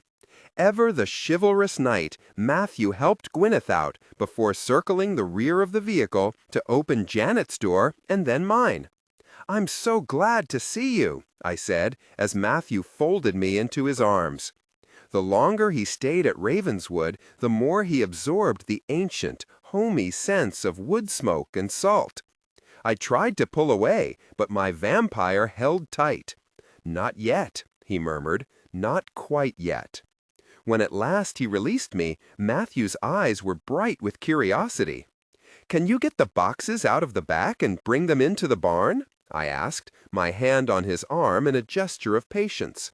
"Of course, mon cœur," Matthew nodded. "Don't forget the shoebox," I warned, thinking of the perfume bottles that were tucked inside. "Please don't feel you have to rush to free Baldwin," Matthew said under his breath, lifting the box of bottles Janet had gathered from the still-room cupboard as though it were light as down. "It's much better to let him bark orders into the phone and supervise his vast wealth out here." Matthew was not the only creature who wasn't relishing the prospect of spending time with Philippe's eldest son. "Is he staying long?" Sarah demanded. "That's up to Gwyneth," I reminded her. "But Baldwin never remains in one place for more than a few days. I wouldn't worry." "That's one way to avoid assassination, I guess," Sarah said dourly. I climbed the hill and waited patiently for Baldwin to finish his call. As his blood-sworn sister, I owed him a proper greeting. The whole day would go more smoothly if I treated him with the respect due to the head of the extensive de Clermont family of which our Bishop Clermont Scion was part. Besides, there was no point in interrupting Baldwin when he was making a deal or conducting a negotiation. He was doggedly determined and possessed of a laser focus, something that had benefited Matthew and me on more than one occasion. All too soon, his unwavering attention would be on us. Baldwin glanced up as if noticing my presence for the first time. "Your 30 minutes are up, Helmut," Baldwin said, studying his watch. "You've failed to persuade me this purchase is sufficiently promising to take on so much risk. The answer is no." I heard sputtering on the other end of the line before Baldwin disconnected the call. "Sister." Baldwin surveyed me from head to toe and back again, then approached and gave me a formal kiss, then another, one on each cheek. Ever the predator, it gave him an opportunity to gauge my heartbeat and scent. "Matthew said that you were a different witch, but I see no great change. You are perhaps a bit thin and under stress, but after Matthew's report, I was prepared to find you at death's door." Baldwin was like a bee trapped in a confined space. He had no choice but to sting. "Thank you for coming, Baldwin," I said. "Matthew mentioned that the family is implicated in a dispute you're having with the congregation," Baldwin said, straightening his cuffs. "Naturally, I came at once. Shall we go inside and join the others?" I suggested, wilting in the humidity and eager to reconnect with the children, who had followed Julie, Sarah, Matthew, and the lemonade into the barn. I turned toward the house, where Gwyneth stood. "That's my Aunt Gwyneth Proctor. She's the owner of Ravenswood, and graciously allowed you to be her guest here." "Be nice," I warned Baldwin with a stern look as we descended to the old place. "I didn't want to interrupt your reunion with Diana, but I'm happy to officially welcome you," Gwyneth said. "I'm sorry about the wards. I adjusted them for Matthew and may have gone overboard." "A pleasure," Baldwin said. "I believe one of your relations was on the congregation with me, Taliesin Proctor." "My older brother," Gwyneth said. "Lieutenant Proctor was a brave soldier and a good man." Baldwin eschewed Gwyneth's proffered handshake for a more European greeting of 2 kisses. Having taken the measure of my great-aunt, Baldwin offered his elbow for her to lean on. "So was his friend. What was his name? The one who died in Prague sometime after the war?" "I think you mean Thomas Lloyd," Gwyneth said, her voice level and matter-of-fact. Baldwin registered the change in my heartbeat and scent that had followed the mention of my grandfather. He looked at me quizzically. "Let's limit our talk about my grandfathers and the war until I've caught up with the twins, and Julie has scooped them up for another adventure. They don't need to know what's happened yet," I said. There was no point in prevaricating or believing that I could keep this information from Baldwin. "Grandfathers?" Baldwin's ginger eyebrows rose. I met his gaze without flinching. Baldwin saw the answers to some of his questions in my eyes. "We have a lot to discuss." "Ah, I see." Baldwin bared his teeth in what some might have called a smile. I knew it for what it was, a promise that he would follow the trail of this new information until he possessed every morsel of it. "Let's join the others," Gwyneth said, lifting the remaining wards on Ravenswood so that Baldwin can move freely around the property. "It may take time for the place to recognize you as its own, I'm afraid. You are a vampire, and the spirits of the place can be hasty to judge those they haven't yet accepted." "Fascinating," Baldwin said, viewing the property with the speculative gaze of a real estate developer. Matthew was propped in the doorway of the barn when we arrived. He straightened to let Gwyneth and Baldwin pass. "Everything all right, my Leon?" Matthew inquired lazily. My bat-eared husband had heard every word of the exchange between Baldwin and me. "Tea," I said firmly. "Before anything else, there must be tea." When the pandemonium of our arrival subsided to manageable levels, the midday sun was streaming through the high windows of the barn, gilding the dust motes sifting through the rafters. After Pip and Becca debriefed Sarah on everything that had happened at Ravenswood in the past 24 hours, Julie whisked the twins off to town on the good juju. She used the pretense of needing to pick up clams and oysters for dinner, though I knew she dearly wanted to stay and hear our news. Baldwin formally introduced himself to Granny Dorcas, not realizing she was a ghost until she disappeared before his eyes in protest at the increasing number of vampires who were disturbing her afterlife. The boxes of memory bottles we'd retrieved from the Bishop house, along with an L.L. Bean shoebox and a cardboard box with my mother's Book of Shadows, were all waiting on the work table. I pulled out a few of the containers for show and tell: short jars, tall jars, and a distinctively shaped flattened oval bottle that had once held my mother's favorite wine. Not only was this last example sealed with a cork, it was festooned with white, pink, and blue stalactites of wax that had dripped down the sides, evidence that the contents had been consumed over the course of a romantic evening sometime in the 1970s, when Mateus was the height of sophistication. I didn't touch the shoebox, and Janet eyed it with curiosity. Gwyneth joined us with 2 test tubes and a roll of felt tied with woven strings. She indicated she was ready. "This is your meeting, Diana," Baldwin said. "I have a phone call in an hour. Shall we begin?" Matthew looked daggers at his brother, irked by his officious tone, but I didn't mind Baldwin's directness. Keep consonants soft to maintain vocal warmth. After Madison, it was a relief to know exactly where I stood. Gwyneth and I took Janet to Madison to reclaim her mother Griselda's memories from 1692, I said, plunging straight into the heart of the matter. She was in Salem and visited Bridget Bishop and some of the other accused witches in the jail. "Your reports are admirably concise, sister," Baldwin said, tenting his fingers. "Please continue." "We brought it back to Ravenswood so we could open it safely," I said. "I wanted Matthew to witness the memories as well." Janet removed a small bottle from its hiding place, tucked into a ball of wool in her knitting bag. "How extraordinary!" Baldwin peered at the small bottle. "How many memories can a tiny vial like that contain?" "There's only one memory in a bottle, unless something's gone horribly wrong," Janet said, carrying the relic around the table and depositing it on an impromptu book cradle I'd fashioned from 2 spell looms propped between 2 grimoires. It would not have passed muster with Bodley's librarian, but it would protect the precious object from clumsy fingers. "Do you hold it up to the light to view the memory?" Baldwin asked, squinting at the bottle.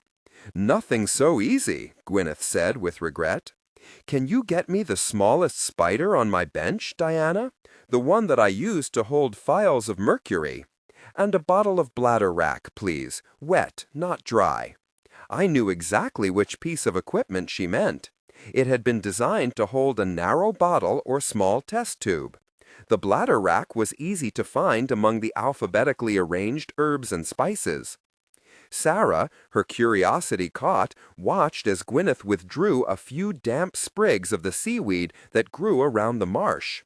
Gwyneth murmured a spell, and the small green pouches swelled as though they were being inflated with a tiny pair of invisible bellows. Memories can only be viewed if they are released from the pressure of their confinement. We don't want any cracks to develop in the glass when we do so, however.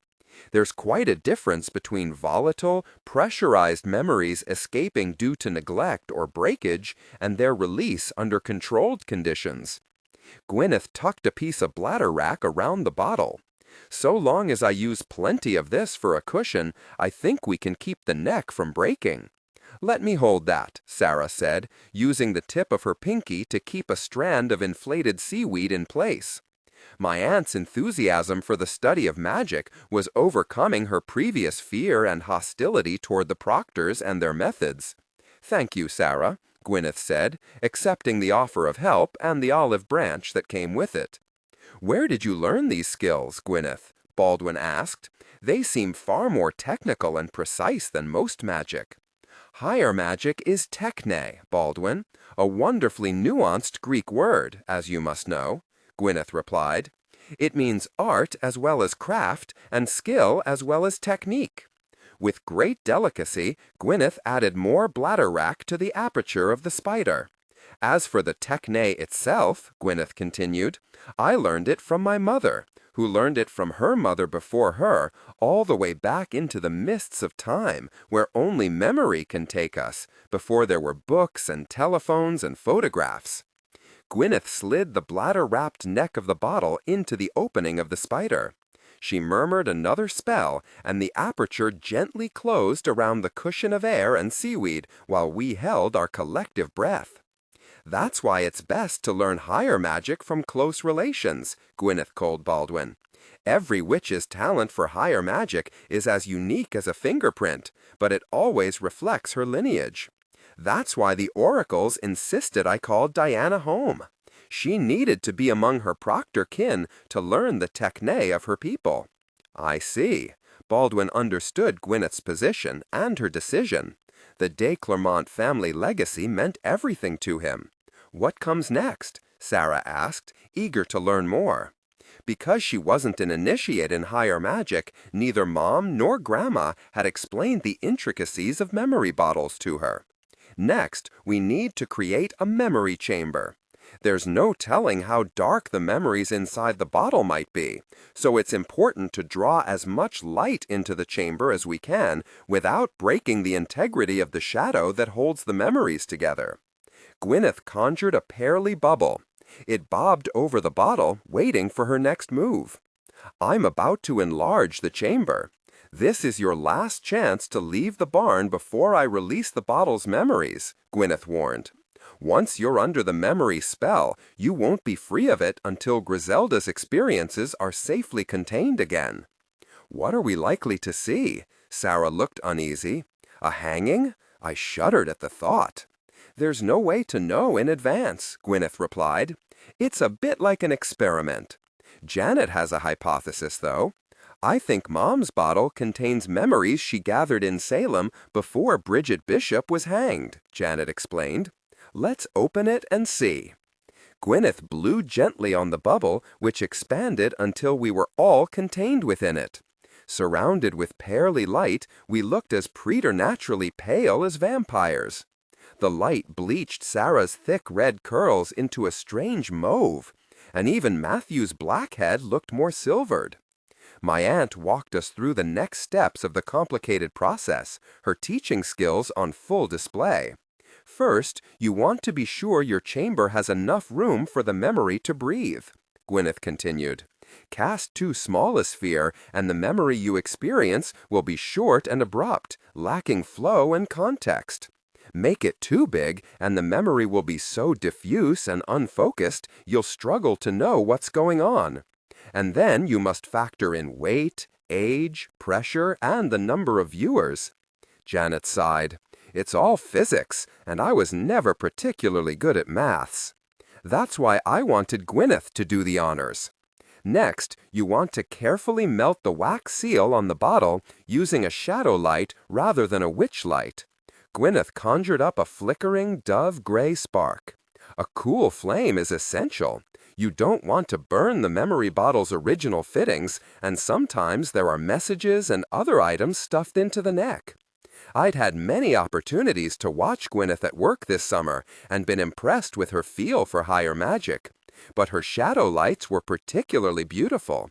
They were luminous without being hot and bright without being filled with light.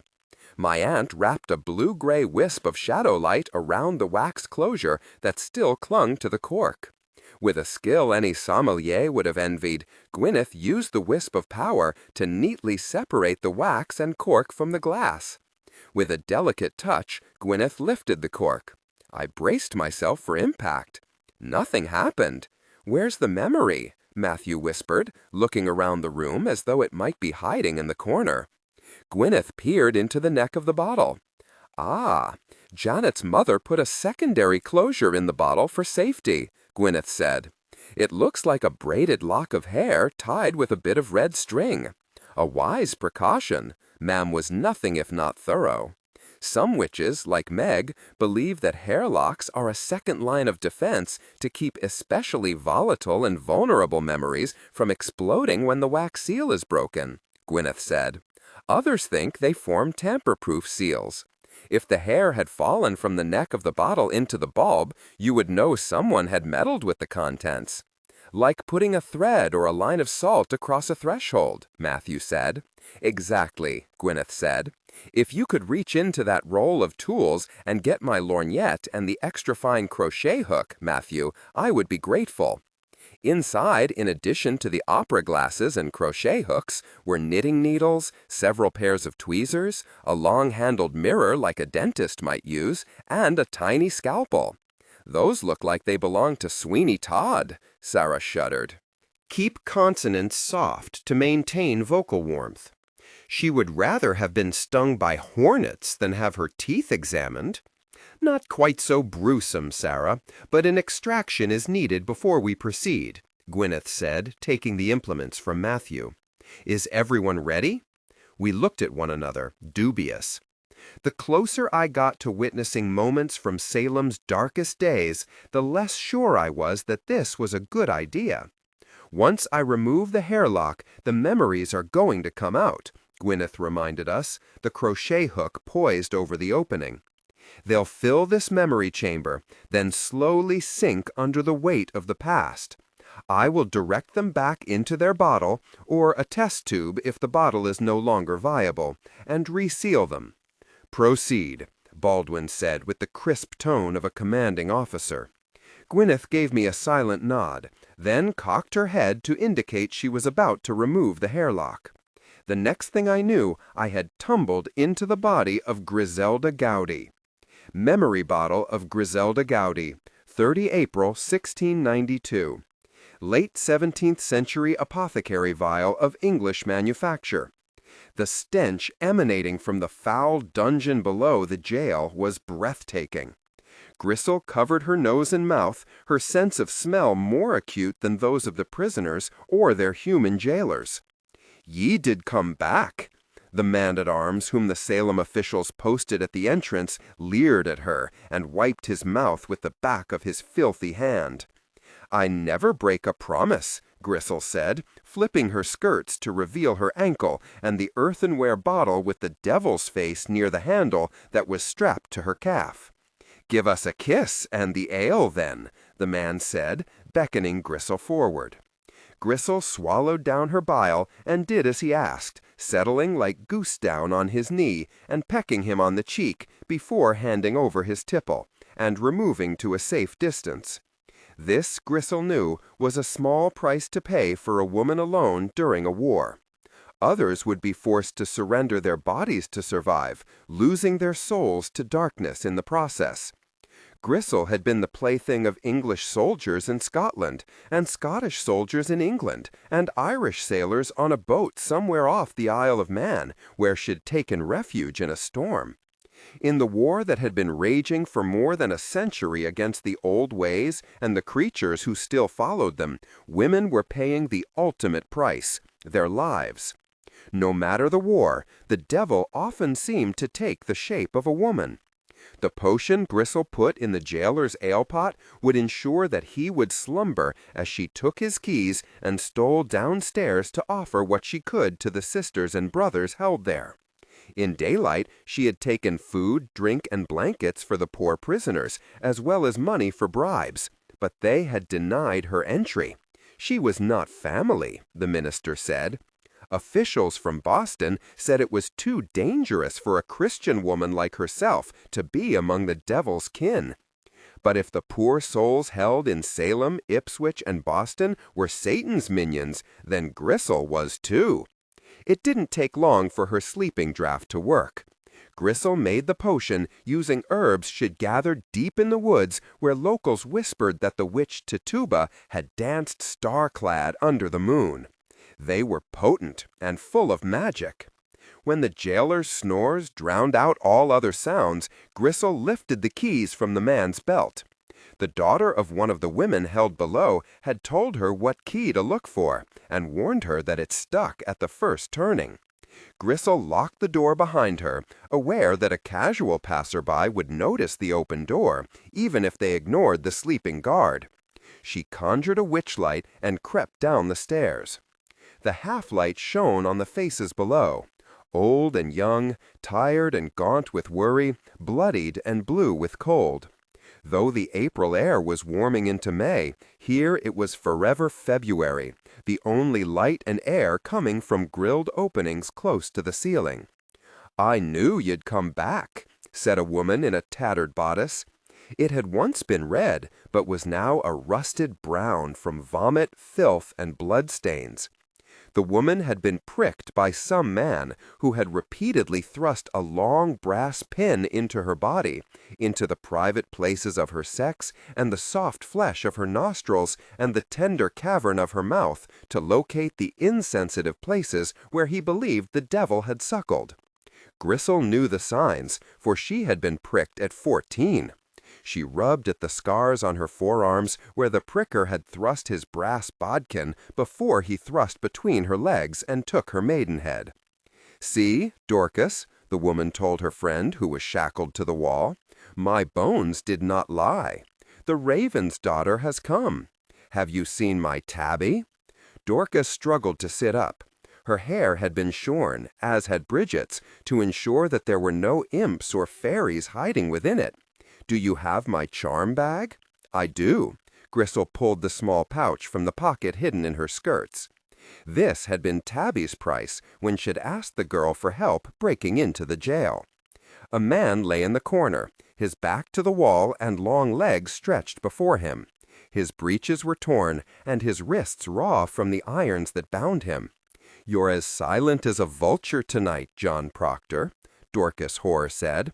"Have you no words of thanks for our sister, who brought me my charm bag that I might ease our sufferings?" "I brought food and blankets, too," Grisel said, looking around the chamber. There was no sign of them. They had never reached the captives.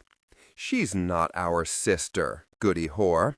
John Proctor's voice was more cultured than the country speech of Dorcas and Bridget. This was a man of education and books. Grisel had good reason to dislike such a man. "She has been among bloodletches," Master Proctor said. "I do not trust her." "We have none other to trust, John," an older woman said. "I am Goody Nurse. What is your name, child?" It had been many years since anyone had called Grisel child. Her mother, Janet, had never done so, preferring to live with her demons in the caves of Covesea rather than tending to her daughter. "Griselda Gowdy," Grisel replied. "My mom is Janet Gowdy, the banshee of Aldearn, and my granny Isabel was pricked, hanged, and burned while she still lived many years ago in Nairn." Grisel nodded to John Proctor.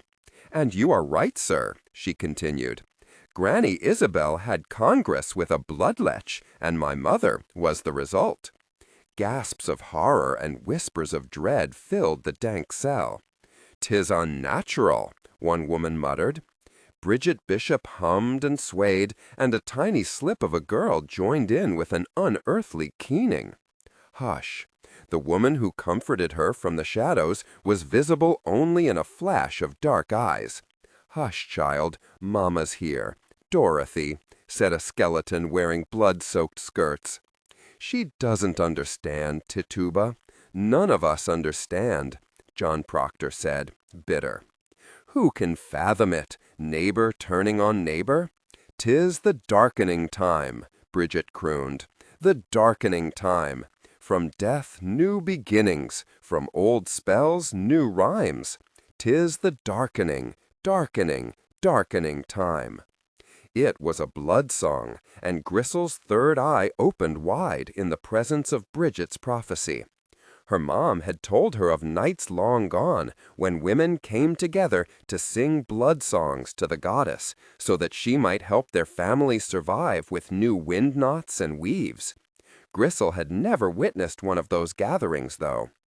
Dorcas Hoare joined in Bridget's uncanny song, adding a new verse to the call and response. "'Tis the flying time, Dorcas sang softly. 'Tis the darkening time, the darkening time, the other witches murmured. Bring us oracles, seers, and crones, Dorcas chanted.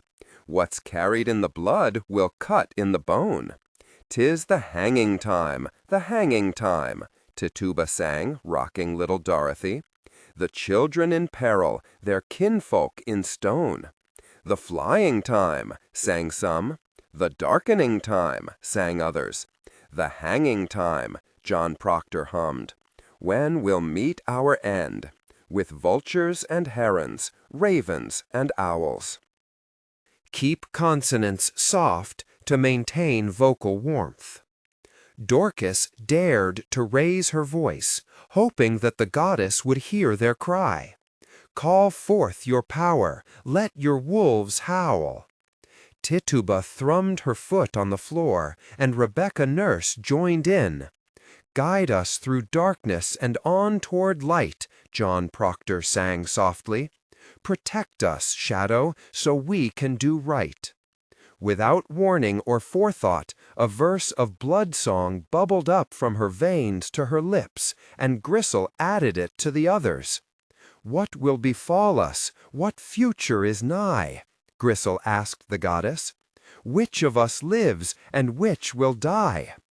The prisoners fell silent. They waited for a sign, a blessing, a whisper of the goddess's presence. Death's head passed over the face of Bridget Bishop, who had started the song.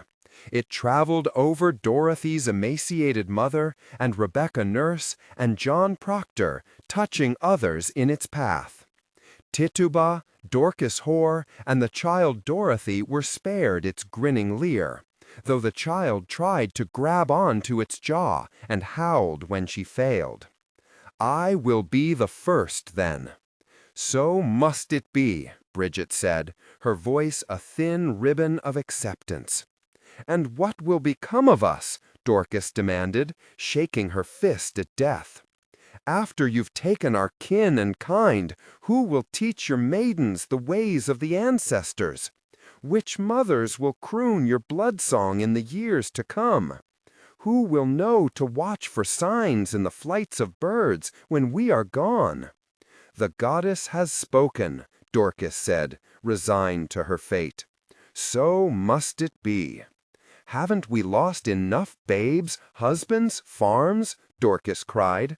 Or is this the goddess's retribution for the evil we wrought on those who were here before us, when we took their babes, their husbands, and their sacred land? Why has this horror befallen us? After a long silence, an answer came from the goddess through the hollow voice of Bridget Bishop. With heron's bone and owl's wing, through vulture's silence, the ravens sing. Tituba murmured a spell in a language Gristle had never heard before, her hands weaving a blessing as Bridget continued. Through absence and desire, blood and fear, a discovery of witches will carry them here. 4 drops of blood on an altar stone foretold this moment before you were born. 3 families joined in joy and in struggle will each bear witness to the blackbird oracle.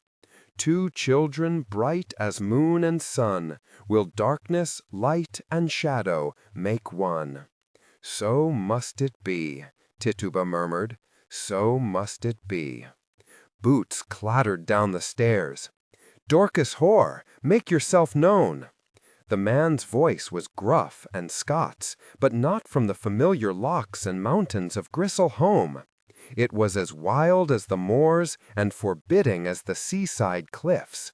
Gristle melted into shadow, hoping to avoid detection, fearing what this soldier from Scotland's Western Isles may have heard or seen. Here, Tituba held up Dorothy Good. She is here, sir. This is Dorcas.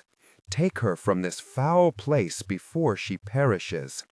The man held a lantern aloft, revealing the tawny hair of a lion and the shoulders of a bear. His face was grim and creased with sympathy. Would that I could, good wife, he said softly. I buried her sister Mercy this morning, and have heard the bairn cry out ever since.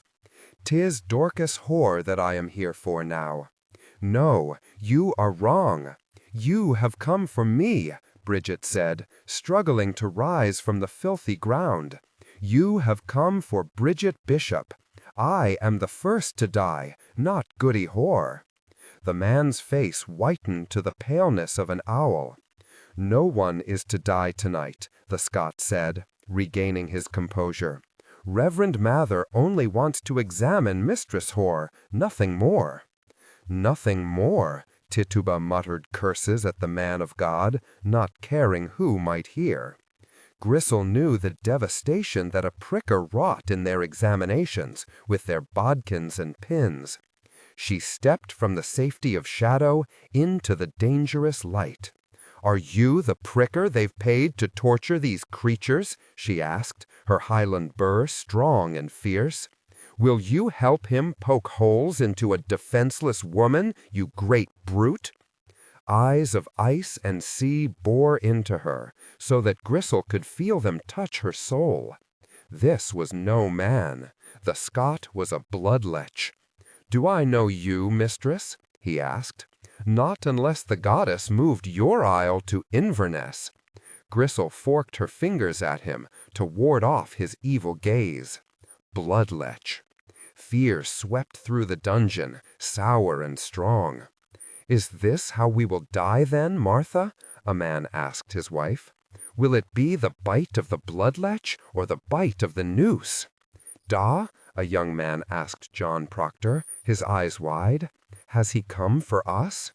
"I do not come for the life of anyone here. If it were up to me, you'd all be free," the Scot replied. He fixed his strange attention on Gristle.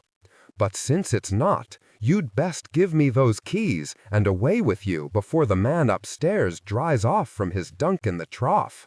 He'll be calling you a witch next if you're not careful." "Maybe I am a witch."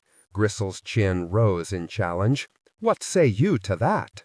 "I say, maybe you are, and maybe he has a weakness for drink." The Scot drew a gloved hand over his face. "I know which tale will save your life, lass. Here." Bridget reached into her bodice and pulled out a copper coin. "For Dorcas, for your pains. Spare her from the Reverend's evil, I beg you." "Keep your coin," the man said, his gruffness returning. "She'll come to no harm so long as I am with her. You have my word." "May we know your name, sir, that we may remember you in our prayers?" Rebecca Nurse asked. "William." He hesitated. "William Sorley." Sorley, the legendary summer wanderer who traveled the waters around Scotland. Her mom spoke of his return and what it foretold. An end to the searching, an end to their hiding. "Come," Sorley said, beckoning Gristle forward. "You hold the key." Gristle's bones knew the truth of it, for Sorley had given her knowledge that opened many mysteries. She pressed the ring of metal into the Scot's hand, withdrawing her own quickly. But she was not quick enough to avoid the cold touch of the bloodlech's fingers around her wrist, penetrating through his leather gloves. "Take this, mistress," Sorley said, pressing a small silver disc into her hands. It was marked with a crossroads, the witch's sign of a choice to come. "It was my father's. He kept it always, for luck." "And did luck save him?" Gristle asked, closing her fingers around the coin and pulling away from the stranger's grasp. "No." Sorley's blue eyes darkened with pain. "But it might save you or yours one day. For now you must leave this place with all haste. 3 days hence, a one-eyed man with a red beard and a gammy leg named Davy Hancock will take you to a place called Philadelphia. There are Quaker there, and not like the creatures here. A boat will be waiting to give you passage home." Gristle had seen enough of the Massachusetts Bay Colony, and done her duty to her Granny Isabel and her mom. There was nothing else she could do for these poor souls of Salem, but bear future witness to their suffering. "Remember what you have seen here, mistress," Sorley said, "but trust no one with the knowledge of it. Not even Hancock, though he is a bloodlech like me, and will see you safe home." "Why do you help us?" Grisel asked, "for it was not the way of bloodleches to give assistance to witches in times of need." "You are not the only creatures who watch for signs and portents," Sorley replied. There was a crash and a groan above. "Go, now," Sorley instructed, "and do not forget what I told you. 3 days. Be ready." Grisel nodded. She would remember her meeting with this fellow Hancock. Everything else she had learned in Salem, Grisel would find a way to forget, so that other witches might discover it, as the goddess had foretold.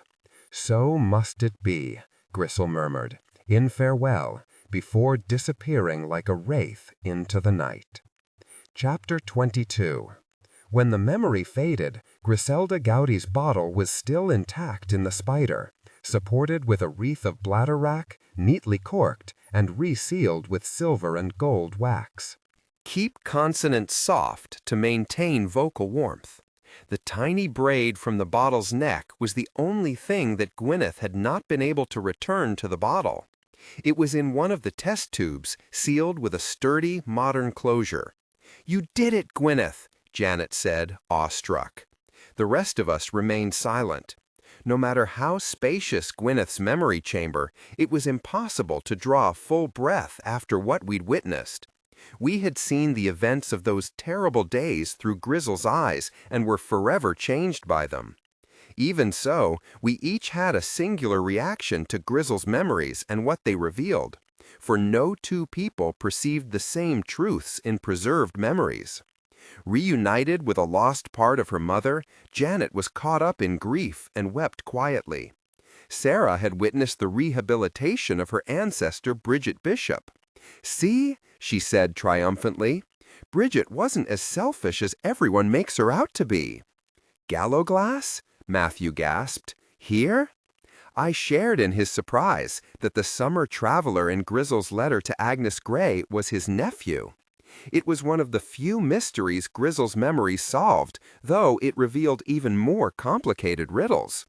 It was the worn coin that had captured Baldwin's attention, shock etched on his face. Hugh's coin? I would never have sent it had I known. Already grieving for her mother, Janet was overcome again with the knowledge of the role Shed played in Philippe's capture, and a blood tear rolled down her face. I hadn't known that a third-generation Brightborn could shed such a vampire tear, and had always considered Janet more witch than vampire. "No regret, Janet." Baldwin wiped the drop of blood from her cheek. "You used it exactly as Hugh would have wished."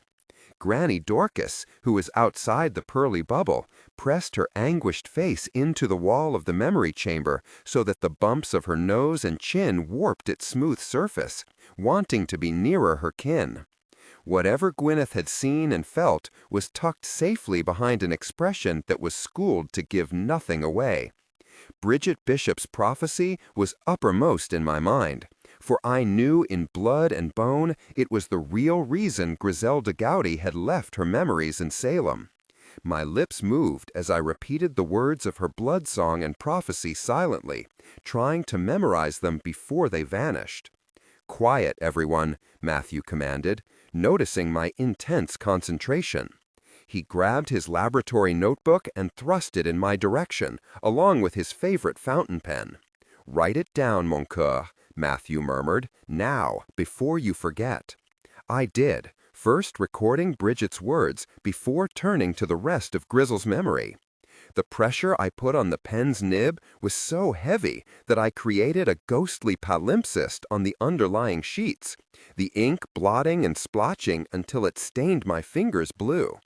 I filled page after page, desperate to make sure that no detail was lost. I reached the end of the tale, then circled back to the beginning to see if I'd missed anything. "Leave it as it is, Diana." Gwyneth's light touch brought me back to the here and now. It's a rare piece of writing that doesn't benefit from an edit, but the description of a memory is one of them. Reluctantly, I closed the notebook. It's time to leave Salem behind. Gwyneth used the tip of her wand to poke a hole in the memory chamber, and it dissolved into gray particles that swirled in the air, then disappeared into the nearest patch of shadow. The goddess and her hounds. Dorcas raised the hem of her skirt to dab at her eyes. I'd forgotten how cold it was in that jail.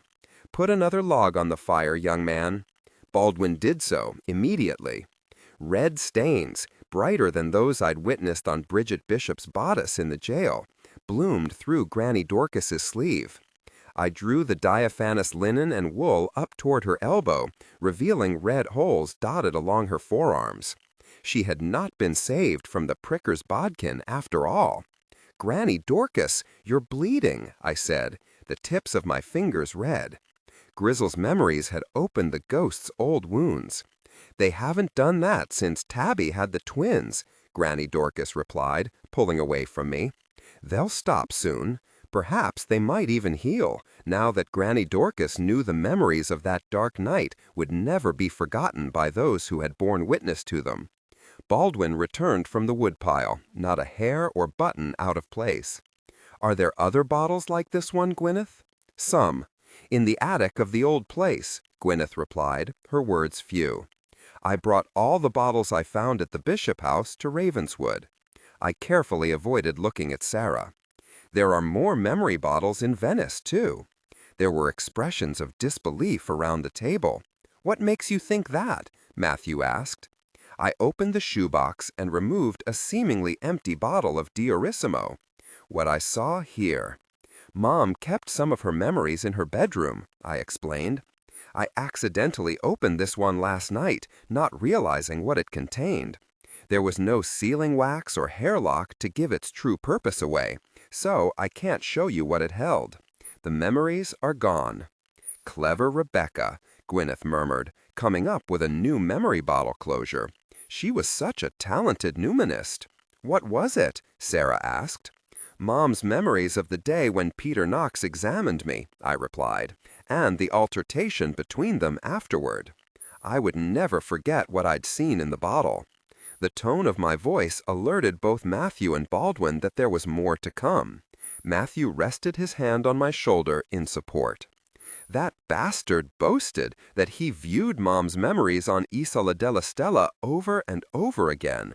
It made her sick to think of him inside her. There was something sadistic, even pornographic, about Knox's interest." "The witches possess more memories than Rebecca's," Janet said softly. "You shouldn't." Gwyneth tried to stop her from saying anything further. "I must," Janet said with firm refusal. "I'll lose my seat, and you'll be censured for failing to stop me, but after seeing Mom's memories, it hardly matters." Janet drew a deep breath. "How many bottles do they have?" Baldwin asked. "We lost count centuries ago," Janet replied. "Every time there was a war, a change of monarch, a religious controversy, or a famine, the congregation sent someone out to gather whatever memories they could find that had survived what a witch's mortal body could not withstand. They returned them to Isola della Stella and put them into storage. Today, they're among the most treasured relics the witches possess."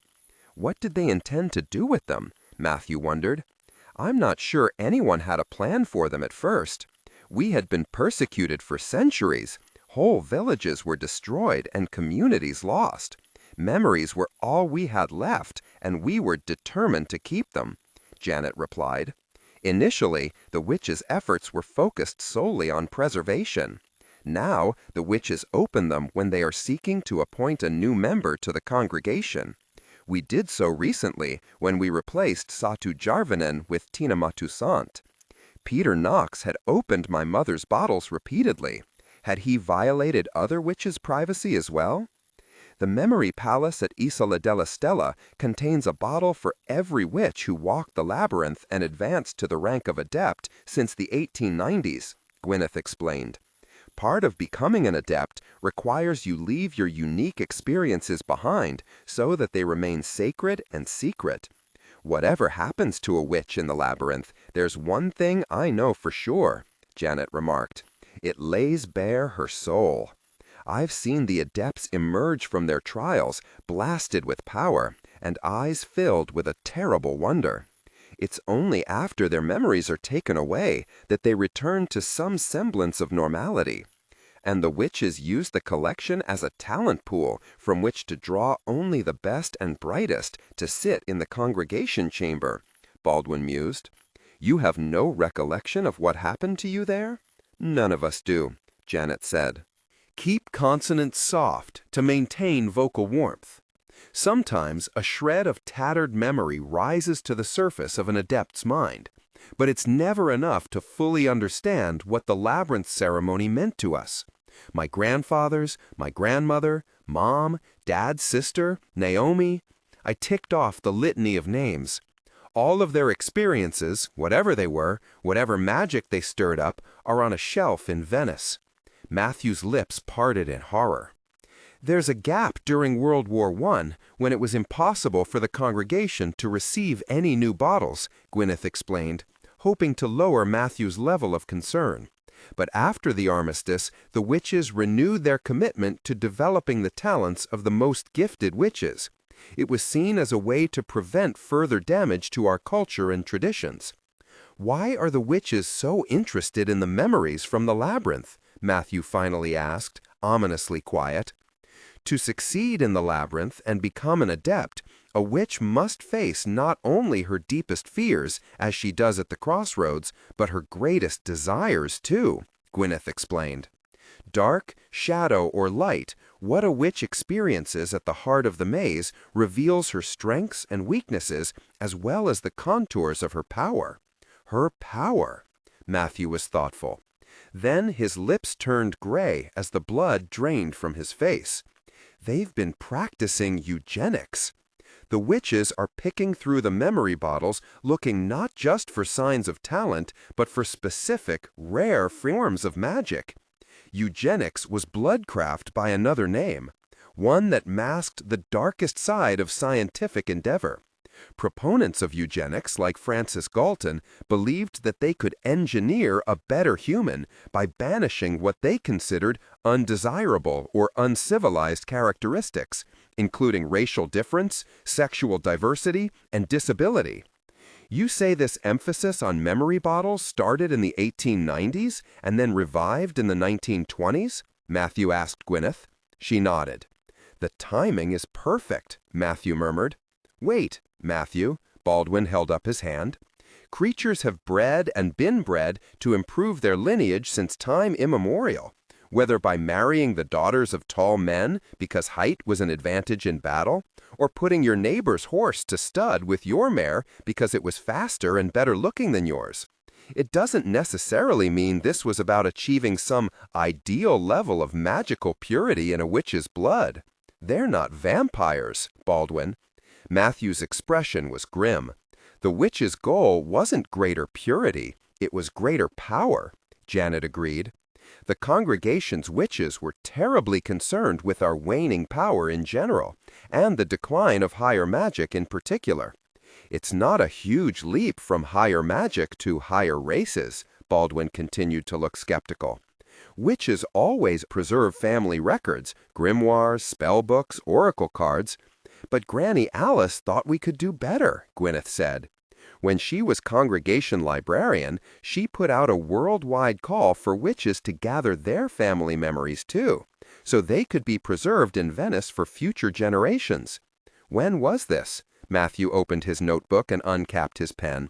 From 1875 to 1890, Gwyneth said, during the first eugenics movement.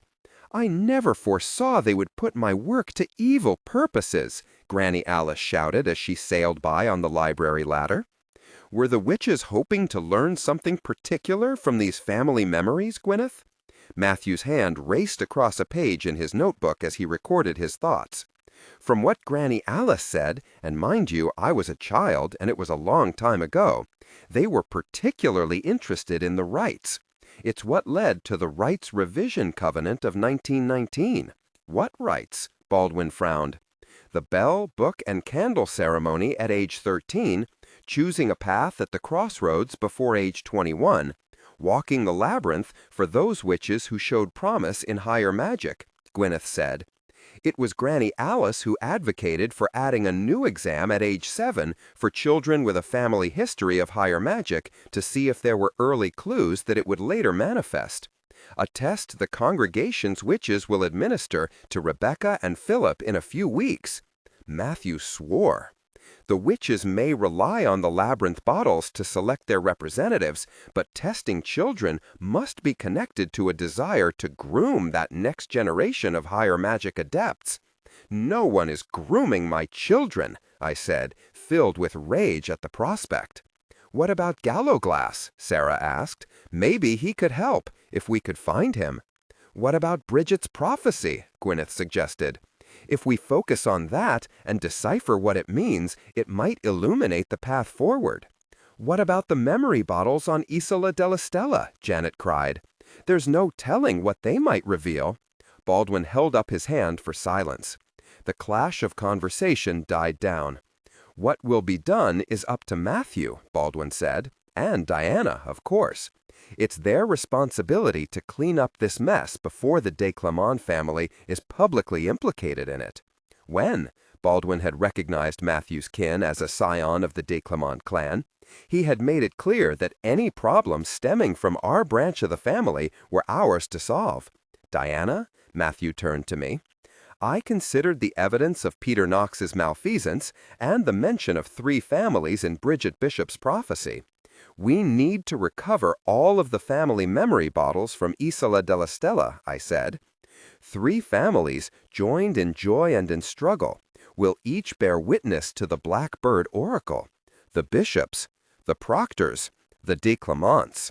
A spark of fury flamed in Baldwin's eyes. Fingers would naturally point in that direction, I admitted. Baldwin's focus moved to another part of the prophecy. 2 children, bright as moon and sun. Will darkness, light, and shadow make one? Baldwin swore. We must claim what's ours for the sake of Rebecca and Philip. I held up my hands, where weaver's cord snaked across my palms and wrists, creating a palimpsestus with my veins and the words of the Book of Life. We might not understand what the prophecy means, but it's clear the stakes couldn't be higher. Matthew nodded. But how will we reclaim them? Janet said. If I remove even 1 bottle from Celestina, the alarm bells will be heard in Milan. I'll go. This was not only my responsibility, but something I felt compelled to do for my mother's sake. No, Diana, you'd have to pass through the labyrinth to reach them, Gwyneth said. On Isola della Stella, there are no second chances, and you don't have the knowledge or the skill to navigate its challenges right now. I should go. My octogenarian great-aunt was not going to walk into the lion's den either, not while I still had breath in my body. I was about to say so when Baldwin spoke. Matthew? My husband was astonished by Baldwin's deference. He soon regained his composure and flipped through his laboratory notebook. What the family tree and Mendelian Punnett squares had to do with memory bottles and stealing them from the congregation, I couldn't imagine. Our priorities have shifted, he said, glancing through the pages. First, we were concerned about the congregation's examination of the twins, then about Diana's test at the crossroads, as if they were isolated issues. But these are both rites of passage, as is the labyrinth ceremony. 4 drops of blood on an altar stone, I murmured. Do you think Bridget's prophecy may refer to another connected ritual? I think we need to find out, Matthew replied. The bottles on Isola della Stella may represent our best chance of determining if, and even more importantly, how, the pieces of this puzzle fit together. Baldwin shot me a glance. In the de Clermont family, Matthew is known for his impulsive, often bloody, responses to crises, not this methodical approach. The Blackbird Oracle hopped and buzzed in my pocket. I reached in and drew out the card that leapt into my fingers. The Queen of Vultures, the card of silence and secrets. I put it down on the table so everyone could see. Keep consonants soft to maintain vocal warmth. We need to call Ysabeau, I said. She's bound to remember something useful about this memory palace, perhaps some quirk of its construction that will help us storm the witch's stronghold. Baldwin cast an avaricious glance over the card as he spoke, no doubt wondering if he could use it to manipulate the international stock market. Left to Baldwin, this dispute would rapidly escalate into something as ambitious and ill-fated as the siege of Damascus. Matthew dialed her number, putting her on speaker. "Oui?" Ysabeau's response was immediate. I suspected my mother-in-law had been waiting, perhaps for weeks, for this call. "Hello, Maman," Matthew said. "Who are we destroying today?" Ysabeau demanded. They must have threatened Rebecca and Philip, or Baldwin would be in Berlin. I would recognize his death march heartbeat anywhere. 10 steps ahead, as usual. "We're not at war, Maman. We're gathering intelligence and wondered if you know anything about a memory palace the witches have in Venice." "It would be part of the Celestina complex," Matthew replied, referring to the buildings that housed the congregation on Isola della Stella. "Does this have something to do with Lieutenant Proctor and Captain Lloyd?" Ysabeau's frank question stunned Matthew into silence. The Queen of Vultures seemed to wink at me from the table, exuding satisfaction as she brooded over her pile of carrion. The likeness to Ysabeau was unmistakable. I decided to add to the heap. "Matthew's been analyzing some new DNA evidence, and I've been at the Bishop House with my grandmother's ghost. And it seems both of my grandfathers visited you to discuss Philip's situation. Hopefully these new morsels of information would be enough to stop the verbal jousting of which the de Clermonts were so fond. We've learned that Janet's mother, Griselda, was in the Salem jail in 1692 to care for my ancestors. Gallowglass was there, too." "Eric was in Salem in 1692? Ysabeau asked, breezing past the revelation about Thomas Lloyd and Taliesin Proctor as though it were old news. "How extraordinary! I thought he was in Goa then, with Fernando. I shall have to make a note of it in my aide-memoire." Ysabeau's version of memory bottles took the form of slender volumes of appointments, cases filled with calling cards, and dance programs that still had their ribbons and tiny pencils attached so a woman could make note of to whom she'd promised the next waltz. "We're concerned, Maman, because Griselda preserved her memories of Salem in a magical bottle." Matthew continued his vain attempt to bring his mother's wide-ranging recollections into focus. "Just one?" Ysabeau made a dismissive sound. "N'importe quoi. I take it you have this bottle?" "Yes, but Janet tells us there are more on Isola della Stella that contain Bishop and Proctor family memories," Matthew replied, pinching the bridge of his nose as though it would summon more patience. "Ah," Ysabeau said. "Baldwin is afraid the congregation will learn that the de Clermont family has been connected to Diana for longer than they suspected. This, too, was old news to my mother-in-law." "You don't sound surprised, Ysabeau." Baldwin's expression never changed, but his eyes glimmered with a dangerous combination of frustration and anger. "It wasn't my tale to tell," was Ysabeau's prim reply. "Surely you do not need my help finding this cellar filled with old bottles, Baldwin. You and Matthew have spent far more time at Celestina drinking Philippe's wine than I have." "The witch's memory palace, Maman," Matthew said, grinding the words out between his teeth. "Think, please. Any scrap of information about how it was built or when could help us." "Memory palace. Mais non. You cannot be referring to that vulgar folly the witches built in their water garden." Ysabeau's tone conveyed an audible shudder. "It was so hastily constructed, I thought it must have fallen into the lagoon by now. The witches wanted it to display their antiquities, old bones, a stuffed crocodile, their pyxes and amphoras, and trinkets they considered sacred relics, like Matthew's little vials of saint's blood. I do not know why they bothered, for few creatures were allowed to see them. Did you ever see them?" Matthew drove his fingers through his hair with frustration. Admission to their holy place was by invitation only. Ysabeau's response was a classic non-answer. When had something like an invitation ever mattered to Ysabeau? "Must you make this so difficult, maman? I feel like I'm pulling teeth." "I cannot imagine what you mean," Ysabeau said. "I am happy to tell you what you want to know, Matthew.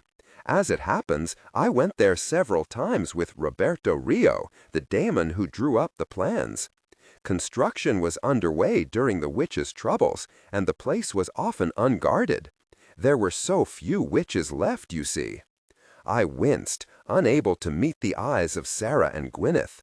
I was used to Ysabeau's dismissive remarks about witches, but her casual prejudice was nevertheless painful. As for these bottles, I never saw any there.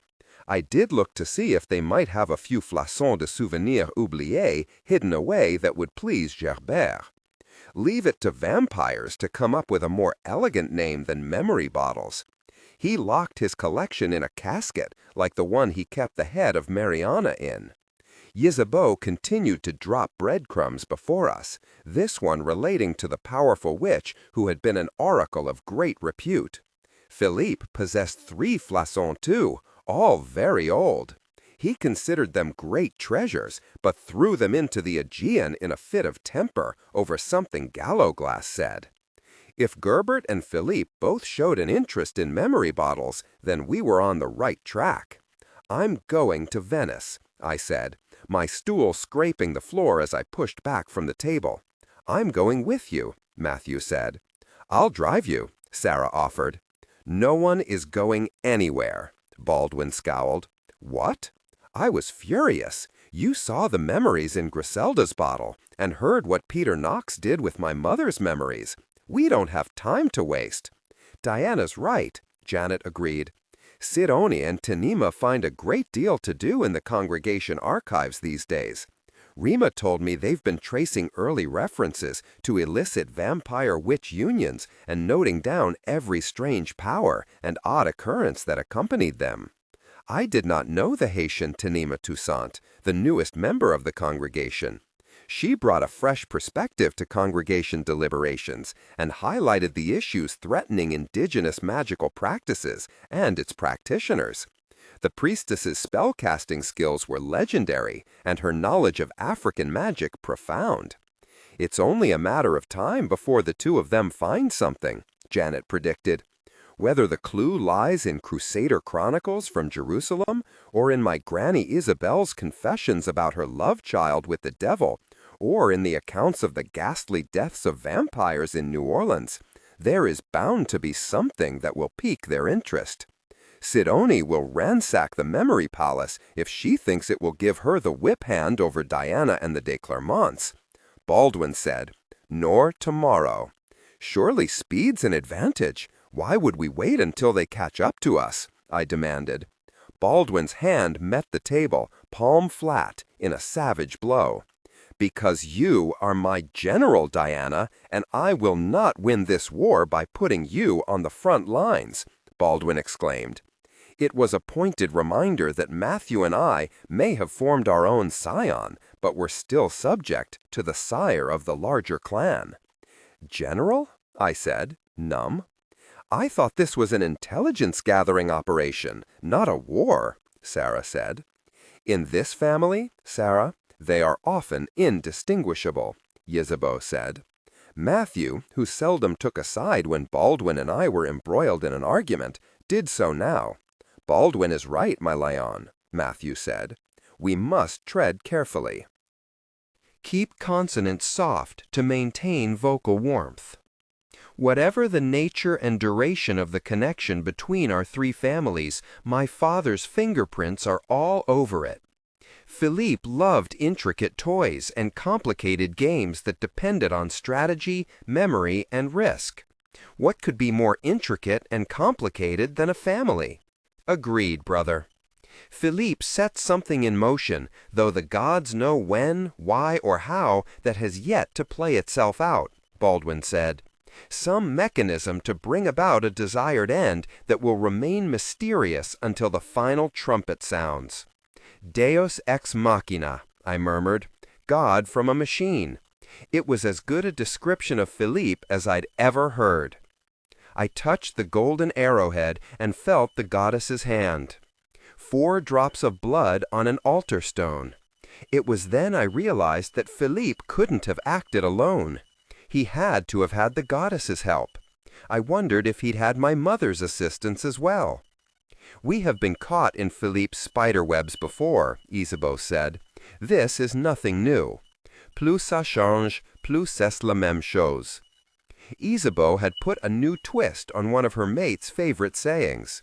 Endings, beginnings, change. You need not worry, children. Isabeau's voice dropped to a conspiratorial whisper. I have a plan to retrieve the bottles. Widespread alarm followed this announcement. Isabeau sailed on. Diana must meet me tomorrow at Cacciaramonte, Isabeau commanded, before sunset, when the gondola traffic will be at its peak. In the 8 years I had known her, Isabeau had seldom traveled past Limousin. Venice may as well have been on the dark side of the moon. Our alarm turned to amazement. How? Matthew began. Why? Baldwin started. But Isabeau was not to be interrupted. I trust you will be able to get her and Janet here in one of your infernal flying machines, Baldwin. It is the Feast of Redentore, and I received my annual invitation to return to Venice and commemorate the end of the terrible plague outbreak in 1576. I will attend services in the church we commissioned Signor Palladio to build so the city could mourn its dead. An invitation from whom? Matthew demanded. From the Doge, Isabeau replied. He was delighted that I accepted. There hadn't been a Doge in Venice since 1797. Domenico! Matthew shook his head. This is a very bad idea, Maman. He will know you are up to something. That is my intention, Isabeau said. Baldwin was aghast. I am not sending my sister into the chaos of a Venetian festival while you make a spectacle of yourself with Domenico Michel. We must gather information quietly before we do anything that might cause speculation. Bah, Isabeau said. Philippe was never louder than when he was involved in something underhanded. If your father wanted to know an enemy's plans, he held a banquet and sent one of his daughters into their camp as bait. You should try to emulate your sire in this respect, Baldwin. I would need to notify the other vampire clans, Baldwin protested. You cannot just show up, and Martha has informed Fernando of our arrival. Isabeau would brook no opposition. Ça suffit. And Santoro? Matthew asked. The family's Venetian majordomo resembled a mother hen and did not like chaos. Let it be a surprise, Isabeau said. Your plan is what, Isabeau, beyond adding to the city's fireworks? If looks could kill, Matthew's phone would have been reduced to a mess of fried electronics and melted glass based on Baldwin's expression. I would never share something so important as my plans, Baldwin. Isabeau purred like a cat curled before the fire. Remember Jerusalem? Baldwin blanched. The Memory Palace has a tower too, as I recall. Isabeau let her words fall on Philippe's son like the glass shards of a broken memory bottle. All you need to know is that I will be the canard this time, while Diana and Janet go to Isola della Stella and infiltrate Celestina. Duck? I looked to Matthew for clarification. She means decoy, Matthew explained. Isabeau fell silent, waiting for Matthew and Baldwin to absorb her words and accept the steely determination behind them. It might work, Matthew said, clearly torn, but the risk. If the congregation had Philippe's memories or Hugh's, what would you do to get them back? I asked Matthew. Anything. Matthew's response was whip-quick. Exactly. I need to do this, Matthew. My voice was soft, but sure. Excellent. I knew you would see the beauty of my plan, Diana. I will see you tomorrow. And Janet, too, Isabeau chortled. This is just like old times. The intrigue, the danger. How I've missed beating Philippe at his own games. Gwyneth will be furious if she finds out. I held tightly to Matthew's hand as we slipped past the witch's tree and into the Ravenswood. Is it wise to go without her? In Matthew, worry and curiosity battled for the upper hand. Wise, I shook my head, but necessary. I focused on letting my instincts lead and allowing my feet to follow.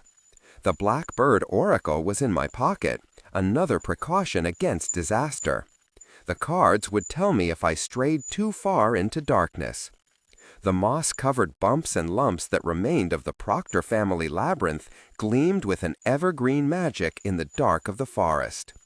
We just need to find the entrance, I told Matthew. It would be difficult, given the labyrinth's ruinous state, but I wanted to avoid climbing over its crumbling walls if possible. I can feel its power, Matthew said, a note of awe in his voice. Matthew walked the uneven circumference, looking at the rubble with a stonemason's practiced eye. He read the foundations and the angle that the stones had fallen due to the pressures of weather and time. Here, no, the missing stones are just buried under an accumulation of leaves and pine needles, Matthew said, when he spotted a break in the wall. There were a few more false alarms before Matthew located the clean edges of the labyrinth's original entrance. This is the way in, he said, beckoning me forward.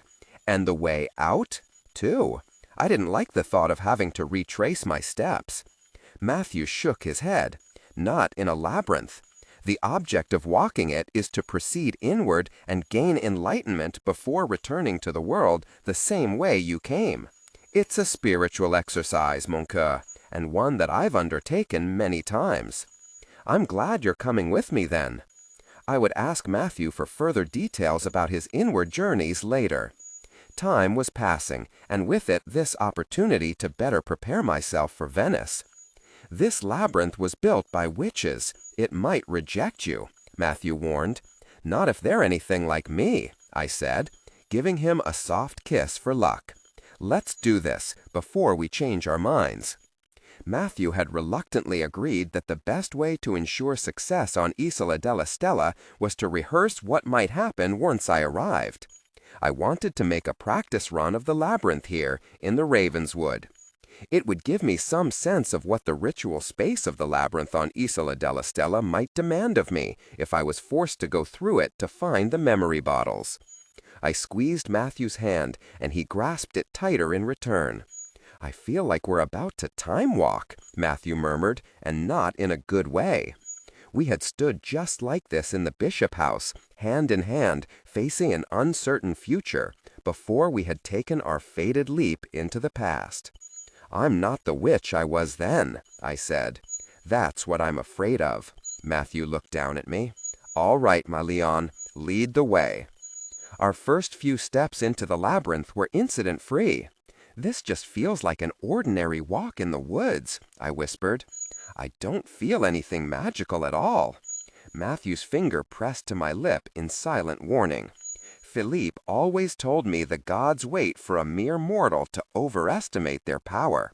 It's only then that they pounce, a little like wolves hunting their prey. I nodded and kept my reaction to myself. A few feet later, I felt the first prickle of something that was not of this world.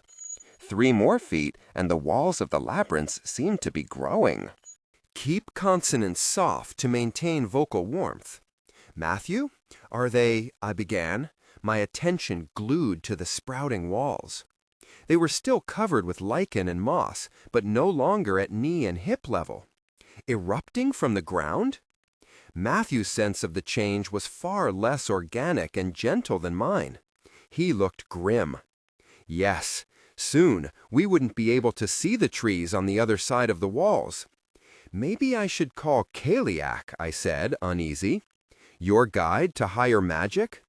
Matthew touched the nearby wall, which was now even with his shoulder.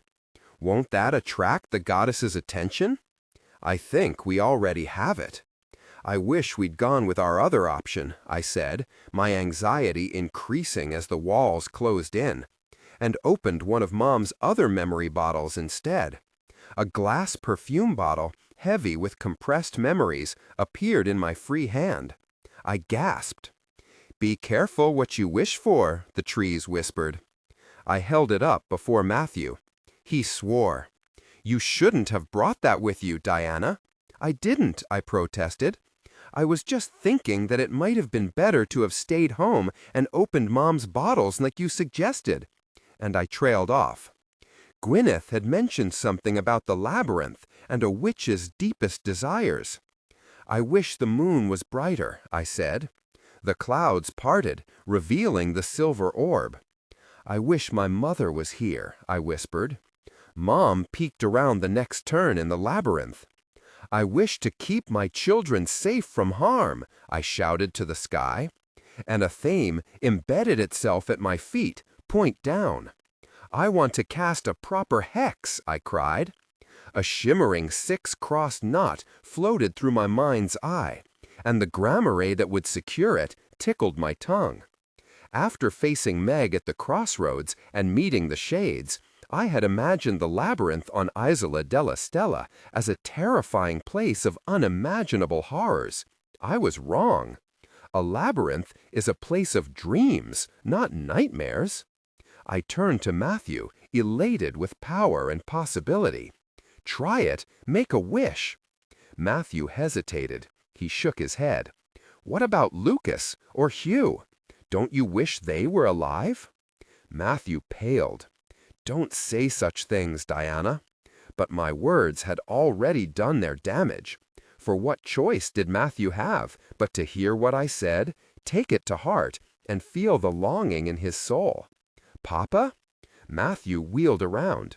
A slight boy stood behind us with hair cropped so short you could see his scalp. He was dressed in a stained linen shift, and there were no shoes on his feet. "Matthew?" Matthew's head turned. An ordinary-looking man with an extraordinary smile walked past my mother. He laughed. "Salut, mon frère." "Hugh?" Matthew whispered. The labyrinth's magic was more potent than I had suspected, able to conjure Matthew's deepest desires merely because he thought of them. I didn't notice darkness wrapping its hand around the Athame's grip, nor did I see shadow loom behind Matthew's brother, ready to engulf him. All I could see was my husband's ravaged expression as he came face to face with those he had loved and failed and lost. Granny Dorcas had warned me that darkness was cunning. Gwyneth was adamant I was not yet ready for the perils of a labyrinth. They were both proven right. "Cailleach," I called to the moon, "help me." But I had overestimated my own power in one of the goddess's most sacred spaces. Cailleach would not come to my aid. I couldn't call on the light, for it would only increase darkness's hunger. All that I could do was draw shadow around Matthew and me and leave the labyrinth as quickly as possible. I whispered into the night, welcoming shadow to meet me. I pulled eldritch clouds over our heads in a shield, and summoned the spirits of my ancestors to rise up from the ground in an army of bones. Matthew made an unearthly sound of pain as I dragged him past Lucas, forcing him to leave his son once more. And I was the cause of it. "Papa," Lucas screamed, "j'ai peur du noir." Matthew broke free from my grasp with a guttural cry, determined to save his son this time. A wall of shadow stopped him. From its depths emerged a man dressed in khaki and brown leather, tow-haired and freckled like Pip, with the lanky ease of an athlete. "Grandpa!" I had never been more relieved to see anyone in my life. "Steady, Matthew," Tally said, using the power he still possessed to keep Matthew from abandoning the light and flying into darkness. My grandfather turned on me in fury. "You nearly lost him to elsewhere, Diana. Vampires aren't welcome in any of the goddess's labyrinths, nor are you. Not yet. I know. I said, tears streaming down my face. I just wanted— Don't, Matthew cried. God help me. Please, stop. I'm sorry, my love. I protested. Not another word, Diana, Tally said, his words low and threatening. His eyes shined through shadow with the intensity of a spy slipping between worlds. I fell silent, my breath coming in jagged gasps as the immediate danger to Matthew subsided. This is how Naomi got into trouble, wanting to run before she could walk, believing that her goddess-given talents would always see her through, Tally said, supporting Matthew's weight. Philippe believed in the enormity of his power, too. It was one of the reasons he didn't survive. Matthew's broad frame shook like a terrified child's at the mention of his father. He moaned. The goddess may have given you the strength to get through any challenge, though, if she did, you may well curse her for it in the end, Tally said. But your husband, your children? Think of them before you decide to do your own thing, and to hell with the rules that were established to protect you. I nodded. Fresh tears welled up, but I sniffed them away. This was not the time for me to fall apart or give in to self-pity. Get your husband back home and get some rest, Tally said, as stern as he would have been to one of his subordinates during the war. He'll recover. Vampires usually do, I promise. This time, I'd follow his advice to the letter. You'll need a clear head and heart in Venice. You can't afford a single snafu. My grandfather's tone suggested he had personal experience in this department. Not with so many lives at stake. My grandfather draped Matthew's arm around my shoulders, and I staggered under the weight he had so easily borne. Let's go home, my love, I said. It's not far. Matthew was wounded in heart and soul, rather than body, and vampire blood was useless for healing the injuries he'd sustained in the Proctor labyrinth. I would have to make amends for what had happened here, though only the goddess knew how I could ever do so. What if the labyrinth's magic had changed how Matthew felt about me? What if he never forgave me? I wished I could. Be careful what you wish for, Diana, Tally's voice whispered through the trees. I turned my head and saw him in a fog of shadow. He held back darkness so that it would not keep us from the light of home and family. With a tilt of his head and a touch of fingers to his cap, Grandfather Tally melted into the gloom. During the war, we called your grandfather the Spectre, Matthew said, his voice shaky. He, too, had seen Tally disappear. Here 1 minute, gone the next. Oh, Matthew, I said, holding on to him tightly. I never meant. I know, Matthew said. There was something in his tone that I'd never heard before. It frightened me more than darkness itself. Despair. I love you, I said, eager for his reassurance and expecting Matthew's usual reply. Let's go home, was his weary response. Chapter 23. I was bobbing on Calle Chiaramonte's landing with its silver-topped black and white poles, digging into my purse for the money to pay the motoscafo driver, when the palazzo's massive front doors cracked open and Santoro emerged. Diana, Fernando said, his rich voice a balm to my jet-lagged and jangled nerves. Janet, what a beautiful evening for your arrival. She is here, she is here, Santoro's arms waved in the air. Neither Janet nor I was the reason for the major domo's agitation. No bedmaid with her favorite linens. Keep consonants soft to maintain vocal warmth. No clothes pressed and waiting in the wardrobe. No flowers in the piano nobile as she likes. Santoro broke down in an unintelligible babble of Italian, Greek, and Arabic.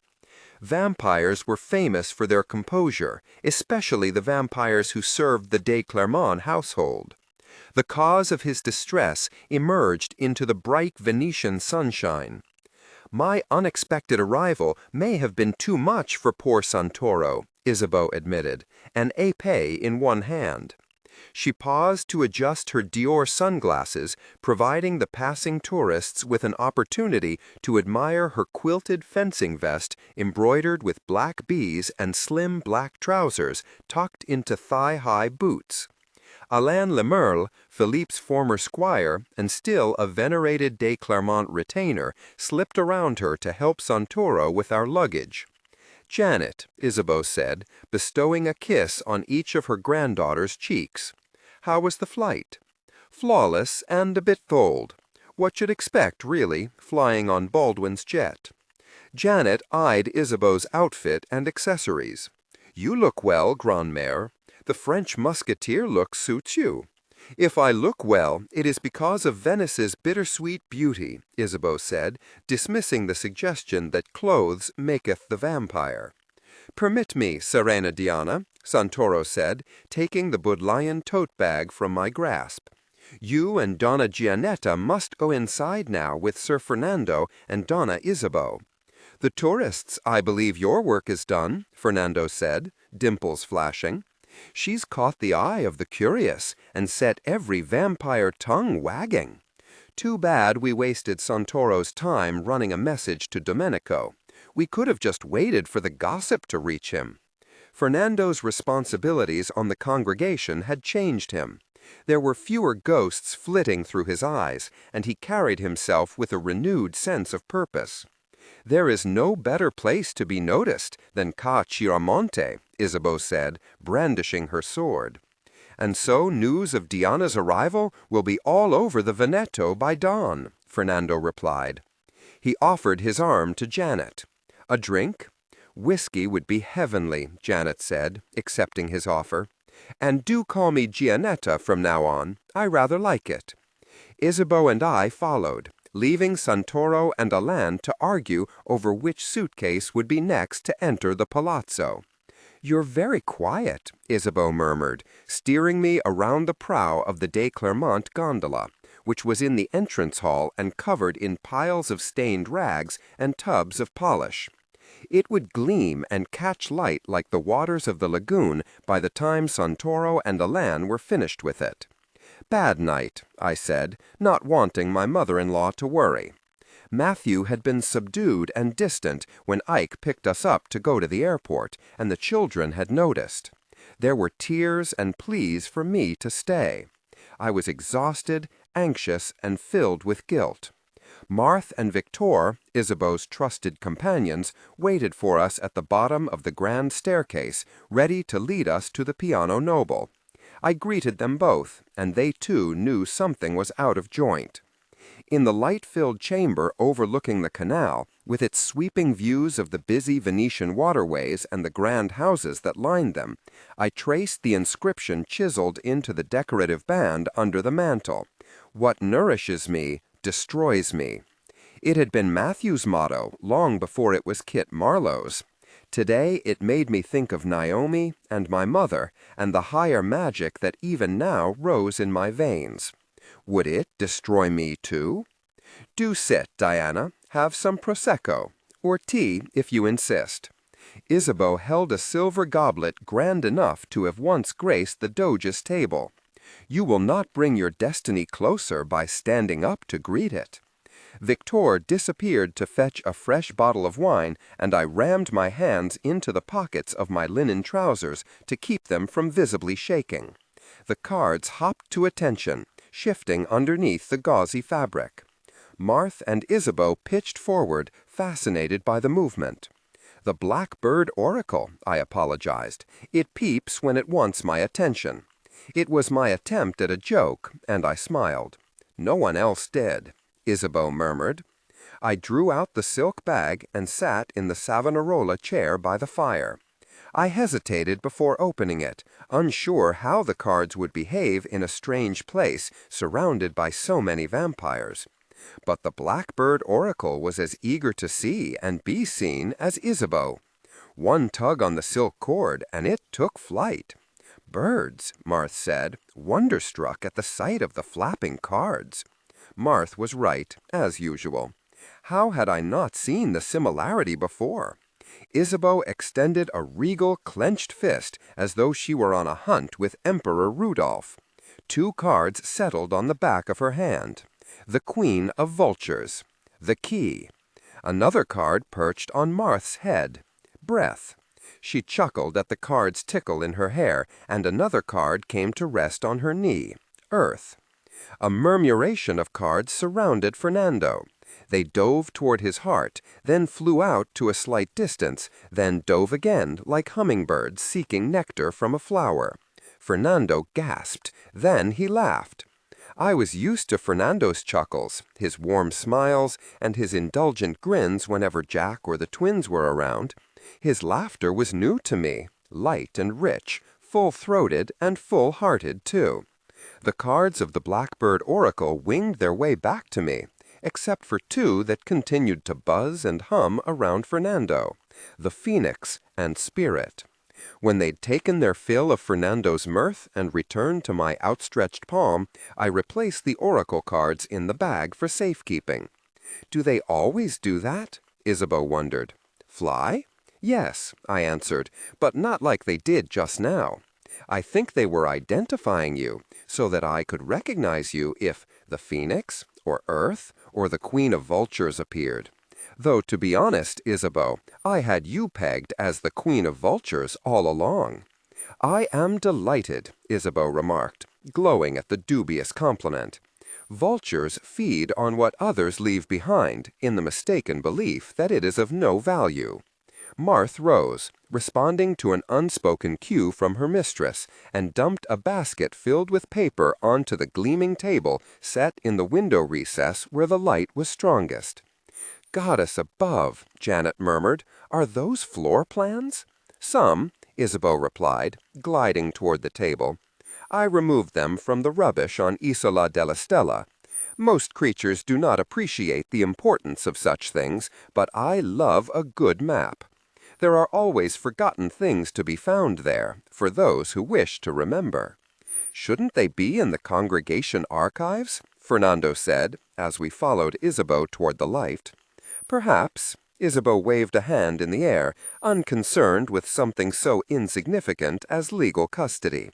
Maps, diagrams, and charts unspooled over the table, in all directions, finding the edges and draping down to the floor. A treasure trove of knowledge about the development of the congregation's headquarters in Venice. Victor returned with a tray of glasses filled with golden sparkling liquid. She distributed one to Janet and Fernando. I needed to remain clear-headed, and refused.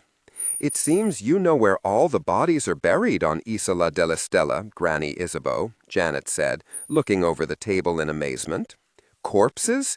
They are in the plague cemetery by the old landing, Isabeau said promptly, rummaging through the paper and vellum. She unrolled a 1483 floor plan that showed the changes that had been made to the island's monastery to transform it into Celestina, the congregation's base of operations. I recognized notes in Matthew's hand and Philippe's decisive scrawl. The central meeting chamber and cloisters were unmistakable, and other ranges of rooms were assigned to daemons, vampires, witches, and their personal servants. It was easy to forget that the vast, sparsely occupied buildings had once housed a multitude of witches, demons, vampires, and even a few humans. Keep consonants soft to maintain vocal warmth. Is this the labyrinth? I asked Janet, pointing to a small, meandering path surrounded by buildings outside the range marked Casa delle Streghe. No, that's just our wee maze, Janet said. The labyrinth is much larger. It was constructed later, too. The floor plan will be useful in case you need to make a quick escape from Celestina, but it will not help you find a way into the memory palace. For that, we need another map. Isabeau rummaged through her papers once more. Here is the initial concept for Isola della Stella that Philippe laid out with Signor Lombardo before Matthew and his men broke ground. The bird's-eye depiction showed orchards, gardens, a repair yard for boats, a place for small craft to unload cargo, and the aforementioned cemetery. Adjacent to the Casa delle Streghe were courtyards and walled gardens that led down to the edge of the lagoon, one bearing the name Il Sentiero Oscuro, the dark path, and another Lo Stregozzo, or the Witches' Processional. My third eye winked with curiosity about the history and purposes of these spaces. I noticed something else. Floating in the shallow water of the lagoon off Isola della Stella was another tiny island. Venice's waterways were studded with these minute outcrops, some too small for even a single sheep to graze upon. Il Memoriale delle Streghe, I said, reading from the marginal note. The Witches' Memorial. Is that the Memory Palace? That's Isola Piccolo. Janet pointed to a spot in the water between the drop of land and Isola della Stella. The Memory Palace is here. It is now, Isabeau said. It was supposed to be on Isola Piccolo and consists of only a 3-story tower with a single room on each floor. Then Roberto Rio came to Venice with his visions and strange philosophies, and the witches abandoned their first site and decided on something more ambitious. Isabeau pulled out a rendering of an elaborate structure studded with ornate architectural details. Roberto's plan was very ugly, but the witches liked it, Isabeau commented, handing me the drawing. It was made with pencil, the delicate shading giving it depth and dimensionality. Philippe made the witches enchant it so that none of us would have to see it. Roberto Rio. I stared at the drawing, not believing my eyes. You mean Robert Flood? I exclaimed. The English demon devoted to the arts of memory. You have heard of him, Diana? Isabeau's delicate brows rose. Incroyable, for he was an eminently forgettable creature. Philippe kept Roberto from ruining the meeting chamber with his bizarre frescoes, but only by encouraging the witches to employ him. Incroyable indeed, I murmured, studying the facade of the witches' memory palace. Flood had employed a raking view to give a sense of the layout of the witches' extension into the lagoon, as well as how the elevation would look within the existing architecture of Celestina and against the backdrop of Venice. Flood's memory palace on Isola della Stella resembled one he'd included in his massive encyclopedia with the equally monumental title of Utriusque Cosmi Historia, or the metaphysical, physical, and technical history of the two worlds, namely the greater and the lesser. No wonder Philippe had required the use of a disguising spell before he permitted it to be built. I'd known that Flood traveled through Europe and into Italy at the turn of the 17th century, and long suspected he was a demon, but never surmised that the journey was connected to the congregation. Now that I did, Flood made historical sense for the first time. The demon was charismatic, pugnacious, and stubborn, with a creativity that verged on madness, a classic expression of demon power. His contemporaries had not known what to make of him, and the intervening centuries had not always been kind to his intellectual reputation. Isabeau rummaged through the papers on the table once more. It was Roberto who proposed moving the witches' most valuable treasures here to take some pressure off their overburdened storage, she continued. He assured Philippe it would be straightforward to construct, only requiring posts driven into the mud to hold up a stone platform on which the building could rest. My mother-in-law made it sound as though this were an easy proposition. On our tours of the palazzos that had been shored up by this method, including Ca Chiaramonte, Matthew had convinced me it was fiendishly difficult, not to mention dangerous. The labyrinth posed a far more difficult problem, Isabeau said. There was not enough room on Isola della Stella to plant one that would suit the scale of Roberto's petite folie, while meeting the witches' peculiar needs. Fernando coughed, tickled by the notion that Flood's 3-story monstrosity could be called little, even though folly was accurate. Before, the witches only wanted to reach the center of their labyrinth and return to their chambers, Ysabeau explained with a moue of disappointment. After they saw Roberto's designs, they wished to pass through the labyrinth and enter the folly on the other side. I closed my eyes against last night's memories of the Proctor labyrinth. You seem to know more about the witches than I do, Janet said sharply. Ysabeau ignored Janet's remark. But this has not always been the case with labyrinths. Roberto and I conferred on how he might solve this impasse. Et voila! My mother-in-law brandished a piece of paper. On it, in Ysabeau's unmistakable hand, was a note in Italian. Here is the Babylonian maze. Accompanying the note was a sketch of an intricate labyrinth with an entrance on one side and an exit opposite. The labyrinth isn't that intricate, Janet said after looking at the sketch. How could it be, when the paths are made of water? Ysabeau replied. Still, it was a start. Water? I looked from Ysabeau to Janet, waiting for someone to explain. The labyrinth on Isola della Stella, like the Memory Palace, was built in the lagoon, Janet said. How do you get through it? I couldn't imagine a floating labyrinth or a boat that could navigate its twists and turns. You row. Ysabeau gave me a brilliant smile. In a wee mascheretta, not some whacking great Viking longboat, Janet added. But this does not matter. Ysabeau's smile widened. You will not go through the labyrinth, but around it. That's impossible, Granny, Janet protested. The Memory Palace has unscalable walls and no windows. There's no way to get into it except through the front doors, and the only way to reach them is through the labyrinth. Then why did they build this? Ysabeau's delicate fingertip, with its exquisite French manicure, pointed to a place on the map where a small square was tucked against the building. We bent over the plan. Is that a terrace? Fernando squinted more closely at the tiny detail. It faces Venice. Maybe it's a platform to view city celebrations like Redentore, Janet suggested. It is a landing for a boat. Not a mascheretta, but something larger, Ysabeau said, her expression triumphant. See, there are 4 round posts on the corners. They looked like dots to me. The witches couldn't move everything from their old tower to the new palace through the labyrinth, Ysabeau replied. It is one thing for a single witch to paddle a mascheretta, but quite another to transport heavy objects and crates.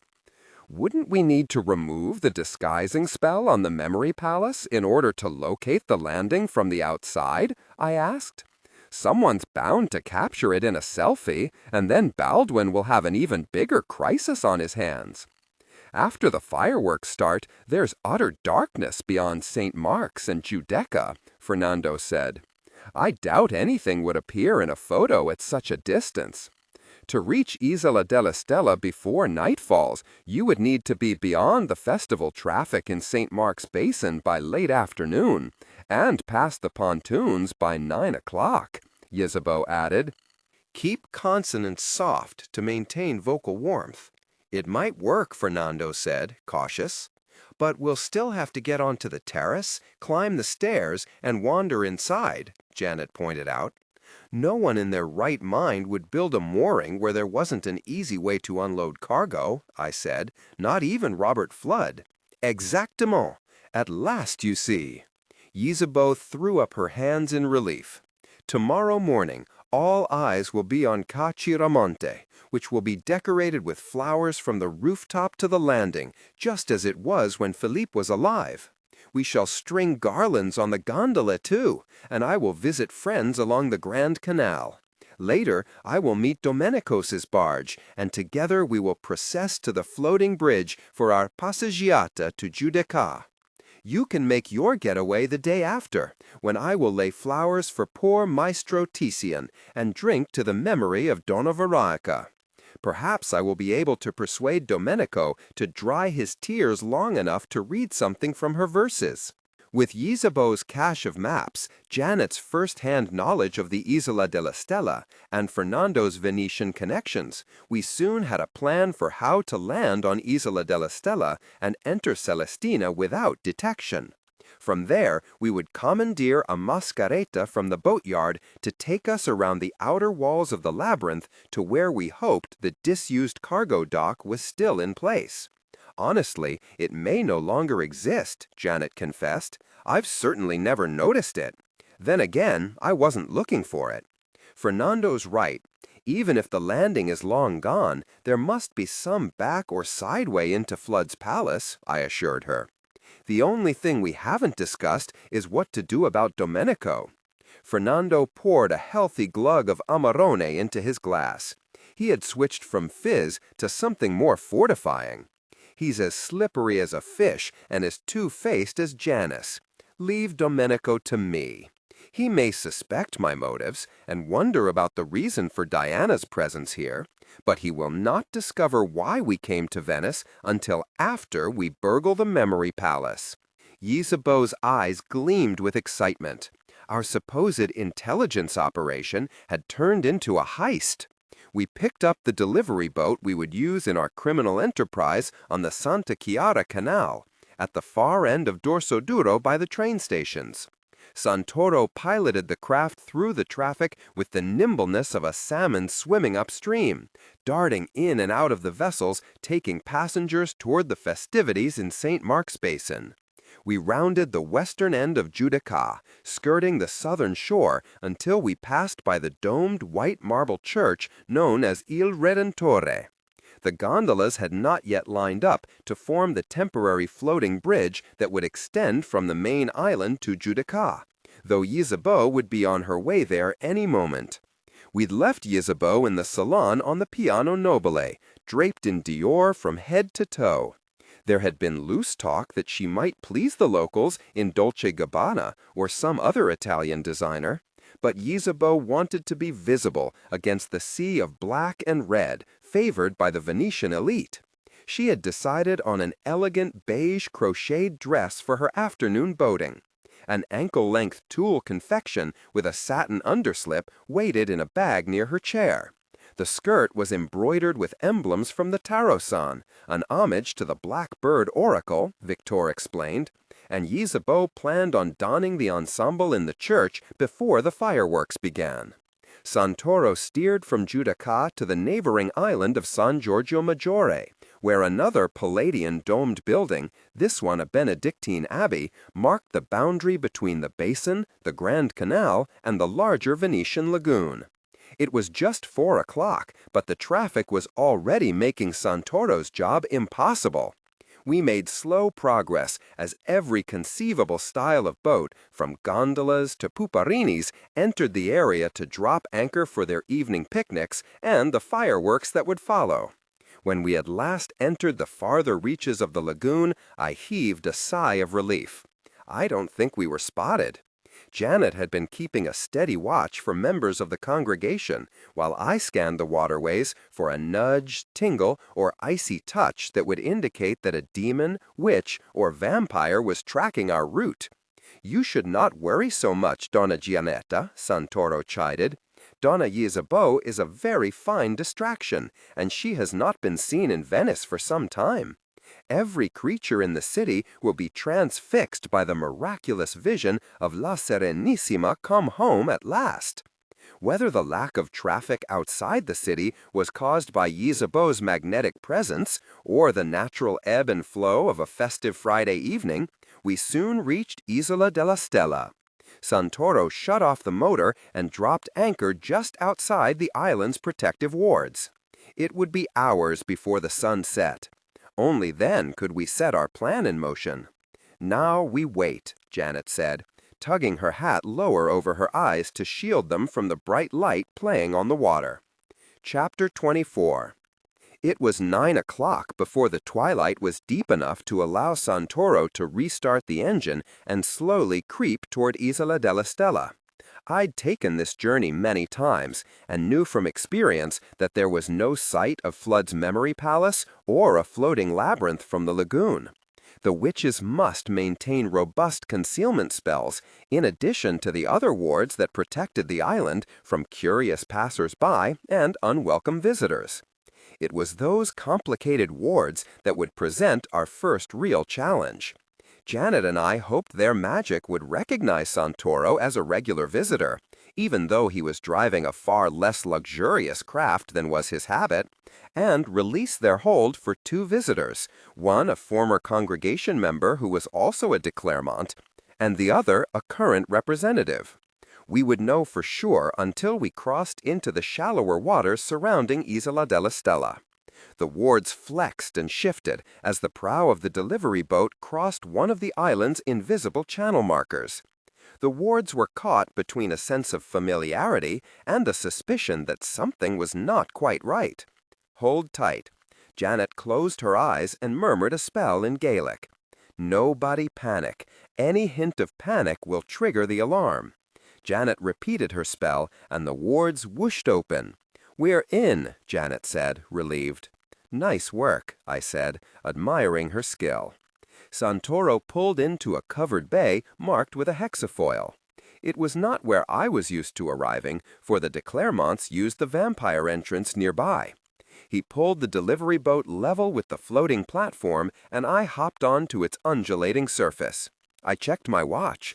It was nearly 9:30, and the fireworks would start soon. "We must leave no later than 4 o'clock, Serena," Santoro reminded me. Venetian summer nights were short, and the skies to the east would be growing pale by then. 6 hours is more than enough, Janet said, with a confidence I didn't share. I helped Janet from the vessel, shivering in the cold air. "If we were caught, don't give in to fear, Diana," Janet warned. "Darkness is already interested in us. Stay in shadow." That meant embracing the uncertain outcome of our mission to Isola della Stella, rather than worrying about what might go wrong. I nodded and focused on our next challenge, getting me into the witch's precinct. I settled my Yale crew cap more firmly on my head and zipped up the neck of my dark fleece pullover. Janet conjured up a dim shadow light. It was enough for me to see by, but wouldn't draw attention if some member of the congregation or its staff saw it. The island was full of haunts and shades, and Janet's glimmering bit of shadow would be shrugged off without a second thought. Janet walked with brisk purpose straight up to the door to Celestina. It had no handle and no keyhole. The vampires employed a porter named Jacopo to check names against his roster of expected visitors. But the witches relied on magic. Keep consonants soft to maintain vocal warmth. The portal would not open unless we were here on official congregation business.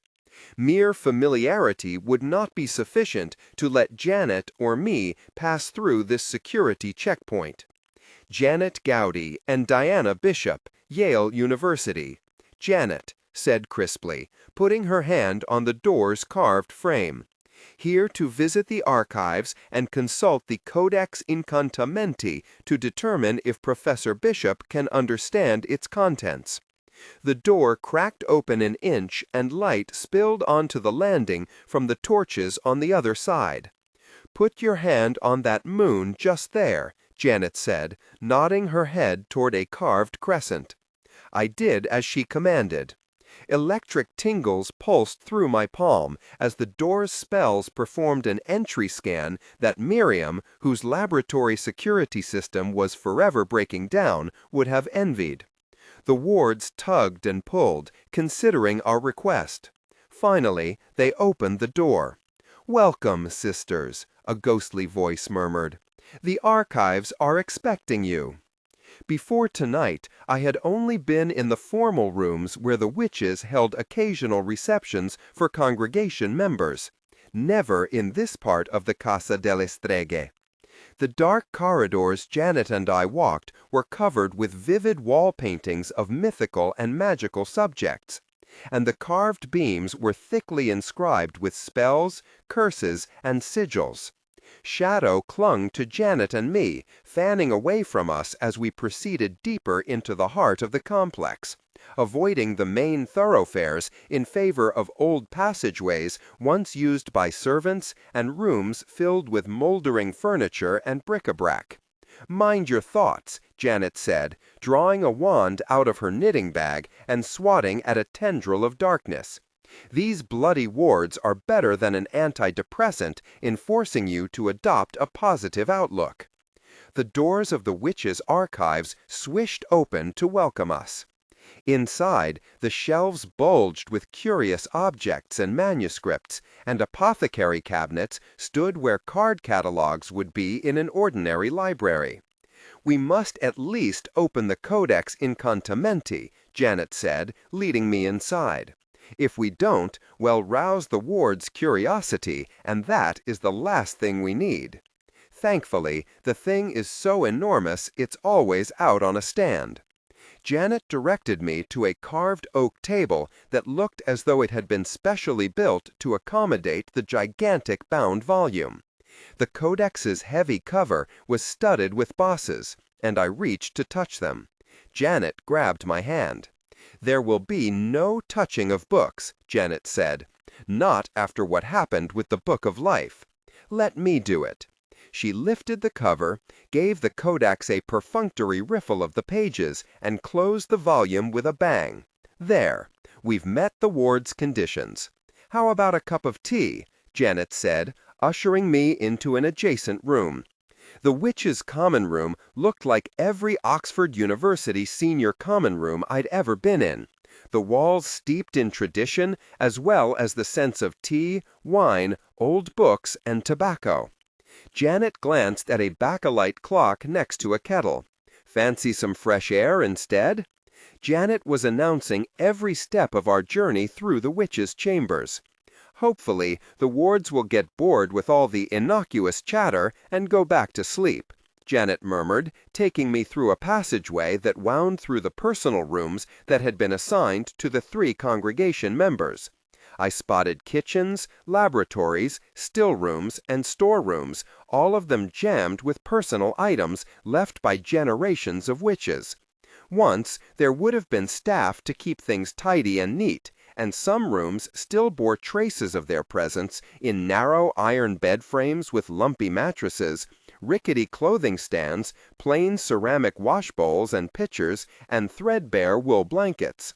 "There go the bells," Janet said, as the campanile chimed 10 o'clock. A boom followed. "And there go the fireworks." Janet let her wand drift through a marbling of shadow and darkness. A door straight out of a children's story appeared at the far end of the passage. It was arched, with simple iron fittings, and a gap at the bottom large enough for a cat to slide through in pursuit of a mouse. Unlike the substantial slabs of wood and metal that guarded the congregation meeting chamber, this ancient door looked as though it would fall off its hinges at the slightest pressure. But things were not always what they seemed when magic was involved, as I knew from crafting Apollo's daily disguising spell. What appeared to be a rickety wooden door with cracks and gaps could be a superficial glamour placed over something far more impenetrable. Janet touched the door and it opened easily, proving that some things were exactly as they seemed. A black cat streaked by us, hissing with indignation. "One of Sydney's Moggies," Janet commented. "She'll be off to report to her mistress." "Sydney is here?" I said, my heart clenching into a knot. "No, as that infernal cat will soon discover." Janet brushed aside the cobwebs of darkness spun across the peak of the arch. "After you." A flash of brilliant red, followed by green and gold, burst in the night sky. In the distance, I spotted the glimmer of water threaded between dark walls and the gleam of a clock tower topped with a winged figure balanced on an hourglass and holding a scythe. The witch's memory palace may have been cloaked from outside view, but it was wholly visible from their precinct, even though the rest of Celestina was spared the sight. I studied Flood's memory palace from its floating stone foundation to its tower finials with astonishment. I'd always thought of it as something imaginary. Seeing it constructed out of wood and stone was nearly as surreal as the shades of the Ravenswood. "Unfucking believable," I murmured, making use of one of Chris's favorite phrases. "It really is an eyesore," Janet agreed. "Everything else at Celestina is gothic and soothing, but that Baroque monstrosity assaults the eyes like a coronet assaults the ears when it sounds reveille." We took the route Ysabeau had traced on the map at Casa Chiaramontan and passed into the former monk's garden. The lush beds of herbs and flowers were well tended. The witches must still employ servants, for not even magic could maintain such an extensive garden with its carefully pruned grapevines and labels that indicated what was planted where. Beyond the gardens was the orchard, as Ysabeau's map had promised. Most of the trees were in leaf, flower, and fruit, just like Gwyneth's garden in the Ravenswood. The trees were protected from the worst of the elements with a brick wall, creating a microclimate that would ripen their fruit more evenly. Keenly aware of the time, Janet and I moved through another door in the wall and between trees along a dirt track that should lead to the square, where the congregation still employed master boat builders and specialist squararioli to tend to their vessels. Once we reached the place where sawhorses and cradles awaited boats in need of repairs, the indistinct outlines of the labyrinth's palings came into focus.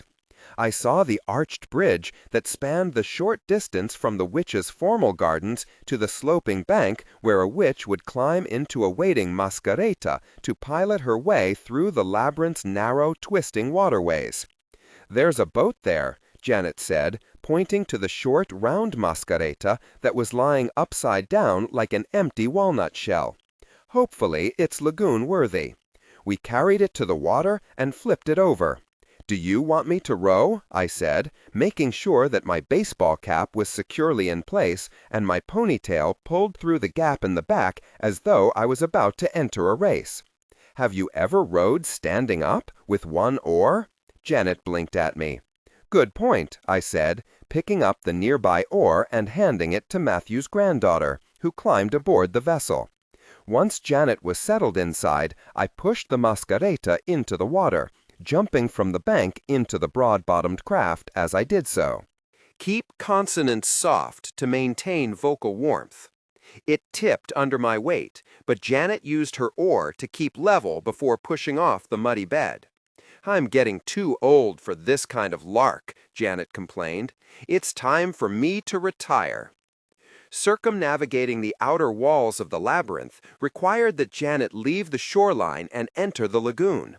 Otherwise, we ran the risk of capsizing the boat due to its shallow draft, or crashing into the palings, carried into them by strong currents and the stiff breeze that had risen as darkness fell.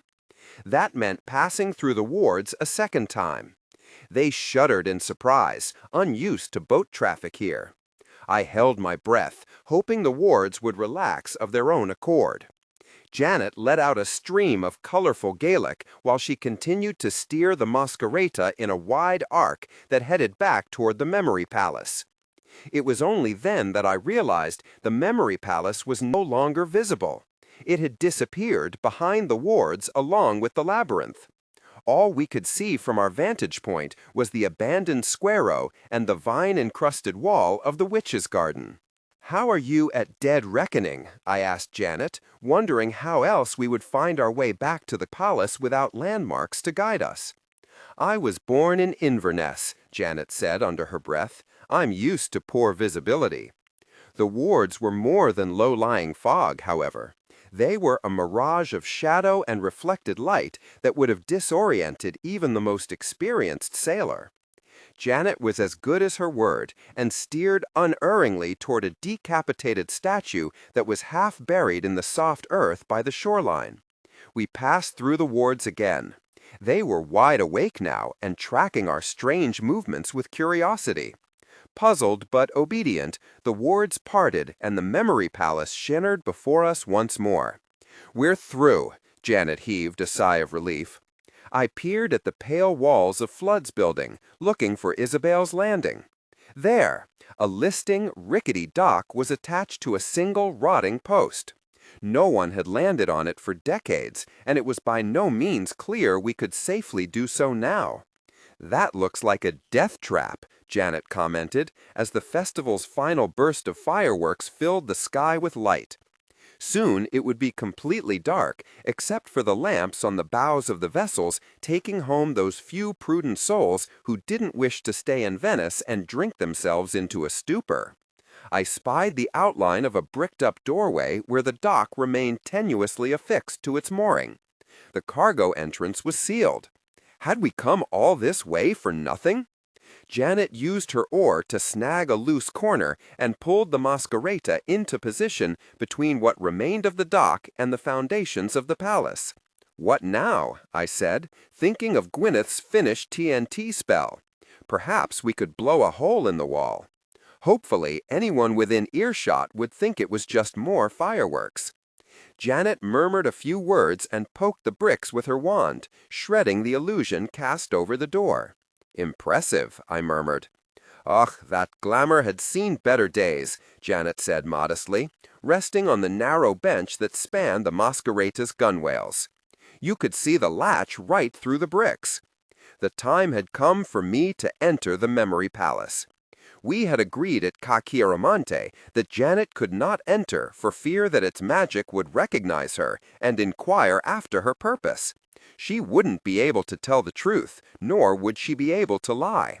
Remember, if the palace asks you a question, you must answer it as truthfully as you can, Janet warned. Keep it short and to the point. That's how to stay on the right side of the remaining wards. Sarah was an expert in half-truths, but I was not. The goddess only knows what shadow and darkness will throw at you inside. Never mind the dazzles and gleams light will produce to distract you, Janet continued.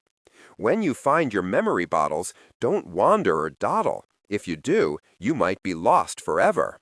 The Memory Palace's magic is perilously mutable. Thank you, Janet. I opened my mouth to say something more, but darkness was waiting to pounce, and light snatched the words from my lips before I could utter them. "There's no need," Janet said. The skin around her eyes creased with worry. "Listen to your instincts, Diana, and do not doubt them. They are how the goddess speaks to you." I hopped out of the Masquerita and onto the part of the landing that was still supported by the post. It sank a few inches, filling my sneakers with water, then bobbed up again. I reached for the iron latch on the door, but it had not been used for ages, and the mechanism was stiff with salt and grime. I put my shoulder to the wood and pushed with all my might. Reluctantly, the door swung open, scraping against the floor on the other side. Magic swept over me as I entered the Memory Palace, whooshing to greet me and passing through the open door. The force of it caused the door to bang shut, and I wondered if it could be opened from the inside. But it was too late to worry about that now. I cast a flickering shadow light so that I could get my bearings in the cavernous space. Holding it in my palm, I lifted it, hoping to see into the corners of the room. Darkness quickly absorbed its pale glimmer, but the illumination had lasted long enough for me to learn that I was standing in a wooden arcade with rectangular openings like unglazed windows. It reminded me of the stands at Hampton Court's tennis play, where spectators were able to view the action from a protected position. I conjured another shadow light and searched the panels until I found a simple catch. It snicked open, releasing a section of the enclosure so that I could pass onto the room's black marble floor. This was no tennis court. The lines and patterns in the marble were magical. A pentacle held in concentric rings, with an elemental circle at each point of the star. My eyes adjusted to the absence of light, and I swept the room for further clues about its purpose. The ceiling was as dark as the four walls and the floor, and a silvered crescent moon shined from it, casting the only light in the windowless space. A silvered frieze with the repeated legend Theatrum Tenebrarum wound around the room. The Theater of Darkness. This was where my mother faced Peter Knox in a magical duel, the condition so gloomy that she wouldn't have seen the wand in front of her face. Janet had warned me not to dawdle, and I reluctantly left the Theatrum Tenebrarum behind me and found my way to a torch-filled hallway wide enough for 4 witches to walk abreast. A touch of witch fire would have illuminated them, but I couldn't risk detection. In the hallway, darkness was still present, but it was held in check by layers of magic and counter-magic inscribed and reinscribed by hundreds of witches to keep the spells vital. But the loosening knots of the spells had not been retied with the shining threads a weaver like me used. These were woven out of darkness, shadow, and light, the fabric of higher magic. I passed by other rooms and sped down other corridors. A room lined with shelves, each laden with books. A dining room, with a table set for a banquet and 13 seats gathered around. A room like a theater, without players or audience. I came upon the palace's kitchen, where a man in a dark jacket and knee breeches sat by the fire, his back to me. He stirred a cauldron filled with something dark and fragrant. A black bird with a sharp ebony beak and a thickly feathered neck perched on his shoulder. The raven cocked its head to look at me. The man felt my gaze and turned. John Proctor. I recognized him from the carriage road and Gristle Gowdy's memory bottle. Why was he in the witch's memory palace? "There's nothing for you here," he said. "Hearth and cauldron will never be home for witches like us. You must climb higher to find what you seek." The raven rose from John's shoulder, leading me into another part of the palace. Keep consonants soft to maintain vocal warmth. I followed the bird to a space where the light was pearlescent gray and shifting rather than dark and thick.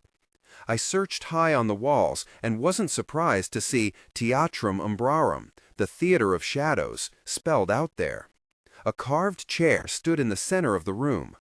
A black bearskin head and awe was thrown over the back and seat so that anyone who dared to sit in it would be held in the creature's legs. Next to it stood a bucket with a silver dipper and a chalice studded with jewels. Unlike the theater of darkness, the theater of shadows felt like a ritual space. "Curiosity saved the witch," croaked the raven, circling above me. "You must aim high." The black bird flew off in a flurry of dark wings. I looked up and saw another labyrinth suspended above me, this one made of air and shadow rather than wood and water. Through some marvel of architecture and magic, the suspended labyrinth managed to be both diaphanous and solid, with the vaulted dome of the heavens visible above it. Through the shifting clouds of the labyrinth, I saw a glimmer, then a sparkle. I narrowed my eyes in an effort to see more clearly. Glass. Memory bottles. A spiral staircase rose behind the bearskin-covered chair. It was not until I put my foot on the first tread that I realized the stairs resembled a double helix, with 2 separate flights twining around a central axis.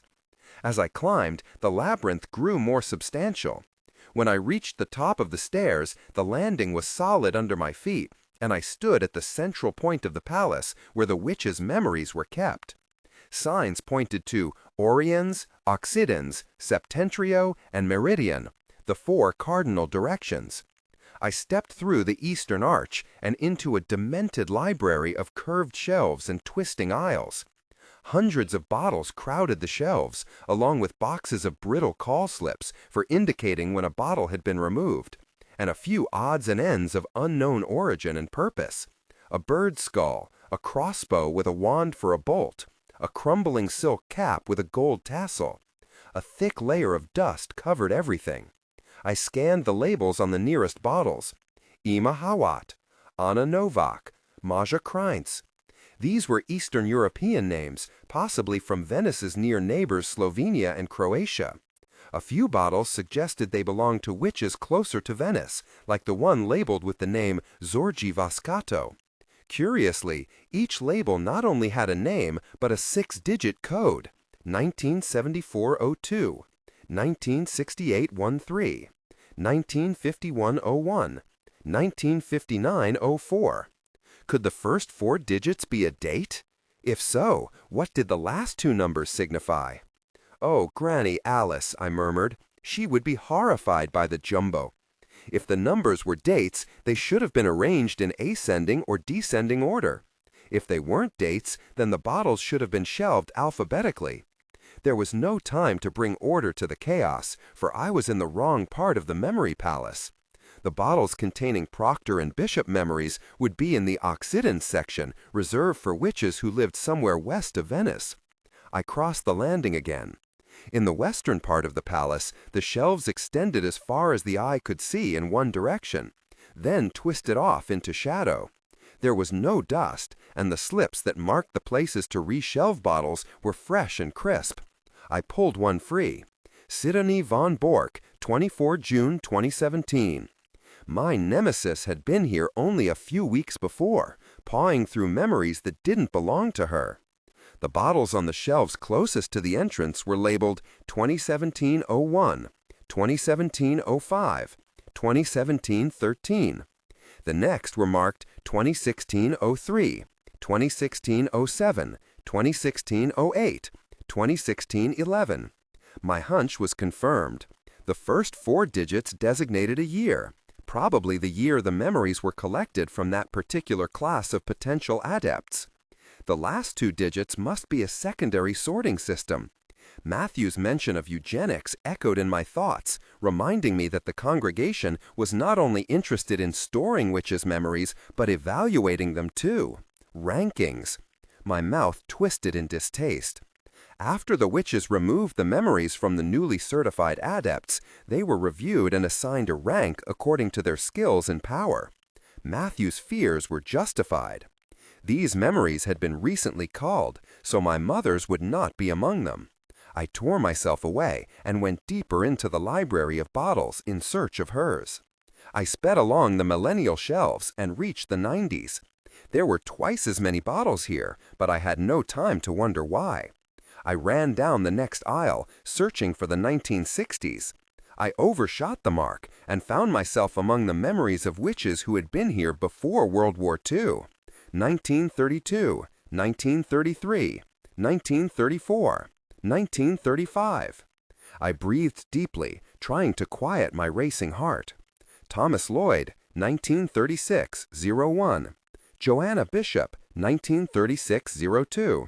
Taliesin Proctor, 1936-03. Nina Garnier, 1936-08. Jeanette Gardner, 1936-09. Viola Contini, 1936-13. If the final 2 digits were a ranking system, then 3 of my grandparents had received top marks in their labyrinth examinations. I had no flowers to offer to their memories, as I had at Proctor's Ledge. Nor could I take the memories into my heart where they belonged. All I could do was reclaim them. I pulled a rolled-up tote bag from where I'd stashed it in the waistband of my black leggings. One by one, I removed my grandparents' bottles, moving as quickly and surely as I could. The aisle twisted to the left, and I peeked around the corner. Another range of shelves extended into the distance. The past beckoned me to explore further, but I turned my back to it and set my sights forward. This time, I used my instincts to find the other family bottles. Gwyneth Proctor, 1948-02. I nestled Aunt Gwyneth's memories into the bag next to her brother's. The more family memories I reclaimed, the louder my power sang. Janet Gowdy, 1949-03. Naomi Proctor, 1957-13. Into the bottles went, the weight of the bag pulling on the straps. I reached the 1960s, my fingers tingling. Isaac Mather, 1965-03. I searched further and found what I sought on the bottom shelf. Rebecca Bishop, 1969-01. Mom had been top of her class, like her father before her. I stooped to put my mother's memories into the bag and noticed another bottle beside her, with her name and a date traditionally written out.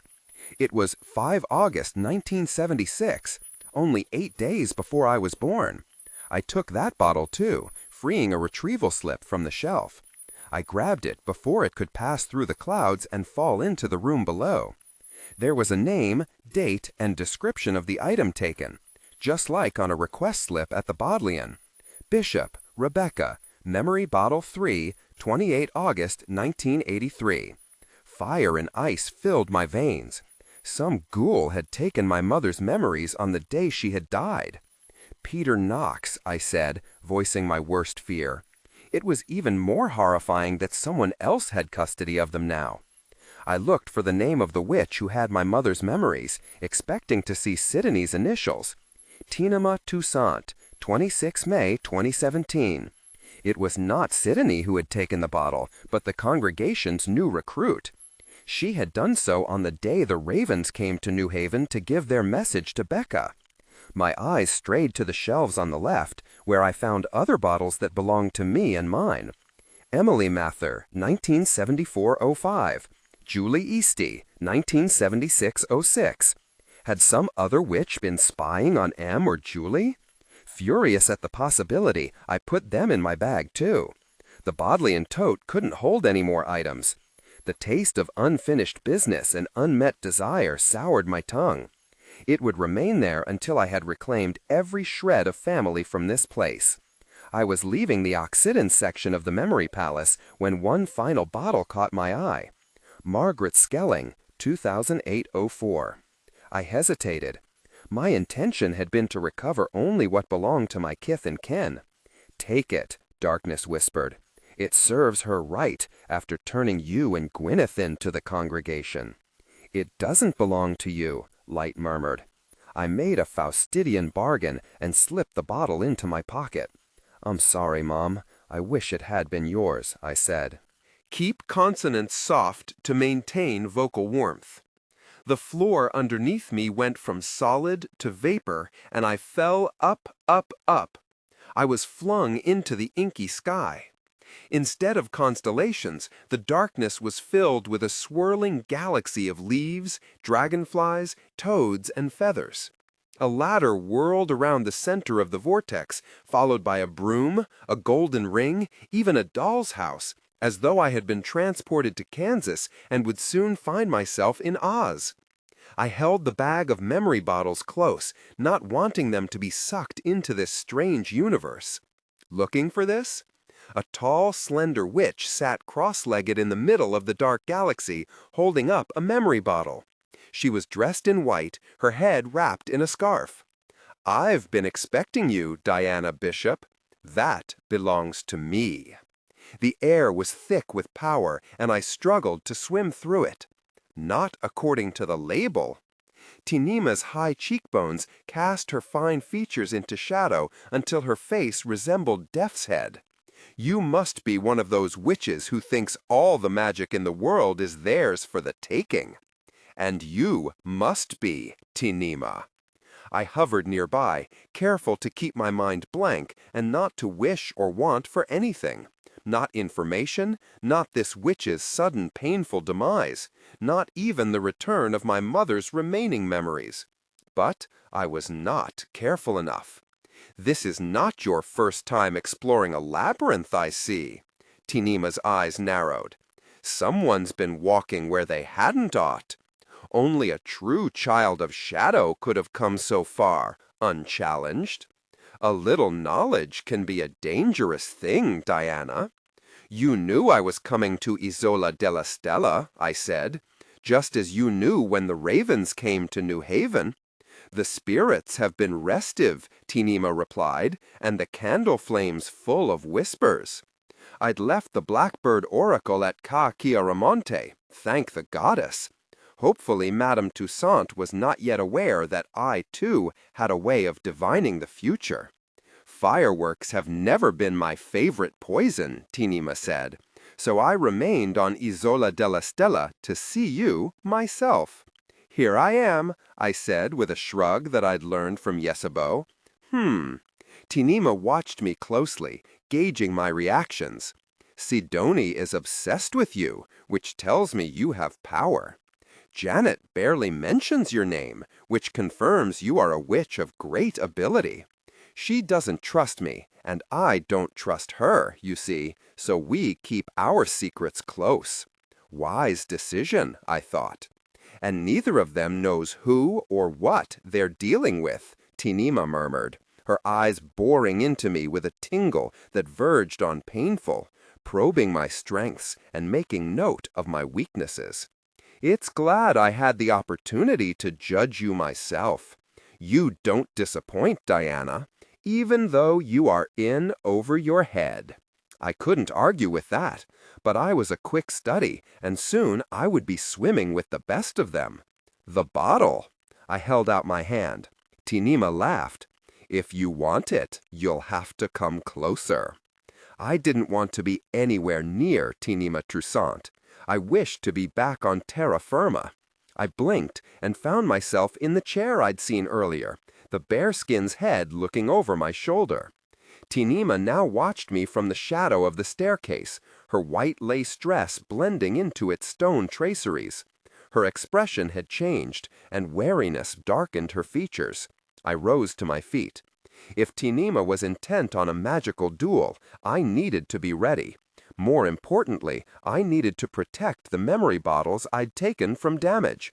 If you're going to challenge me, let me put the bottles down first, I said. Oh, I don't have a wand. It will have to be hand-to-wand combat, if that's okay. The wariness vanished as Tinima's expression turned to outrage, her eyes smoldering. How dare you suggest I would take advantage of a novice? The embers of Tinima's eyes burst into flame. With a strength that was not of this world, Tinima flung the bottle she was holding skyward. No! I cried, as my mother's precious memories joined the ring and the shells, the leaves and the ladder, the feathers and the dragonflies, swirling around the black hole in the strange galaxy at the center of the palace. The fiery bottle disappeared like a blazing star into darkness, burning brightly before it was extinguished. How could you? I cried, tears streaming. Go! Tinima roared. Take your bottles, and do not return here until Shadow calls you home. I took a step back, then another, astonished that Tinima, like Meg, was letting me go. The witch held up her hand in farewell, her eyes still burning bright.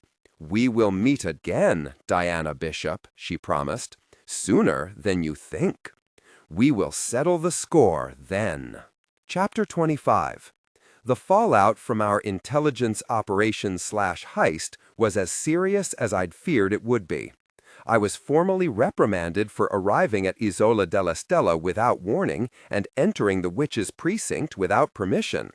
The congregation delivered a copy of the witch's code of conduct regarding the proper manner to approach the members, a title worthy of Robert Flood, to Ca Chiaramonte after breakfast. The witches were at their most prolix in the document, which exceeded 10 pages in length. As I had no desire to go back to Isola della Stella or see Tinima ever again, I threw the papers away.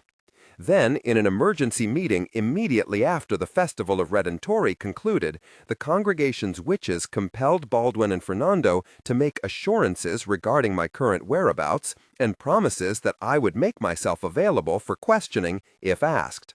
Finally, the witches summarily expelled Janet. She got the news on Sunday afternoon just before she left Venice. Janet confessed she was tired of the constant squabbling and the energy it took to stay one step ahead of Sidoni. It's a relief, really. Granny invited me to remain with her at Sept Tours as long as I'd like, Janet told me when I accompanied her along with Ysabeau, Marthe, Alain, Victoire, an entire showroom of Louis Vuitton luggage to Santa Lucia, where the party would board the Orient Express en route to Lyon. Janet and I shall do our best to stay out of trouble, Ysabeau told me when we said goodbye. Unlike Baldwin and Fernando, we make no promises. The disdain etched on Ysabeau's fine features indicated what she thought of those members of the Claremont family who had acquiesced to the congregation's demands. Ysabeau was the only creature to emerge from the weekend not only unscathed, but energized. The de Claremont matriarch had been the sensation of the 2017 Festa del Redentore, with one social media account rhapsodizing over the return of classic French elegance, likening Ysabeau's impact to that of Catherine Deneuve in 1967. As she crossed the station floor in a daring black Balmain suit, her arms filled with bouquets given to her by admirers, the moment was captured in photos that were quickly uploaded to the internet. Later, I settled into my seat on Baldwin's jet with mixed emotions. I'd burned whatever precarious bridge to the congregation I'd enjoyed as a member of the de Claremont family. The witches would not quickly forgive my raid on the Memory Palace, and they would never entirely forget it. Sidoni's animosity had deepened, along with her curiosity. Without Janet on the congregation, Matthew and I had lost a crucial ally. As for Tinima Toussaint, I still did not know what to make of her decision to let me keep the stolen memories or her seemingly impulsive decision to destroy my mother's bottle. I put a protective hand on the Bodleian tote, where each family bottle was now individually wrapped in a vintage Hermes scarf from Ysabeau's collection. Matthew was waiting for me when I landed at the private airfield northwest of Boston. We embraced silently, relieved to be together again, and awkward too, after what had happened only a few days before in the Proctor labyrinth. At Ravenswood, I was delighted to find Sarah and Gwyneth had not strangled each other. Apollo and Ardwina greeted me briefly and enthusiastically, then passed out under the chestnut tree from the heat and excitement. Keep consonants soft to maintain vocal warmth. The twins were lightly tanned, healthy as horses, and eager to tell me everything that had transpired in their world over the past 72 hours. Once the reunions were over and the children were off to the river with Ike, I shared what happened in Venice with the rest of my curious family. "I can't believe you managed to leave Isola della Stella with so many bottles," Gwyneth said after seeing my heavily laden tote bag. "I can't believe you didn't break any," Sarah said. I asked Matthew to undertake the delicate job of unpacking the bag. He drew the bottles out of their wrappings, identifying each in turn until a bright assortment of Venetian glass bottles, some round, some tall, some plain, and others with elaborate colors and faceted stoppers, gleamed in the Ipswich summer sunshine. "The witches must be in partnership with the glassblowers of Murano and Burano," Matthew said, as he put the last of the memory bottles on the table. "Which is mine?" Gwyneth asked in a shaky voice. I looked for Gwyneth's gold and black bottle, as well as the green one that belonged to Tally. I placed them in front of my aunt in a reunion of siblings. Gwyneth touched them with reverence, her hands moving possessively over the bottle's rounded bases, her soothing strokes indicating that all was well now. "It looks like the oldest bottles you found are from 1936, Matthew said, scanning the labels to make sure. "How far back does the memory archive go?" "I didn't have time to find out," I explained. "Madame Toussaint discovered me looting the shelves, and I had to leave as quickly as possible." Matthew knew me well enough to suspect that this cool retelling was not the whole story. It would take me time to find the right words to describe what had happened and to formulate the questions that remained. I drew Matthew's attention away by drawing a rough floor plan of the palace, including the double helix staircase that led to the floating library filled with memory bottles. I amused Sarah with tales of Ysabeau's antics in Venice and showed her some of the pictures that had made it onto social media, none of which showed my mother-in-law's face in any detail. I told Gwyneth about my surprising encounter with Tinima Toussaint, the newest member of the congregation. While I spun my tales and sipped my tea, Matthew's eyes never left me. I was afraid to meet them, for I was unsure what I might see there. Love? Like? Neither? Both? The clatter of footsteps and slap of wet life jackets outside the barn announced the children's return from their fishing trip. "Look!" Pip ran in with a string of fish. "We caught dinner." Matthew and I dutifully admired the slippery trophies. "What's in those?" Becca asked, dropping her fishing rod at the sight of what I'd brought home from Venice. "People's experiences and memories from long ago," I said, drawing her into my arms so that she didn't knock any bottles over in her curiosity. Ike entered the barn with the tackle. "Whoa! Are those all memory bottles?" "They are," I said, making room for him next to me. "Thank you for taking the kids out today." "No problem, cuz. We had a great time," he replied. "I have something for you," I whispered. "A souvenir?" Ike looked pleased. "Did you get me a Juventus jersey?"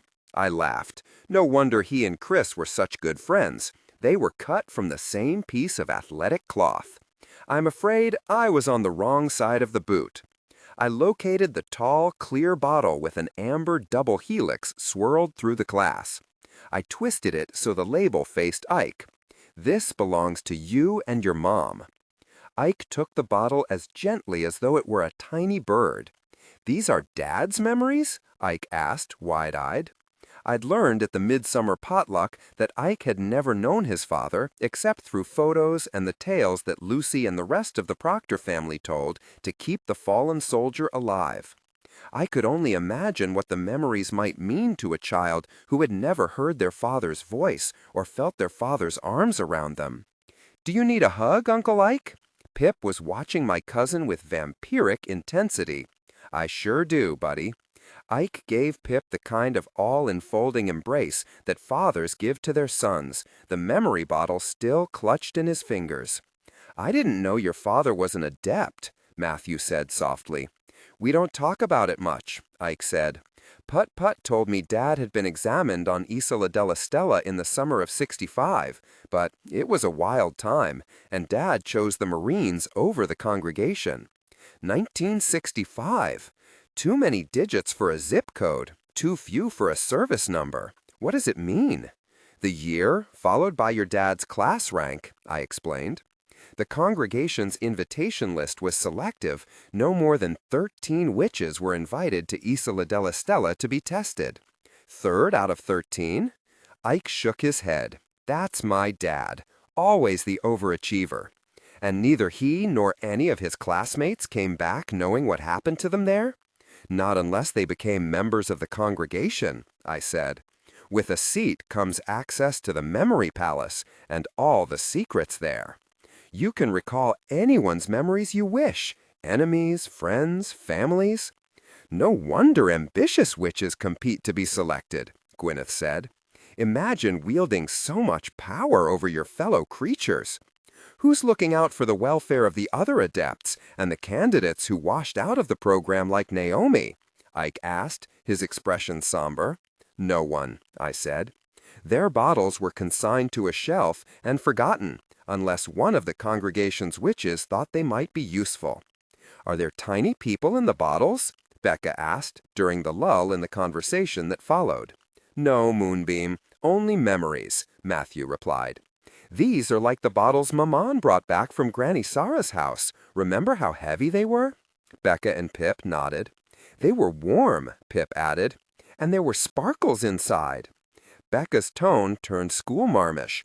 "If we see an empty bottle that's heavy and warm and sparkly, that's shut tight, we need to let Mommy or Aunt Gwyneth know." I hadn't noticed a warm sparkle in the bottles, but I wasn't Brightborn and lacked my children's acute perception. "That's right, Rebecca," Matthew said, bestowing a proud smile on his daughter. "Who saved all of these from the recycling?" Pip asked, looking askance at all the bottles. "They must have a big house." Matthew smothered a smile.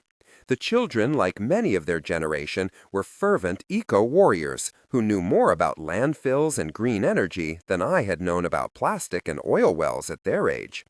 The congregation.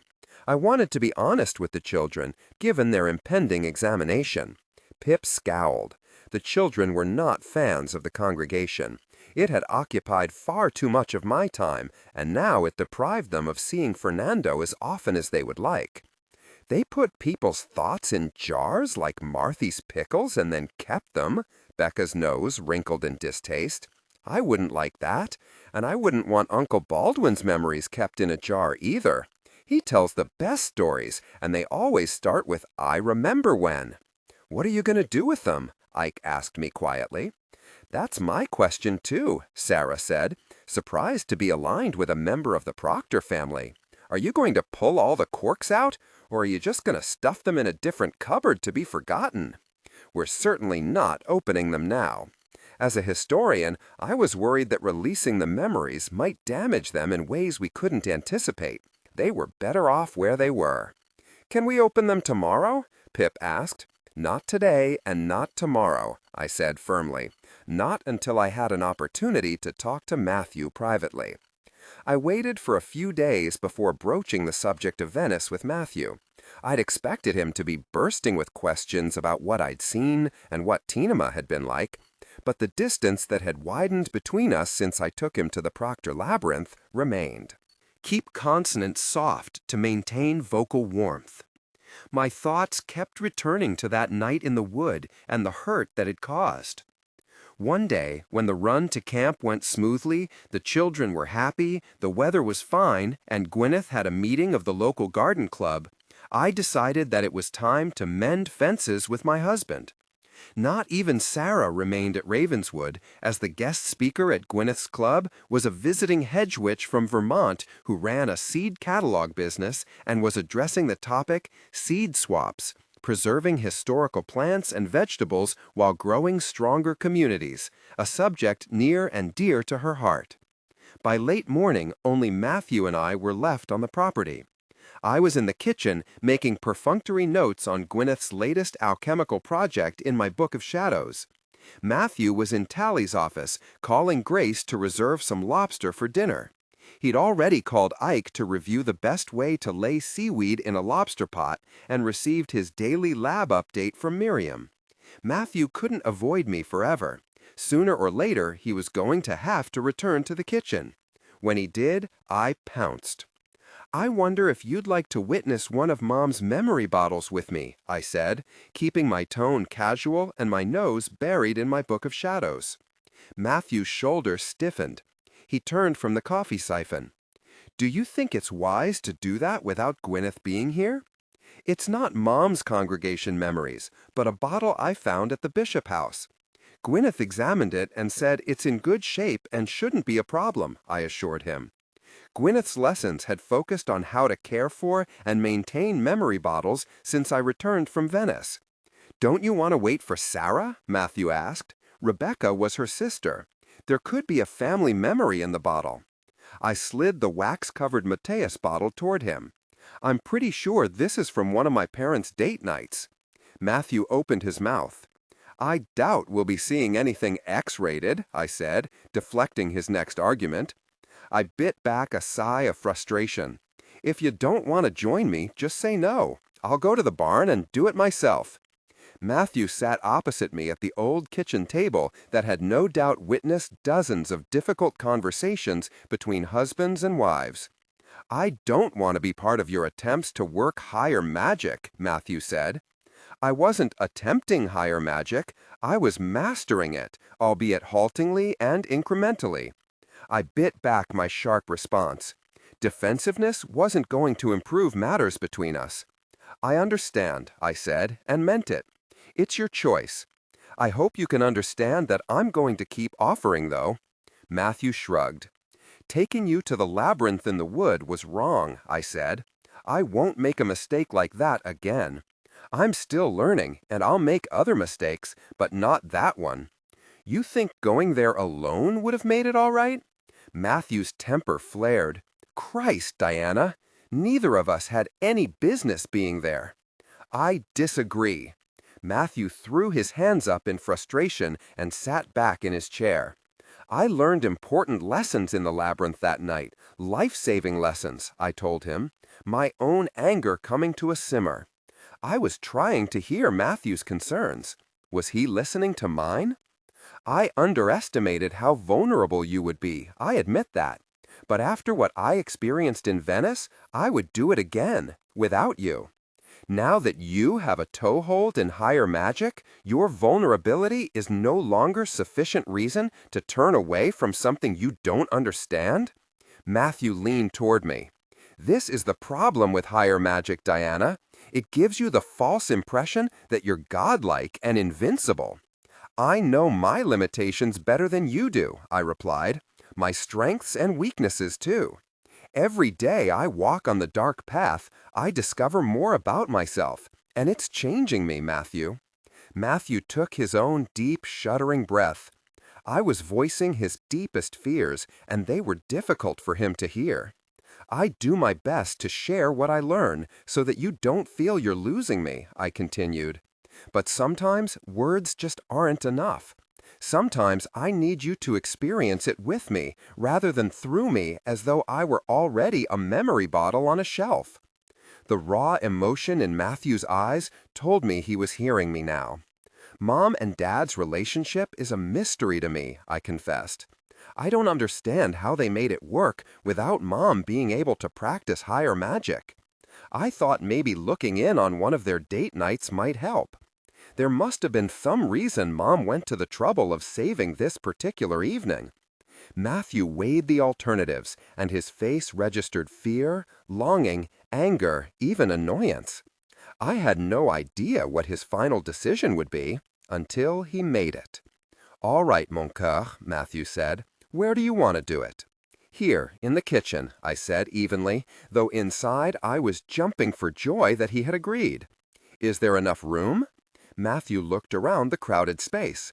"Plenty," I said, conjuring a witch light to cut through the wax seal. "You ready?" Matthew was startled. "Now?" I nodded. If I gave him time to reconsider, Matthew would come up with a million reasons not to be part of this.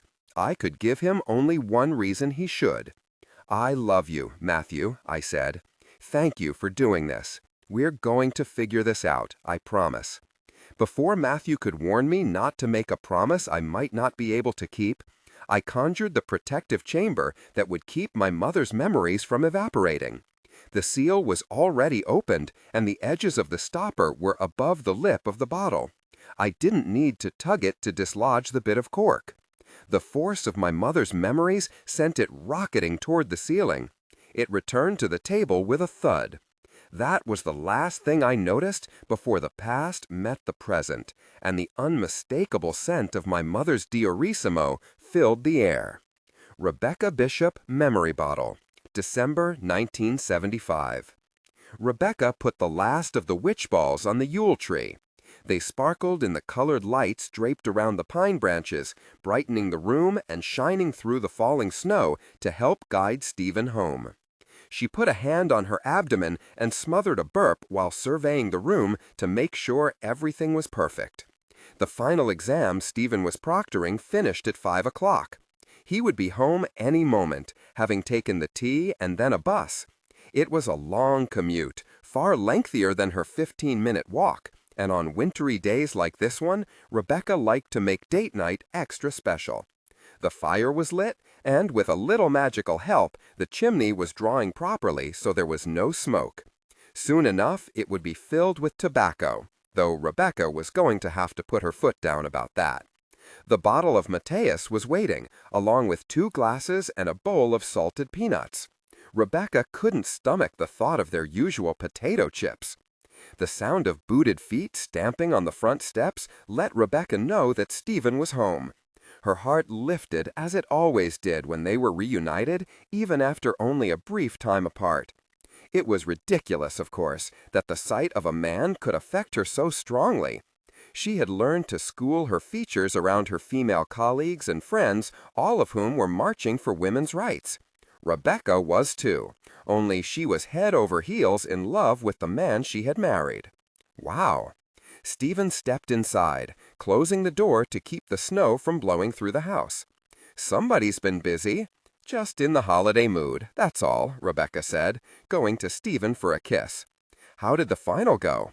Stephen sighed. "They're so strung out, it's hard to tell. 2 of them have been existing on nothing but grapefruit, raisins, and coffee for the past 5 days. Needless to say, I'm not expecting much from their blue books." Stephen divested himself of the worn brown leather briefcase stuffed with the distinctive notebooks that were supposed to keep students from cheating on their exams, the scarf that Emily had knitted for him last Yule, and his dark wool coat. Keep consonants soft to maintain vocal warmth. They all smelled of tobacco smoke, coffee, and peppermint. Stephen's students weren't the only ones existing on a subpar diet during this busy time of year. "How was your day?" Stephen asked, giving her a second kiss. His frozen skin was coming up to room temperature, and the snow caught in his brown hair had already melted. "Eventful." Rebecca took his hand and led him to the blanket shed unfolded by the fire and their pre-dinner picnic. "It took me forever to find a tree that was the right size, and then I couldn't find the witch balls. I went to the hardware store to replace a few of the bulbs in the lights before the snow started. Magic would have been quicker, of course, and the witch light would never have burned out again. But Rebecca knew better than to enchant something that would be used every day for the next 3 weeks. Stephen would smell the magic, and he wouldn't approve. These days she saved her spells for private moments and important reasons. How do the bulbs burn out when the lights are unplugged and stored in the attic? Stephen lowered himself to the floor with a groan. God, it's cold out there. Rebecca handed him a glass of wine and took one for herself. They clinked them together. To us and the years ahead, Stephen said. To us and the memories we leave behind, Rebecca replied. This was their usual toast, but it had special meaning tonight. Stephen propped himself against the nearby chair and opened his arm for a cuddle. A bubble of joy caught in Rebecca's throat as she settled into his arm. Stephen sniffed her hair. Did you make cranberry apple pie for dessert? Yes, Rebecca laughed. It was supposed to be a surprise. Hard to disguise that much brown sugar and orange zest, Stephen said, planting another kiss under her ear. Did you get to see the doctor today like you hoped? Uh-huh. Rebecca's bubble of joy exploded into excitement. I'm not allergic to potatoes, and I don't have stomach flu. Thank God, Stephen said, reaching for the peanuts. I'm pregnant. Stephen was slack-jawed with shock. They'd been trying to conceive for years, but hadn't had any luck. Rebecca had wanted a child for so long and had given up so much for the promise of her.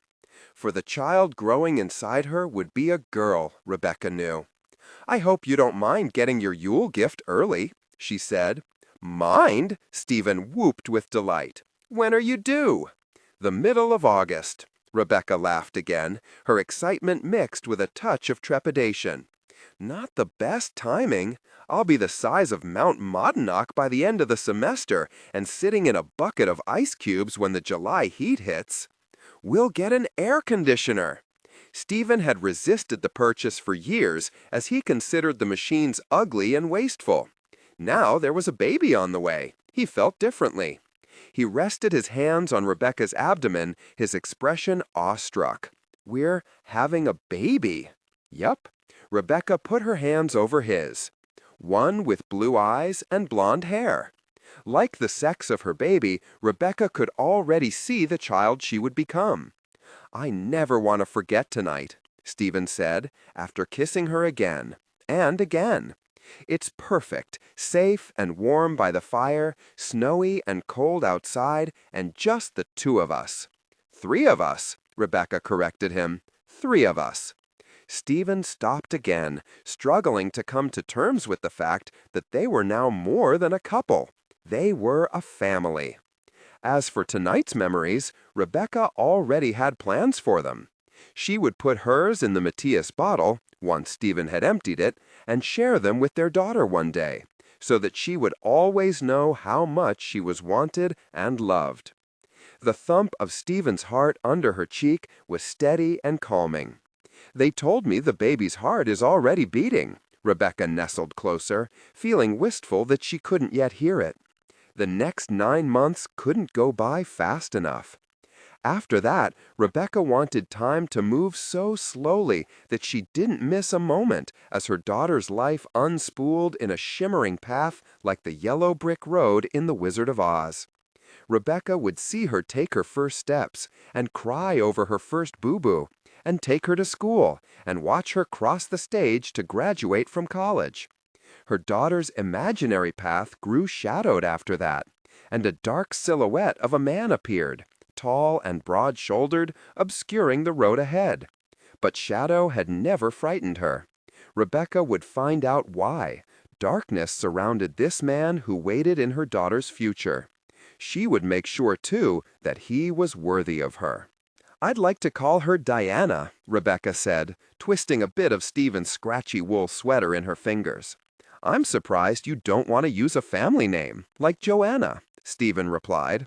Besides, the baby could be a boy. What would you want to name him?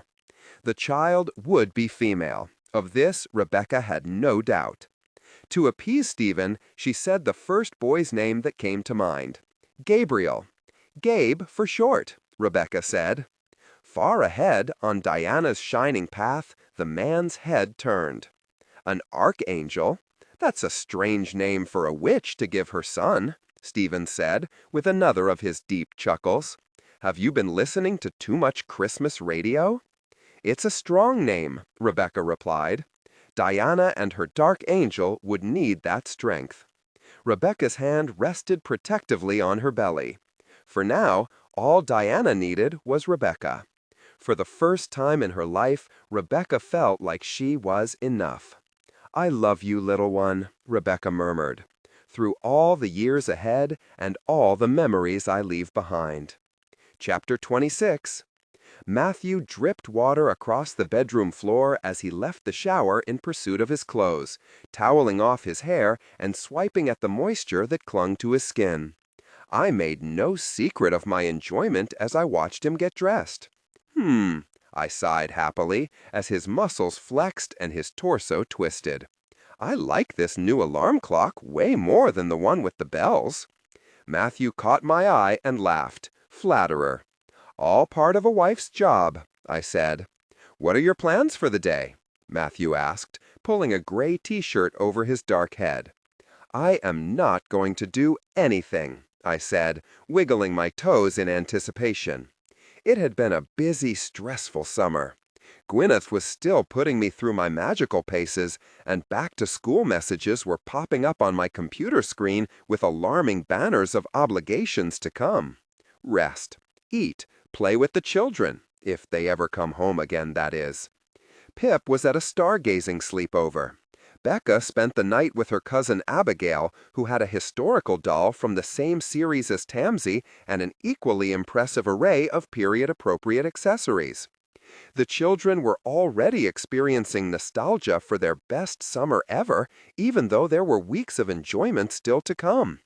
Becca and Pip were determined to cram as many clams, cousins, and boating excursions as they could into what remained of their vacation. I brushed aside the looming prospect of the twins' congregation examination in September.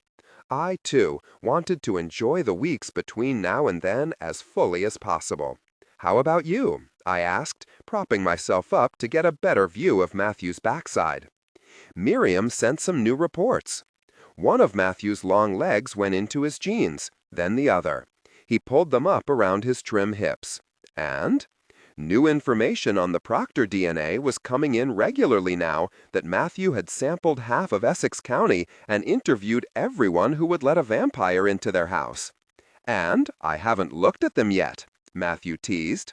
He climbed onto the bed and flopped onto his back so that I could cuddle into his shoulder. Impatience really is a Proctor trait. I'm going to have to see if I can find the gene that controls it. After a satisfying tussle and a full-body search for the offending bit of DNA code, I was wide awake and ready for breakfast. Matthew and I took our morning drinks onto the porch. I rocked and watched the play of sunshine on the water while Matthew sipped at his coffee and read the latest news from Yale on his computer. Keep consonants soft to maintain vocal warmth. Combining DNA and family history is yielding results, Matthew said. We knew that you had genetic markers for particular magical abilities when we tested your DNA in Oxford, but those identifications were based on general patterns. It was a bit like knowing that a specific line of genetic code is what makes your eyes blue. Now that we have the Proctor DNA to analyze, we're able to winnow down which of your ancestors might have passed that magical trait to you. Knowing your grandmother also had blue eyes was nice. Knowing she was a genius with wizard bolts, that was priceless information.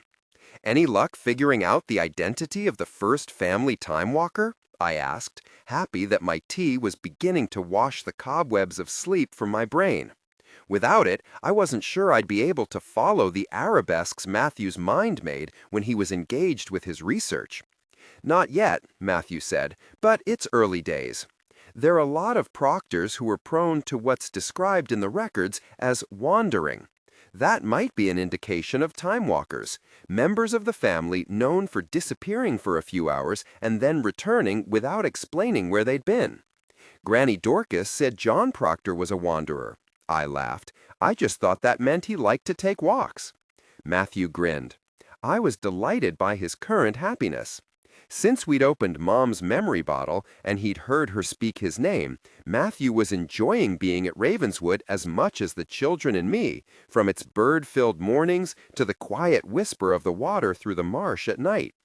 Gwyneth doesn't have the time-traveling gene, Matthew said. It's possible Tally might have had it, but he's such a mysterious fellow, it's hard to know whether his here today, gone tomorrow reputation was due to his career as a spy or his magical talents. And Morgana? Gwyneth says not. She never had children, so I can't be sure, Matthew replied. The stories I've heard about their mother, Damaris Proctor, suggest she was a time walker, though. Your great-grandmother liked to give small but priceless Roman bronzes to her friends to mark special occasions. Don't tell Phoebe, I said, laughing. We've got a beautiful, drama-free day ahead of us. Let's enjoy it. I hadn't known then that I was tempting fate, nor had the Blackbird Oracle given me any reason to suspect what was to come. But the moment the mail truck showed up at the old place that afternoon, I was uneasy. Gwyneth and Sarah were back from the garden club when it arrived. The coming of the mail was a highlight of Gwyneth's day, and there were always notes from faraway friends in it, as well as cheerful catalogs and print editions of various local papers. Gwyneth liked to have her afternoon tea while she went through her post. Today she took the mail from the box on the ridge, riffled through it, and froze. I had braced myself to receive the summons from Venice requiring me to appear and explain what had happened on Isola della Stella during the Feast of Redentore. Why did it have to be today, on this best of all summer days? The congregation, I said, meeting her halfway. Not the congregation, Gwyneth said, holding up a creamy envelope. Just the witches. I took the letter from Gwyneth and flipped it over, expecting to see the impression of Sidonie's familiar personal seal. Instead, I saw the witch's crescent moon pressed into green and black wax. Maybe Sidonie is afraid of losing face with the vampires and demons if they learn how an inexperienced witch broke into their chambers, Gwyneth suggested. Inexperienced? My eyebrows rose. When it comes to higher magic, you are still wet behind the ears, Diana Bishop, Gwyneth replied, putting me in my place. Perhaps Tinema suggested they handle the matter internally instead. She has a reputation for being an excellent politician. I cracked the wax seal and slid the witch's message from the envelope. Dear Professor Bishop, the letter began. I read the rest of its message aloud. Following the charges made by Margaret Schelling, Ipswich Coven, formerly part of the Massachusetts Bay Colony Coven, F. 1629, we are scheduling a mandatory evaluation of your talents for higher magic, pursuant to the following guidelines. See enclosed. A copy of the rules and regulations regarding required testing of all children born into higher magic families or exhibiting higher magic tendencies, another verbose title that would have made Robert Flood proud, was still stuck inside the envelope. I shook it out before continuing. We have launched an investigation into why your talent for higher magic, as displayed on the night of 14 July 2017 and witnessed by our member Tinema Toussaint, was not recognized prior to this summer, and we look forward to learning how you concealed those talents while acting as the de Clermont representative to this governing body. The answer was quite simple. It was all thanks to Peter Knox's obsession with my mother. I continued. To expedite matters and make this process as efficient as possible, we will examine you and your children, Philip Bishop Claremont and Rebecca Bishop Claremont, over the course of a single day. We propose to come to New Haven on a date of your choosing that will not impinge on your teaching obligations or the children's school calendars, ideally in the month of August. Please advise regarding your preferred time. We remain, yours sincerely, etc. I suppose I should have seen this coming, I said, with or without the Blackbird Oracle. We returned to the barn to break the news to Sarah and Matthew. The congregation is coming to New Haven sooner than expected, I said, holding up the summer's most recent special delivery. They want to test my aptitude for higher magic as well as the children's abilities." "Ridiculous," Sarah said, pouring herself a fresh cup of coffee. She slammed the carafe back onto the warming stand. "What a waste of time!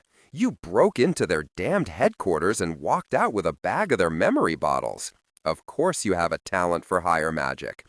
"It's just a formality," Sarah said, hoping to reassure her and myself that there was nothing to worry about. "And it's way better than facing a congregation tribunal." "I guess," Sarah replied, unconvinced. "I only wish we didn't have to wait until we go back to New Haven," I grumbled, my mood souring further. "Now that Janet's been expelled from the congregation, I suppose it'll be Sidonie or Tinema who does the honors." I shuddered at the thought of either of the witches strolling around Memorial Quad. "It would always have been Sidonie or Tinema," Gwyneth replied. "Witches aren't allowed to assess their own family members anymore. Too much grade inflation." "If you don't want them in New Haven, tell them to come here," Sarah said. It was not her house, or mine, but the suggestion was intriguing. I looked to Matthew, wanting his reaction. "Would that be allowed, Gwyneth?" Matthew wondered. "We'd need the approval of the coven membership," Gwyneth replied, a note of caution in her voice. "We aren't likely to get that," I said, not with Meg Skelling agitating the atmosphere. "I wonder," Gwyneth said, her voice thoughtful. "A date after Lammas might work. Julie should choose which one. She has a knack for picking auspicious wedding days. In May, I wouldn't have thought it possible that I would be eager to bring the twins' examination date forward from September, but a lot had happened since then." "Let's see what the cards say," Gwyneth said, rising to her feet with a determined light in her eyes. "I think it's time for a Proctor spelling bee." "You've never been to a spelling bee?" Grace was astonished. "Not since 3rd grade, when I won the Madison Elementary School contest," I said. "Not that kind of spelling bee." Grace chuckled. "At a Proctor spelling bee, the family comes together to ask the oracles for guidance. Then we compare notes and figure out what spells we need to cast to manifest the best outcome." Keep consonants soft to maintain vocal warmth. "It's a sign the Proctors are at DEF CON 1, Ike said, flashing one of his wide grins. "Is all this really necessary? I was going to pass the witches' test with flying colors, and there was no way to predict or prevent what the congregation witch might do to assess the twins." "Necessary? No, but the Proctors like to set themselves up for success," Ike replied. "Besides, we haven't had a family spelling bee in ages," Julie said, rubbing her hands together with excitement. She did a quick head count. "We're 8, including Sarah." "Me?" Sarah's eyes widened. "I'm not an oracle. Do you have any tarot cards with you?" Put was holding a leather envelope, soft and supple. Sarah nodded. "Always." "Then you'll do," Put said. "Where is Matthew, Gwynnie? We need more coffee." Matthew appeared with a fresh pot. "There you are," Put said. "You can be our 9th. The goddess prefers an uneven number at a spelling bee." "I'm not an oracle or even a witch, Putnam," Matthew protested. "No, but you've begotten them," Put said. "Get the man a deck of cards, Junior. Sit down and learn things, Matthew." Matthew did what he was told, as the rest of the gathering reached into pockets, purses, and fanny packs for their cards. Ike put an old deck of playing cards in front of Matthew that had been used for an oracle in the trenches of World War I and still smelled of explosives. "Let's shuffle," Put said. "Then we can let the oracles do their thing and have a sandwich." We moved the cards through our fingers. Matthew's deft handling of them gave away one of his past lives as a gambler. The room soon fell silent, except for the swoosh of the cards. Put was the first to release his cards on the table, where they formed the serpentine layout of the dark path. Matthew was next, and put 3 cards face up before him in the past, present, future spread. He wasn't a witch, but had been watching me handle the Blackbird Oracle and had learned some of the basics. Sarah, seated next to him, laid out her tarot in a traditional Celtic cross arrangement. The other oracles required more time to deliver their messages. When everyone's cards were finally on the table, two spreads appeared more than once: the dark path and the complicated spiral of the labyrinth. As for my own cards, they had positioned themselves in an identical arrangement to Matthew's, shedding light on past, present, and future. I looked at the images before me: the skeleton, salt, a flight of herons, change, strong boundaries, cleverness, and patience. The proctors surveyed the table, looking for synchronicities and patterns. Cards shot into the air as options were considered and discarded, rearranging themselves to illuminate new possibilities. In the end, the plan we concocted had the virtue of being utterly transparent, and so simple a child could execute it. All I was required to do was lay my cards on the table before the Ipswich coven, along with a single memory bottle. Anne, Meg, and Katrina arrived at Ravenswood later that afternoon to hear our request for a change of venue. Gwyneth and I met the coven representatives in the old place, and we took seats under the wistaria's leafy canopy. It was well past flowering, but it provided welcome shade on this warm day. Gwyneth had Katrina's tea ready, properly made according to her liking, as well as a rotund brown Betty pot filled with her own favorite oolong. "Thank you for coming on such short notice," I said, once everyone had a cup or mug in hand. "I need your help." Anne looked surprised, Meg suspicious. That's what a coven is for. Katrina's lenses were tinted pale yellow today. "What's on your mind, Diana?" "The congregation witches want to examine me to determine if I have a talent for higher magic," I replied. "They want to test the twins at the same time. There'll be 7 this autumn. The higher magic aptitude test is given to children, not adults." Anne frowned. "Besides, they already know you chose the dark path at the crossroads. It seems the congregation wants to go by the spell book when it comes to Diana," Gwyneth said. "I don't blame them," Meg muttered. "Nor do I." My prompt acquiescence startled her. "There have been so many procedural irregularities, not to mention my former status as a vampire representative on the congregation, that they want to dot every I and cross every T," I said. Gwyneth handed the congregation's letter to Anne, who read it swiftly. "Meg!" Anne was shocked at the letter's reference to one of her witches. "You broke your vow of confidentiality and shared particulars of the crossroads with other witches?" "She did what she thought was best, Anne," I said, wanting to avoid any further mention of bloodcraft. "Given that the witches refer to the coven in their message, I wondered if you'd be willing to request a change of venue and date so that the twins and I could be examined here, at Ravenswood." Anne looked to Katrina. "What do you think?" Katrina scattered a handful of bones on the table. She studied their arrangement. "There's more to this request than a missing signature on a form." "There always is with my family," I sighed. There was no good way to tell the witches what had happened on Isola della Stella, so I simply blurted out the truth. "I burgled Celestina and took items from the witch's memory palace." "You did what?" Anne cried. "Memory bottles?" Katrina asked, intrigued. "Yes, all of them, filled with the recollections of potential adepts when they were examined on Isola della Stella," I said. "I don't think the congregation has a right to keep them." I picked up the bubble of blown glass with Meg's name and number on it. Meg's normally narrowed eyes widened. "I saw it on the shelf," I explained. "I'd already taken as many bottles as I could that belonged to my own family. I hope you don't mind that I took yours as well." "You opened it?" Meg said, wary of my gift. I shook my head. "I thought about it, but they belong to you, just as my memories of the crossroads belong to me." Meg's cheeks turned red. Her fingers reached for the bottle, brushing against mine. "How many bottles do the witches keep on Isola della Stella?" Anne asked. "Hundreds," I said. "Thousands? I don't know for sure. Only the chosen few witches who sit at the congregation table ever have a chance to see them. I think that's wrong, too." "I agree with you," Anne said, her voice rough. "Meg? Katrina?" "Agreed," Katrina said promptly. It took Meg a little longer to decide. Finally, she nodded. Anne looked relieved. Let me run it by Hitty first, but if she gives me the go-ahead, I'd like to put it to the membership soon. How soon? Gwyneth asked. So long as Hitty doesn't rule it out, I suspect she'll let me conduct a vote via the phone tree.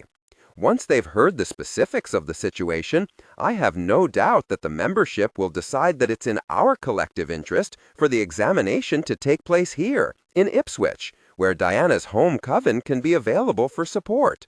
Home coven? I repeated blankly. I'm a visitor.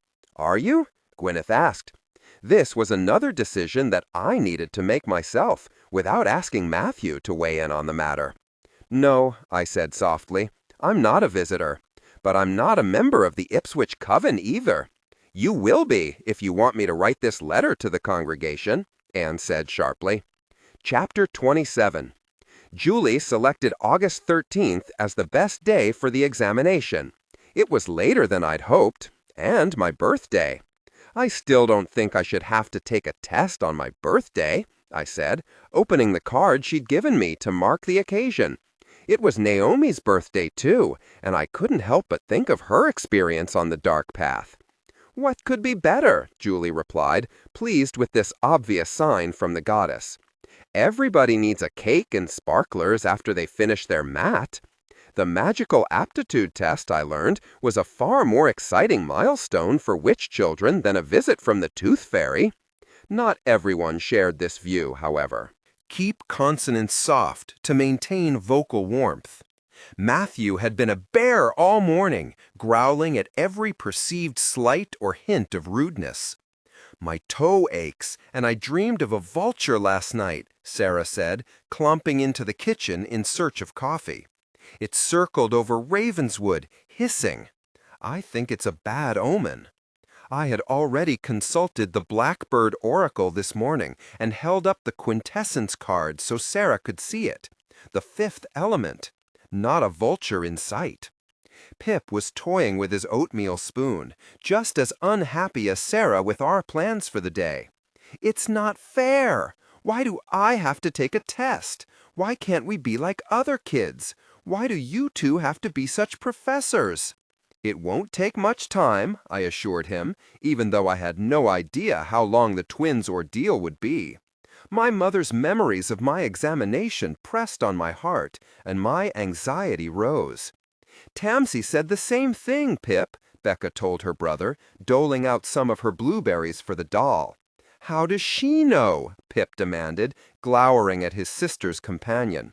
Tamsy does her cards every morning, just like Mommy, Becca said. Today, the card was a puffy cloud in a blue sky with a big yellow sun. You know how sunny days are always better, and they go by more quickly than when it rains? Oh, Pip looked impressed. Is Nando coming? No, I said with a laugh. A witch is coming, but I don't know who. It's a surprise. Without the prospect of their Uncle Nando showing up, the children scampered off to the barn to play with Granny Dorcas and the spell looms.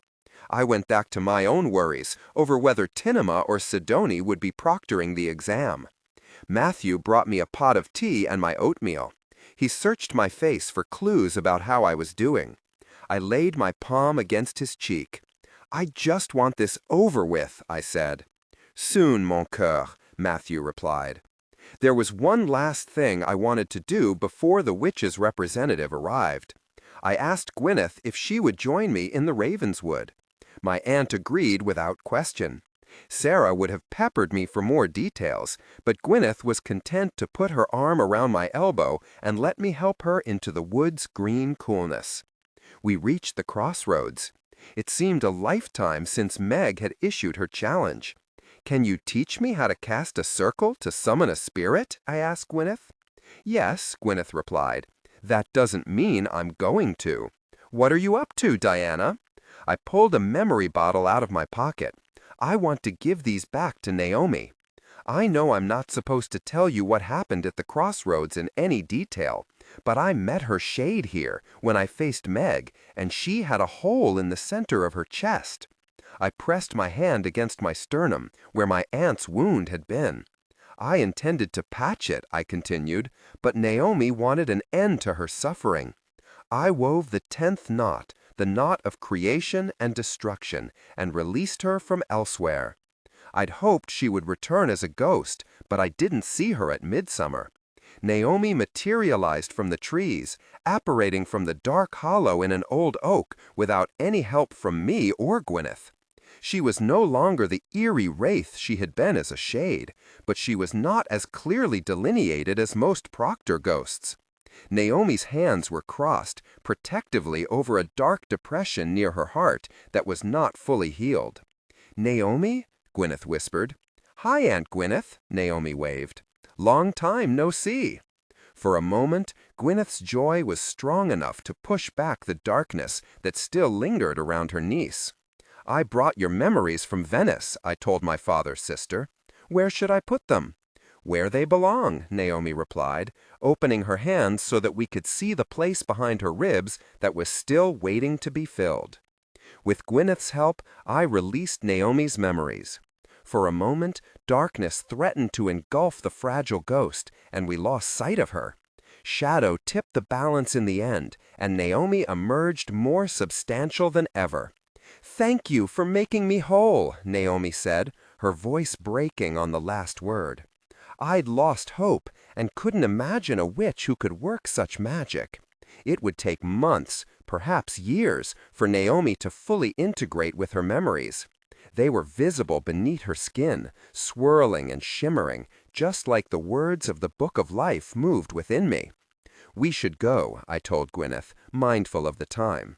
"Be sure to come back," Naomi said, wistful at our departure. Gwyneth and I emerged from the wood with lighter hearts. Then I saw who was waiting for me on the bench underneath the witch's tree. And light turned to darkness. "Hello, Diana." "Satu?" I stifled my instinct to scream in warning, knowing that Matthew would hear me no matter how quietly I spoke. "Why are you here?" "I'm here for you, of course." Satu stood, her platinum pixie and pale skin gleaming in the summer sun. "And your children." Gwyneth had been right. Satu was no longer spellbound. My attempt had been impassioned, but lacked the skill that would have kept the bindings on her magic in place.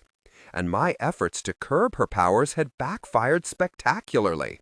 It felt like they had increased, the air between us electric. Matthew burst out of the farmhouse, his eyes pinned to the ridge. "Could you find the children?" I asked Gwyneth, though I was really speaking to Matthew. "I think they're in the barn with Sarah and Granny Dorcas." "If so, they have no need of me at present," Gwyneth said, her eyes steely. "Miss Jarvinen, how unexpected."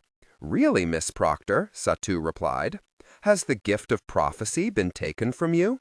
I'm surprised, knowing the strong tradition of oracles in your family. Diana has always had a touch of the oracle about her. I knew it the first time we met." A slight twist of Gwyneth's fourth finger suggested that she had triggered some alarm. Hopefully it would alert the coven that something was wrong at Ravenswood. "Our high priestess isn't due for another hour," Gwyneth said with a mocking smile. Tailwinds over the Atlantic. Matthew had joined us, which meant the children were indeed safely in the barn. "I told you it wouldn't be Sidoni." I glanced over my shoulder, wanting to make eye contact with Matthew. "You owe me $5. Poor Sidoni has been under so much pressure since Janet's abrupt departure and the unexpected vacancy on the congregation," Satu said, her voice silky. "My name was at the top of the list of replacements, and I was happy to be of service." I should have looked for Satu's bottle when I was in Venice, but it had never occurred to me that she might still pose a threat, not even after Gwyneth's warning. Matthew placed his hand on the small of my back, close to where Satu had branded me with his family seal, as a reminder that I was tainted by my association with vampires. The scars were a lasting symbol of Satu's cold-bloodedness. My courage, which had been wavering, revived. "I've already notified the congregation that your appearance here is unacceptable after your violence toward Diana," Matthew said. "They'll have to send someone else to examine her and the children." Satu's laugh was as brilliant and brittle as Griselda Gowdy's memory bottle. This is an internal matter, Matthew. The other members of the congregation have no jurisdiction over the affairs of witches. Satu's smug expression left little doubt that Tinema and Sidoni were aware of what Satu had done to me in the past, and had sent her here anyway. "It's okay," I said, putting my hand on his arm. "She can't do anything to me or the children." "That's right, Diana. Ravenswood protects its own." Gwyneth fixed a basilisk stare on her visitor. "You're on Proctor land, Satu. There are forces here that are beyond even the reach of higher magic." "I'll be careful," Satu replied with a twisted smile. A howling wind of protest swirled past my shoulders and nearly flattened Satu. "Be more careful," Gwyneth said. "That's the last warning you'll get. No harm will befall Diana or the children. Today." Satu paused long enough to give her words a malicious shimmer. Keep consonants soft to maintain vocal warmth. Today is all about ticking the boxes so that there are no questions later. Shall we get started? "Follow me," Gwyneth said, directing Satu toward the old place. I took Matthew's hand and pulled him in the direction of the barn, away from Satu's veiled threats and toward our children. "How did your oracle not foresee this?" Matthew snarled in fury. "Well, deal with the intelligence failures later," I said, taking his face in my hands. "Right now, I want the children with us and their examination in the rear-view mirror." Matthew drew a shuddering breath, gathering his composure. His eyes were stormy, but not yet fully black. Matthew was in control of his blood rage for now. He nodded. When we entered the barn, Sarah was ready to fight. Not with magic, but with Granny Dorcas's favorite fire poker. She dropped it with a clatter. "It's time for your test," Sarah told the twins brightly. "Who wants to hold my hand?" "I hate tests. I was terrible at them." "Me too," Pip moaned. "I like tests," Becca said, slipping her hand into mine. Something warm and sharp bit into my flesh. "You're wearing your ring," I said, looking down at her fingers. "Tamsy told me I have to wear it from now on," Becca explained. "She told me it belonged to a great witch, and that I would be a great witch one day too." "Thank you, Tamsin Proctor," I said silently. For the first time since my ancestor spirit took possession of my daughter's toy, I was grateful. Tituba's ring retained some of her power, and Emily's ancestor would be with Becca when she faced Satu. In the end, we all held hands as we crossed the green expanse of grass and flower beds between Orchard Farm and the old place. When we reached Gwyneth's house, Sarah let go of Pip's hand. "There you go, Squirt. Your mom will take you and your sister inside. There isn't room for your dad, me, and Gwyneth's poky front parlor. We'll wait for you out here." Matthew was surprised. "I'm going?" "No, you're not," Sarah said firmly. "Everybody needs to focus, right? We don't want to distract anybody." I thanked the goddess for Sarah's unusual restraint. Rather than adding to the tension, she found a way to remind Matthew he had an important role to play in today's proceedings. Reluctantly, Matthew nodded. "Who wants to go first?" I asked the twins. "Me!" Pip and Becca shot their hands in the air and shouted in unison. "Ladies first," Pip said with a little bow to his sister. "No, Pip," Becca took her brother's hand. "We'll do it together." I took Pip's other hand and cast one final look at Matthew. Matthew traced a cross in the air between us. "Angele Dei, qui custos es mei," he murmured. "Me tibi commissum pietate superna. Hodi illumina, custodi, rege, et guberna." Pip and Becca both recognized this ancient prayer to one's guardian angel immediately, as did I. Matthew had taught it to the twins as soon as they could speak, and both children repeated it whenever they felt uncertain or distressed. "Amen," Pip said in response. "Catch you on the flip side, Daddy," Becca said, adding my father's favorite farewell to the litany. Satu and Gwyneth sat in silence in the keeping room. The rest of the witches present had plenty to say, however. "That despicable hag has no business being here," Granny Dorcas said, shaking a frying pan. "Pallid creature. And her skills are shockingly crude. Better we smoke her out, Granny Dorcas, than mount a frontal attack with kitchen equipment." Grandpa Tally was propped against the fireplace, his eyes glued to Satu with deadly intent. "This witch from the north is not a great lover of books," Granny Alice said with a sniff. "No wonder her knots lack structure. There's barely enough grammare to hold them together. She needs to acquaint herself with more disciplined prose." "Naomi was here too," she said, her hair sparkling. I felt her presence at once.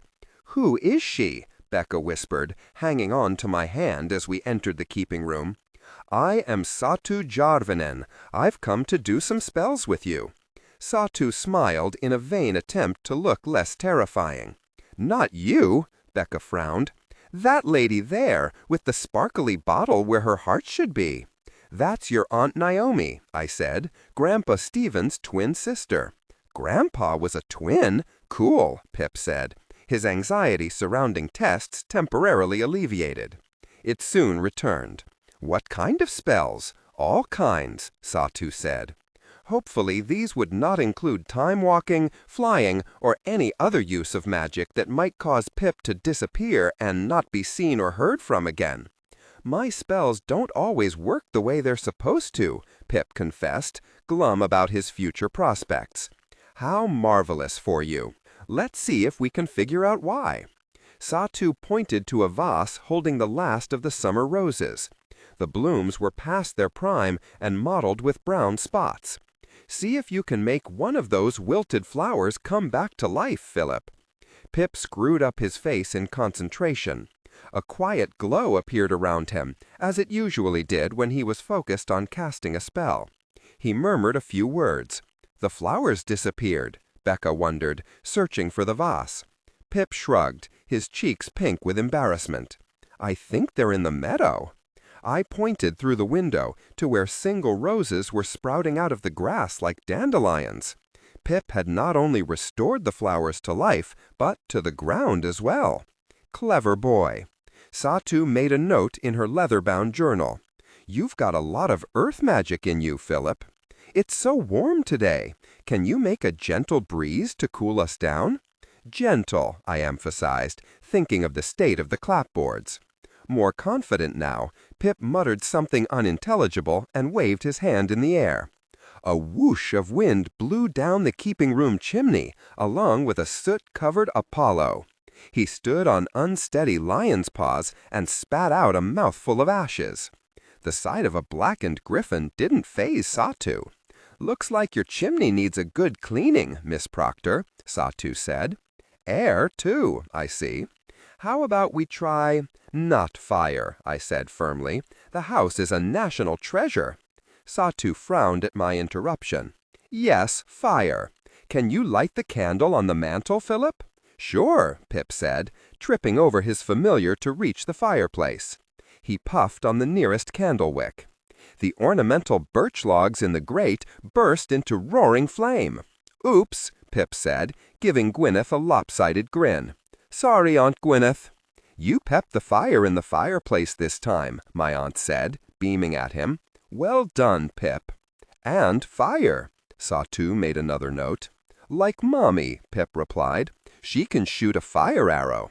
"Yes, I know," Satu murmured. "Can you empty the water from the glass on the table without touching it?" I closed my eyes and prayed that Pip would not cause a tsunami that would require coastal evacuations. Pip stood in front of the table and concentrated on the glass of water.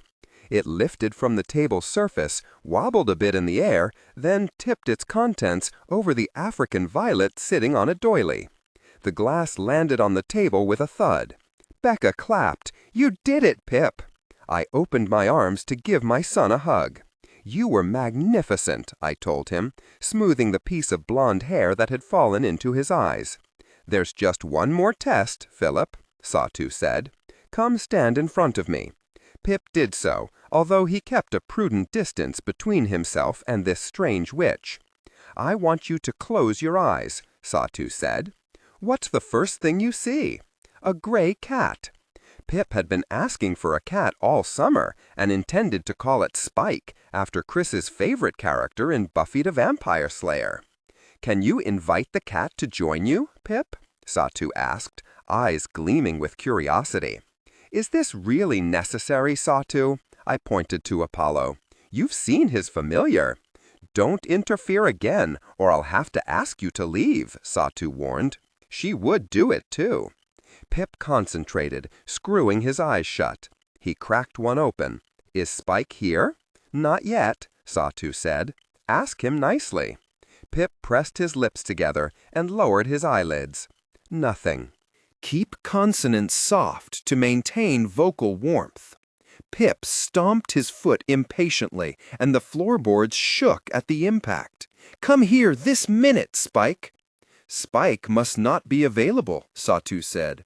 "Thank you for trying, Philip." Pip's face fell in disappointment. He opened his eyes and turned to me. "Did I do something wrong?" "Not at all," I said. "You are a very talented witch, Philip." Satu made a few more notes in her book. My fingers itched to snatch it from her so that I could see what they said. He smiled and turned to his sister. "Your turn, Becca." That's it? I was blank with astonishment. Where was the pain, the threats, the sense of violation? Satu's examination was nothing like what I remembered from my encounter with Peter Knox, or my mother's memories either. Mom had been angry at Dad for allowing Peter to proceed with his unorthodox methods, but I hadn't understood how different my experience had been. "What were you expecting?" Satu asked, genuinely curious. I smothered my fractured memories of Knox's visit to Cambridge, not wanting Satu or the children to see my distress.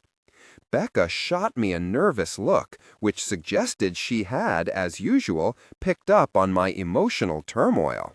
"You'll be fine," I said, plastering a wide smile on my face. "It's not hard, Becca," Pip said, taking his sister by the hand. "Courage." With her brother's support, Becca walked the few steps that stretched between her and Satu. Granny Dorcas walked beside her, chewing on her pipe. "I'd like you to," Satu began. "Make a wilted flower bloom," Becca said, "ready to make magic." "No," Satu said sharply. "You must listen carefully to my instructions, Rebecca. I want you to fill that empty glass on the table." Rebecca's chin lifted. "Water, milk, or lemonade?" Gwyneth choked down a laugh. "Take that, you pudding-headed hoyden!" Granny Dorcas brandished her frying pan. "Witch's choice," Satu replied, her tone vinegar. Becca pointed her ringed finger at the glass, and it filled slowly with lemonade from top to bottom, rather than from bottom to top. It was neatly done, tightly controlled, and very naughty. An expression of astonishment slipped over Satu's features and quickly left. "Very good, Rebecca." Satu pointed to the candles. "Can you light them?" Becca walked to the fireplace and blew gently on one wick. It burst into golden flame.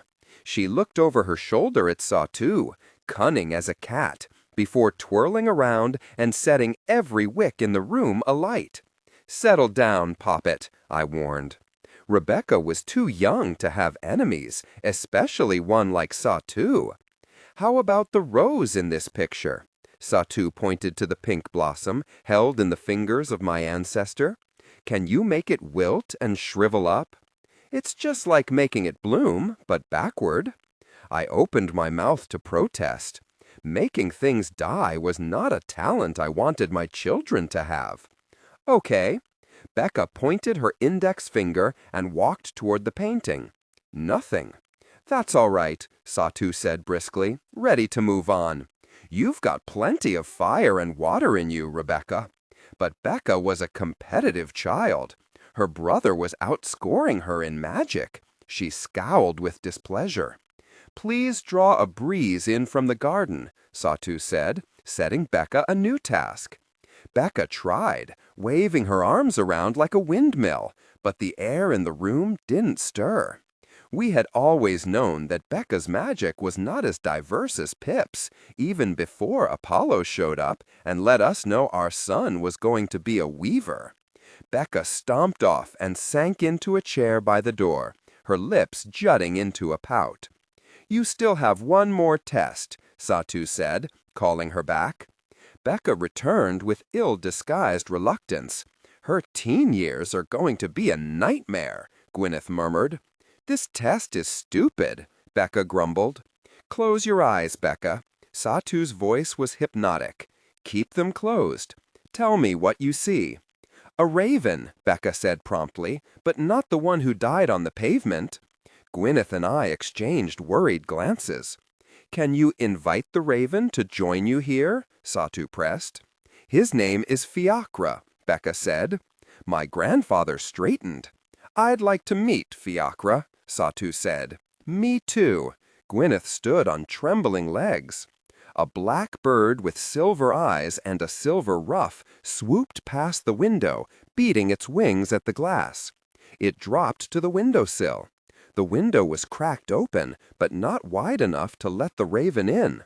"Can I open the window?" Becca asked Gwyneth. "Of course," Gwyneth said, her voice trembling. Becca flung open the window so that Fiacra could hop through it. Outside, Matthew and Sarah were peering at the unusual bird. "You sure you have room for a raven in New Haven as well as a deerhound and a griffin?" Sarah asked my husband. Becca waved. "Hi, Aunt Sarah. Look, Daddy, this is Fiacra.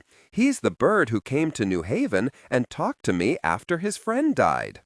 There had been no silver feathers on the raven I'd seen in New Haven. It was as though the bird had been given a collar of office, a mark of the goddess, like the cross between Kaioka's eyes. "Fiacra?" Gwyneth whispered. "Is that you?" Fiacra turned his brilliant silver eyes toward my aunt. He ducked his head and cawed with recognition. Fiacra hopped a few steps and then took flight, landing on Gwyneth's outstretched hand. "It's good to see you, old friend." Gwyneth's eyes filled with tears. "How wonderful that you came when Becca called." Fiacra clucked and warbled, bobbing his head in Grandpa Tally's direction. "He did?" Gwyneth smiled at her brother. Fiacra spread his wings and returned to Becca and Pip, watched closely by a curious Apollo. "Apollo doesn't mind if you fly, too," Becca assured Fiacra. "Mommy flies sometimes. You can still be friends." Fiacra uttered a strange chirp. He paced up and down the windowsill, undecided. Finally, the raven flew into the room and landed on top of Apollo's head. He pecked at a bit of soot that was trapped in the feathers between the griffin's eyes. "See, Granny Dorcas, the Proctor legacy is safe with Rebecca," Grandpa Tally said. "Humph," Granny Dorcas replied. "That imp is bent on mischief. Best not to cosset her, or darkness might follow." "Darkness wouldn't stand a chance against Becca." Satu returned her pen to the elastic loop on her notebook. "I think that's enough for my report. Once I've filed it, you will receive a copy." "Aren't you going to test Diana, too?" Gwyneth asked. "I know what kind of witch she is," Satu said. "She is strange and dark. Like me." A sense of impending danger prickled along my hairline. Satu was up to something. "Tinema already wrote a lengthy report about Diana's abilities," Satu said. "It was a last-minute filing, and it was too late to notify you of our change of plans. I'm sorry if we caused unnecessary concern." I wrapped my hands into tight fists to prevent myself from trying out one of my newly polished hexes. "But we'll see you next summer, Diana, in Venice." Satu drew another congregation missive from her bag. "Here's the official notification that you've been selected to join the potential adepts in the class of 2018, as well as instructions on how to certify the skills you need to acquire before arriving in June. I'm sure that your aunt or the Ipswich Coven will be able to attest to them using the enclosed form." What? I hadn't foreseen this either. You didn't think we'd let you walk some other labyrinth, now that you've seen the one on Isola della Stella? Satu's voice dripped with scorn. Matthew had had enough. He came into the room and stood next to Grandpa Tally in the same vigilant pose, arms crossed, limbs still, and his eyes everywhere. Congratulations, Diana. It's a great honor to be invited to Celestina for your next examination, Satu continued. Thank you for your hospitality, Miss Proctor. Satu headed for the door. I slammed it shut before she could leave, trapping her inside the old place. That's Professor Proctor, I said, seething. I'll show you out, Satu. This way. As you wish, Satu said, inclining her head. I led her through the kitchen, across the uneven granite stones, and into the sunshine. Go, I pointed up the hill.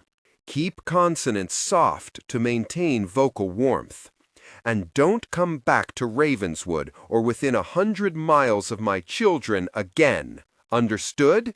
You don't order me around, Diana, Satu said softly. I order you around, remember? Oh, I remember, I said, but those days are over. I felt the press of ancestors and family gathered at my back and the power of Ravenswood under my feet. Satu smiled. Well, see. She climbed the hill without hurry, gradually making her way to the witch's tree, where I'd first seen her. Infuriated, I followed. Stay with Pip and Becca, I told Matthew, who had joined me outside. I heard the sound of a car engine and flew over the top of the hill. I stopped the car with a drift of stones conjured out of the carriage road's loose gravel. This isn't over, Satu, I said, landing on the hood of the Volvo. Satu turned off the ignition and climbed out of the car. Oh, I've only started, she replied. I'm not the same witch, I warned. You won't defeat me as easily as you once did. Satu turned her palms to face me. They were bright with weaver's cords, the colors extending to the tips of her fingers. I gasped. Satu had found another weaver one, able to train her in the art of making new spells. I'd suspected she was a weaver. Here was proof. I'm not the same witch either, Satu said, and you're not as special as you thought. There are others like us. Maybe, but I doubted they had Goody Alsop's expertise. And Satu may not have the ability to weave the 10th knot as I did. As for higher magic, you can't hold a candle to your daughter, Satu continued. Rebecca will eclipse you in no time. The witches will have big plans for her once they see my report. The temperature dropped suddenly, and I shivered. I'd feared this might be the case, ever since Rebecca had danced with the ravens in the wood. You'll know soon enough what lies in store for your daughter, Satu said, her eyes gleaming with evil intent. But what will the witches do when they find out about Philip, I wonder? What will they make of his unique inheritance? The earth shifted below my feet, just like the floorboards in the keeping room had when Pip stomped his foot. Satu smiled, malevolent.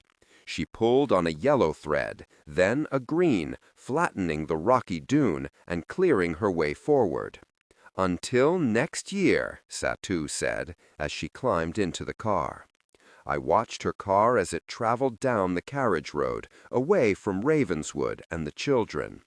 Darkness gnawed like a poison in my stomach, feeding on the fear prompted by Satu's words. I beat it back with the light of truth. I was a trained weaver who could tie the 10th knot. I was an initiate in higher magic.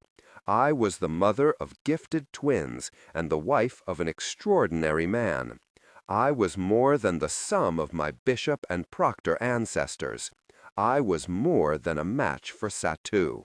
Helter-skelter, hang sorrow, Corel kill a cat, up tails all, and a louse for the hangman.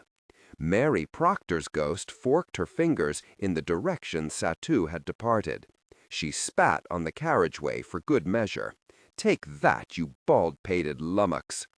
We stood together in silence as the dust churned up by the car's wheels settled.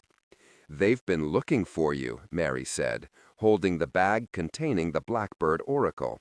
It was bouncing up and down with agitation. I hadn't wanted them with me when I took the witch's examination in case they roused the witch's curiosity, and had left them safely at the farm. "Thanks," I said, taking the cards from the ghost.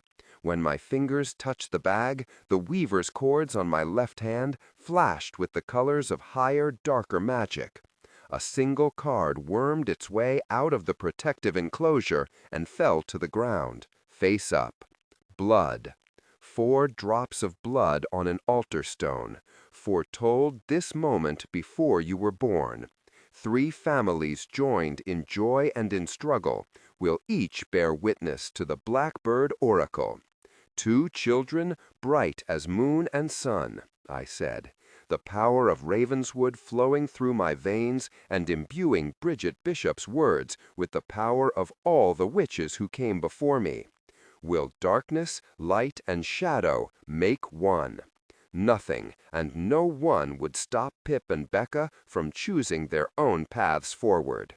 I would make sure of that. I traced my own sacred symbol in the air to seal my oath. It was not Matthew's cross, but the simple circlet of the 10th knot, the Ouroboros, a beginning with no ending, the powerful sign of creation and destruction. It shimmered before me, black and silver like fiacris feathers. "So must it be," I said, as the wind carried the 10th knot elsewhere. "So must it be." Acknowledgements. I am deeply grateful to all of the people who helped me through the endings, beginnings, and changes of the past few years. My wife, Karen, first and foremost, my family of Harknesses, Haltunans, Kagans, Hurleys, Pagnatas, and Martins, my friends, the circle of light who cheered me on and gave me a soft place to land amidst life's uncertainties, you know who you are, my physicians and nurses, and all those who cared for my body and soul. To my writerly friends, Bridget Cody, Liz Fenwick, and Tanya Hurley, I give endless thanks for supporting me as I slowly came back to life through the words on the page. My spectacular teams at Park Fine Literary Management, Emerge Business Management, Los Angeles, and Ballantine have walked me through the challenges and opportunities associated with a new path into the future. I am so grateful for all of their support. Not a day goes by in which I don't rely on the steadfast presence of Annie, Bridget, Kat, Clarissa, Jill, and Sasha. As they know, it takes a village, lots of snacks, and even more yoga to birth a book. 2 extraordinary women, Grace Nicholas Warren and Tracy Hurley Martin, lost their lives to cancer and did not live to see this book published. I miss them each day and trust they don't mind being a permanent part of my magical world. About the author. Deborah Harkness is the #1 New York Times best-selling author of A Discovery of Witches, Shadow of Night, The Book of Life, Times Convert, and The World of All Souls. A history professor at the University of Southern California, Harkness has received Fulbright, Guggenheim, and National Humanities Center fellowships. She lives in Los Angeles. DeborahHarkness.com, Facebook.com, author Deborah Harkness, Instagram, Deb Harkness, X, Deb Harkness. What's next on your reading list? Discover your next great read. Get personalized book picks and up-to-date news about this author. Sign up now. 1474986